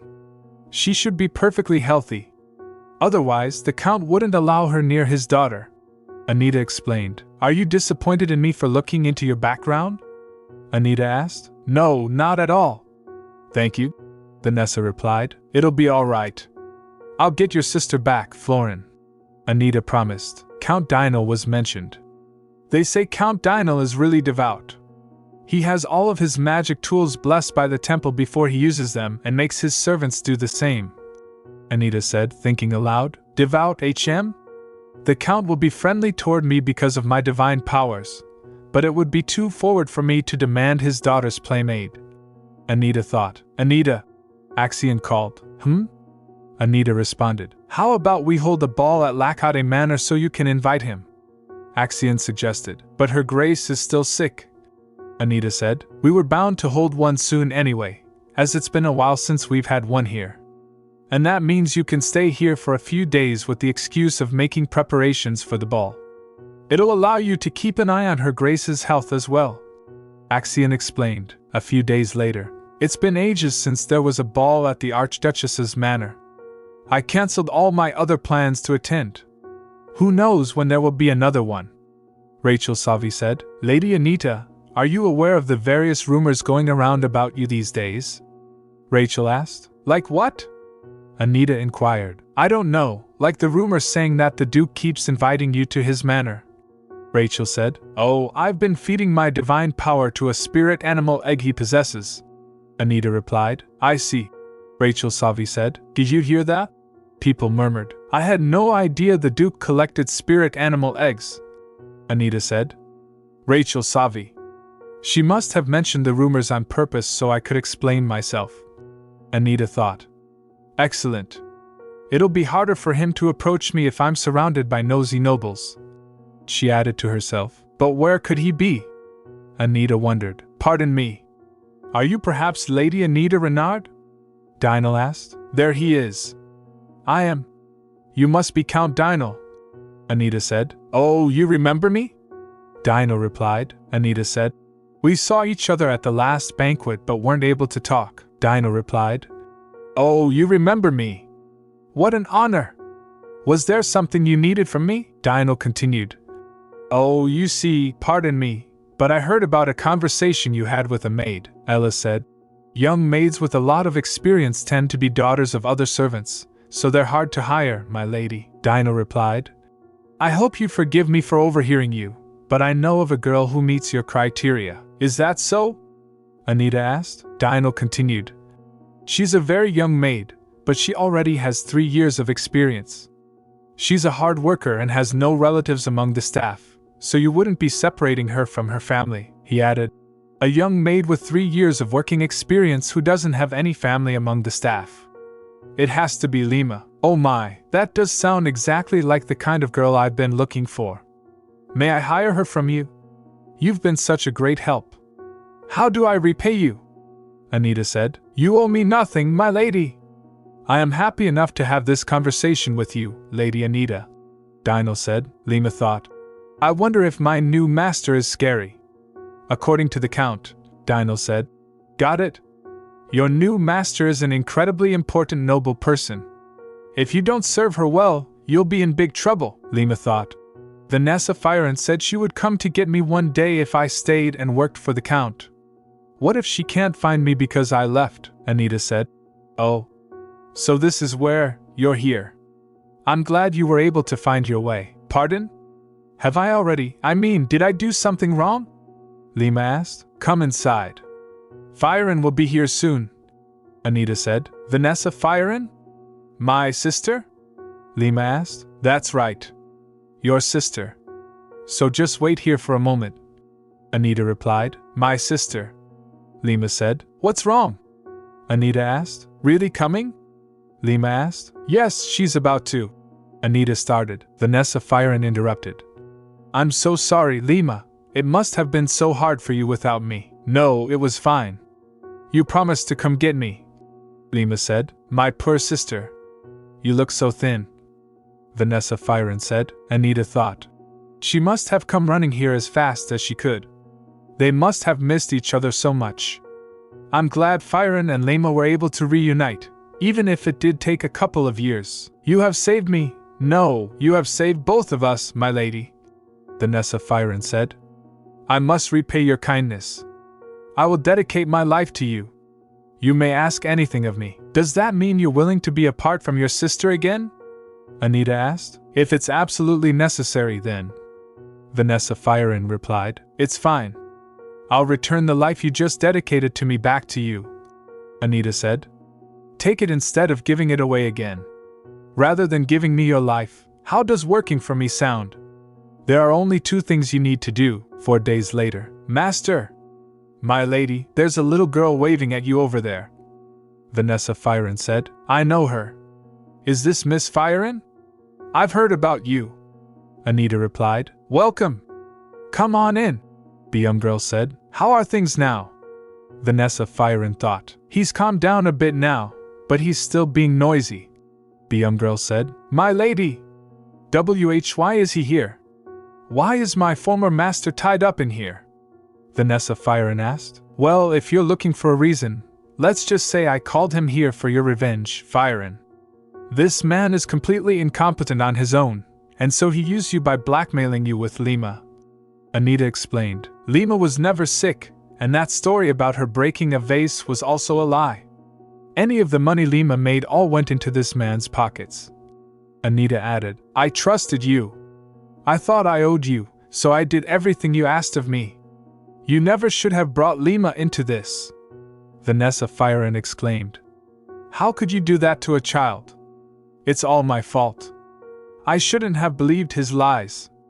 Then Lima wouldn't have had to. Don't let yourself feel guilty for this. All I'm doing is giving you a choice. What would you like to do? Anita asked. Pardon? Vanessa Firen replied. Should I kill him for you? Or you can do it yourself if you'd like, Anita offered. I'd like to stop here, my lady. I'm furious, but I want to be someone Lima can look up to. Vanessa Firen said. All right. If that is your decision, Anita said, then I will take care of this man on my end. I plan on sending him very far away, so don't worry. Anita added. Yes, my lady, Vanessa Firen replied. All right then. There's just one more thing I would like your help with, Anita said. You said you'd do anything, right? See you, Anita added. Be safe, Firen, Lima said. But my lady, this is… I had no idea you meant you would send me to the academy to study, Vanessa Firen said. I'm not sending you for free. There's someone I need you to cure, Anita replied. Someone I need to cure? Vanessa Firen asked. That's right. So go and learn as much as you can. Even with a terrible, witless teacher, you displayed incredible talent, so… Anita said. Think of it as me investing in that talent. I will gladly be your sponsor. Anita thought. My lady. I'll do my best, I promise, Vanessa Firen said. All right, Anita replied. A few days later, Ned said. Now I just have to wait for Firen to return from the academy, Anita replied. Good. I just got my hands on the Tears of Ash as well. Everything is going according to plan. Except for one thing, Roderick said. Another unsuccessful attempt. Are you all right? Anita asked. Roderick replied. I've been looking for them for 18 years. I can't be disappointed already, Anita said. Let me try using my divine powers one more time then. Though I used my divine power on the Torch of Ariadne countless times, the Duke's efforts were in vain. It's all right. There will be more opportunities in the future. For now, allow me to show you around the manor since you are here as my guest, Roderick said. You're showing me around the manor? Anita asked. The servants are so diligent about keeping this place spotless. Wouldn't it be a pity if no one were to appreciate their efforts? Roderick said. I suppose so, Anita replied. At some point, I sincerely started to hope that the Torch of Ariadne would find the Duke's family. She added. Good morning, Roderick said. Ned replied. Your Grace. You cannot show up looking like that, Your Grace, Anita said. Why not? Roderick asked. Have you no dignity, Your Grace? Your dignity, Ned shouted. Please chide him as well, my lady.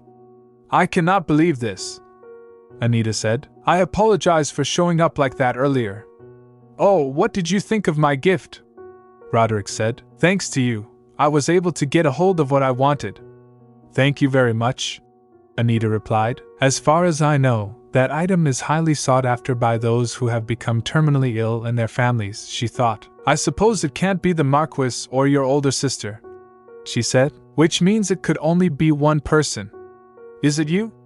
Roderick asked. It's not me, no, Anita replied. I am relieved to hear it, Roderick said. Your Grace. Your Grace, Ned shouted. What is it? Roderick asked. Forgive my interruption, but this is about news you have been waiting for, Ned said. Don't tell me. A girl with pink eyes has come to see you bearing her Grace's locket, Roderick said, but the Duke's reaction seemed strange. That's not the face of someone about to meet his long-lost daughter, Anita thought. They finally took the bait, he said. Yes, this is our chance, Anita replied. Would you like to hear a secret, Anita? Roderick asked. My wife's portrait was custom-made. Only I can see its true colors. Diane's eyes are not actually pink, he said. Did the girl arrive safely? The Archduchy asked. Yes, Your Majesty, Philip replied. I should be able to use her as a spy soon. How exciting. It's just as difficult to plant a spy in House Vicerosa as in House Lacade, the Archduchy said. While the servants of Archduchess Lacade respect her greatly and are thus fiercely loyal to her, Duke Vicerosa's servants are few in number and have been there for years. He added, I was never able to get any useful information. But it'll be different this time. Neither your hair nor your face resemble her, but the color of your eyes is a perfect match. He thought. Yes, you'll do nicely as the Duke's daughter. The fact that it's an 18-year-old girl with pink eyes will be enough to sway the Duke. What a pity that I won't be there to watch this long-awaited reunion. I would love to see the Duke getting teary-eyed over his fake daughter, he said. What should we do if the fake decides not to follow through? Philip asked. Get rid of her. If the quality of the information she obtains starts to wane, get rid of her immediately, the Archduchy said. That way the Duke believes he has lost his daughter all over again. The Archduchy added, the man said to Axion. Finally! The fact that you're here must mean you've come to a decision. Getting Duke Renard and his wife, Queen Renard, to cooperate was too easy. They were only interested in how much money they could get by selling Anita Renard. They were practically begging to sell her to us, but Anita Renard must have caught wind of our plan because everything started to crumble. And yet, there's only so much a mere daughter of a marquis can achieve, so we expected her to realize her place and quiet down soon. He added, although they supposedly get along, I heard she publicly humiliated the marquis at the banquet some time ago. Axion replied, maybe she really is just maintaining their relationship out of gratitude. The man said, however, when she unexpectedly began to cut ties with the marquis and his wife and began to show signs of seeking independence, we looked for a new pawn for our scheme. Someone with a say in Anita Renard's future. But not yet a part of House Renard. He added, in other words, I didn't expect you to agree to our request. Her fiancé, Lord Axion Lacade. The man said, is that so? Axion replied, you will not regret this. The man said, I did not expect the Lacade family to agree to this deal. How surprising, Axion replied. Is it? Axion said. I was more surprised that you proposed human trafficking, Cardinal. How could someone professing to serve the gods do something so vile? He added. That devout faith you value so greatly at the temple must mean nothing when you try to curry favor with those in power, the man replied. My lord! How dare you say something so disrespectful to a servant of the gods? As someone born with divine powers, you have a duty to, the man asked. What are you doing? Axion replied. This will hurt a lot, Axion said. What have you done? I considered just killing you, but I can't let you get out of reflecting on what you've done. I've taken away your divine powers permanently, he added. A cardinal without divine powers will no longer be of any use to the temple. Behave yourself and reflect on what you've done, the man said. But why would you do this to me? Axion replied. You shouldn't have tried to mess with Anita, Cardinal, Rick said.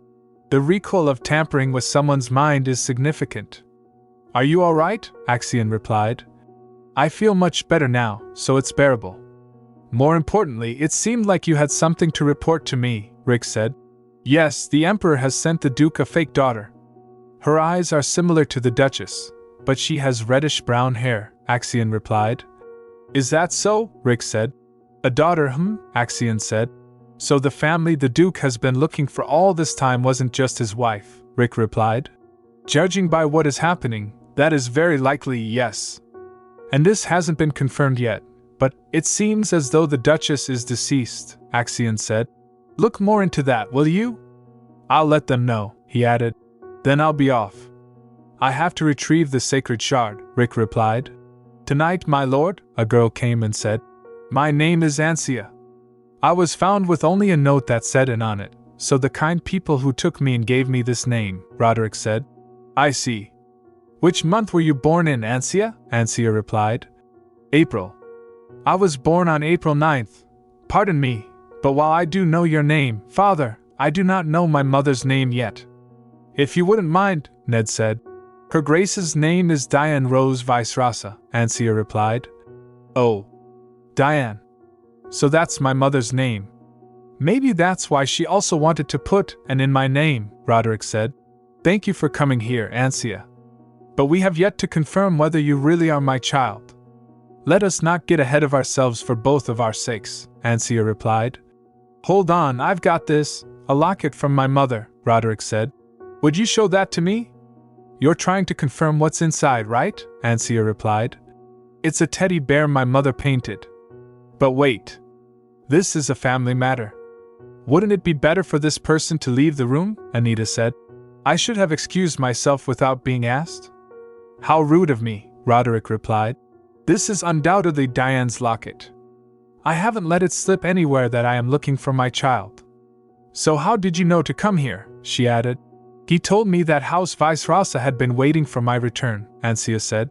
Where are you going? Roderick said. I will see Lady Anita off, so go ahead and take Ansia to her room, Nay replied. Yes, Your Grace, Ansia said. Please give me back my locket. It's the only keepsake I have from my late mother, Roderick said. What? The locket. Could I have it back? He said. All right. I'll leave it with you, he further said. I apologize that you had to see such an unsightly scene, Roderick replied. Did you get a look at the picture inside of the locket? Anita said. Partially, yes, Roderick replied. Diane excelled at many things, but she had no artistic talent at all, Anita said. Is that so? Roderick replied. I was the one who painted that teddy bear. You see, at the time, some people looked down on her for her lack of painting skills, saying it was necessary for a noblewoman to be artistic, Anita replied. I don't know if I have any right to hear about this, Your Grace. I'm telling you this because it's you, Roderick said. Do you think I should treat that girl as if she were my real daughter? It may all be an act, but if my real child finds out I took on the role of father to a fake, then it's ridiculous, isn't it? It's not as if I have any idea whether my real daughter resents me, is angry at me for taking so long to find her, or if she's even alive. No, Anita replied. If it were me, I don't think I'd be angry with you. Oh, I would be upset about the time we missed out on. So I might grumble about that a bit, but if your daughter knew that you started an information guild and even pretended to be fooled by a fake just to find her, she would never resent you, and she would probably want to kill whoever was responsible for. Oh, maybe not that part, Roderick replied. Actually, she absolutely would if she took after Diane. Diane had quite the temper too, Anita said. Her Grace sounds like a wonderful person, the man said. Anita Renad was born over 2 years before Cloche was even founded. Do you still want us to look more into her, Your Grace? Roderick said. I know that she isn't the right age, but go and find out more about Anita Renard, the man replied. Yes, Your Grace. 4 days later, the maid exclaimed. My lady, Anita replied. What is it? The maid said. Your tea got cold, so I prepared a fresh pot. I know you don't like to drink tea that has cooled off, Lady Anita, Anita thought. She's been acting like this for 3 days already, the maid continued. The material of this night dress looks very stiff. Are you all right with it, Lady Anita? Anita said. I think it's soft enough, the maid replied. It might feel ticklish if it's too soft, so I'll bring you one that feels better right away, Anita asked. What are you doing? The maid responded. I'm cleaning, my lady. Since you are staying in this room, I cannot allow a single mote of dust in here. I thought she would stop on her own, but, she said. How is it, Lady Anita? Anita replied. It has a good scent, but are you acting like this because you think I'll become the next head of the house? The maid said. I don't know much about that, but I always served you, my lady, so, Anita replied. Or is it because I had my mother's maid serve me for a while? The maid said. Well, Anita replied. That maid left to the estate with mother. I have no intention of hiring any more maids because you were always enough, so don't worry, she added. In any case, please deliver this to Philip, the maid said. Yes, my lady. I'll be back in no time. And even if you decide to hire more maids, you should stay away from those working here now, she added. They all pretend to be nice and aren't even that great at their jobs. But anyway, I'll be off now, Anita said. How silly of her to worry about me. She must have noticed that the other maids have started treating me differently. It's not as if I am anyone important in the household, she thought. I hope the night captain gets here soon once he sees the documents. I need to know what things are like at the estate now that the Marquis and Marchioness are there, Anita said. All right then. I think I've taken care of everything that needed to be done here. I should head out now, Axion said. Anita, what do you think? Anita replied. It's good, Axion replied. It seems you don't like this one as much, Anita said. How did you know? I just had a feeling. Why did you want to come here, by the way? Anita replied.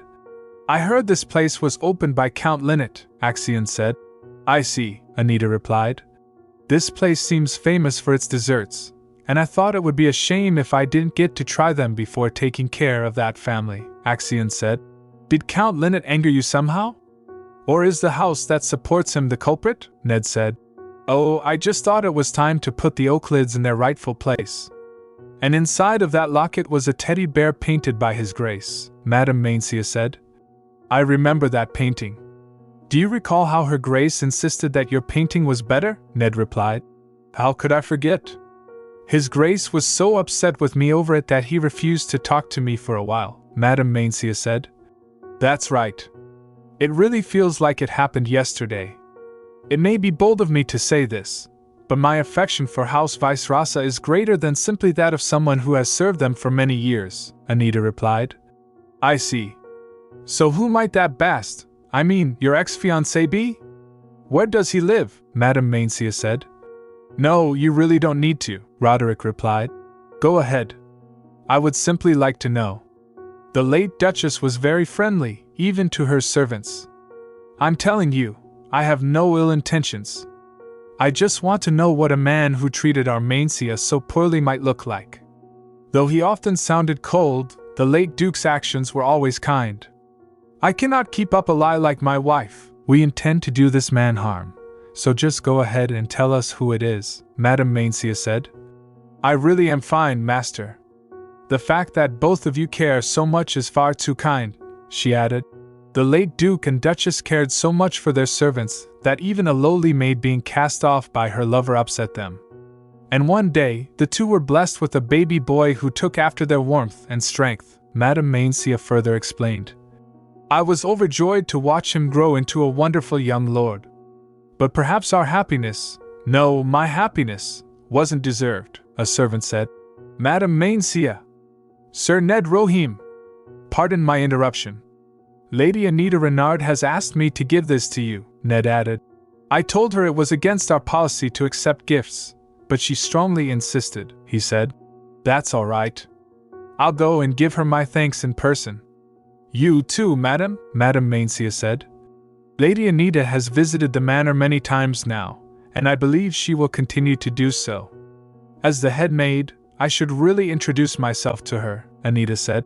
Oh, Sir Rohim, Ned replied. Thank you for visiting us, Lady Anita, Anita said. I just came by to give you some cake because I thought of you, but I seem to have taken up a lot of your time, Ned replied. Of course not, my lady. In any case, cake? Did you perhaps bring enough for all the servants? Anita said. I couldn't just bring some for you and His Grace. I shall get going then, Madame Manhua said. May I introduce myself, my lady? Please forgive me for taking so long to greet you in person, my lady. I was busy with matters at the estate, she said. I am Susanna Manhua, head maid at House Vice-Rasa, Anita said. Don't apologize. It's nice to meet you, Madame Manhua, Madame Manhua replied. Our policy is not to accept gifts whose origin we do not know, Ned said. Should we throw it out then? Madame Manhua thought. Lady Anita's red eyes, they seemed so familiar. Let us ask His Grace what he thinks.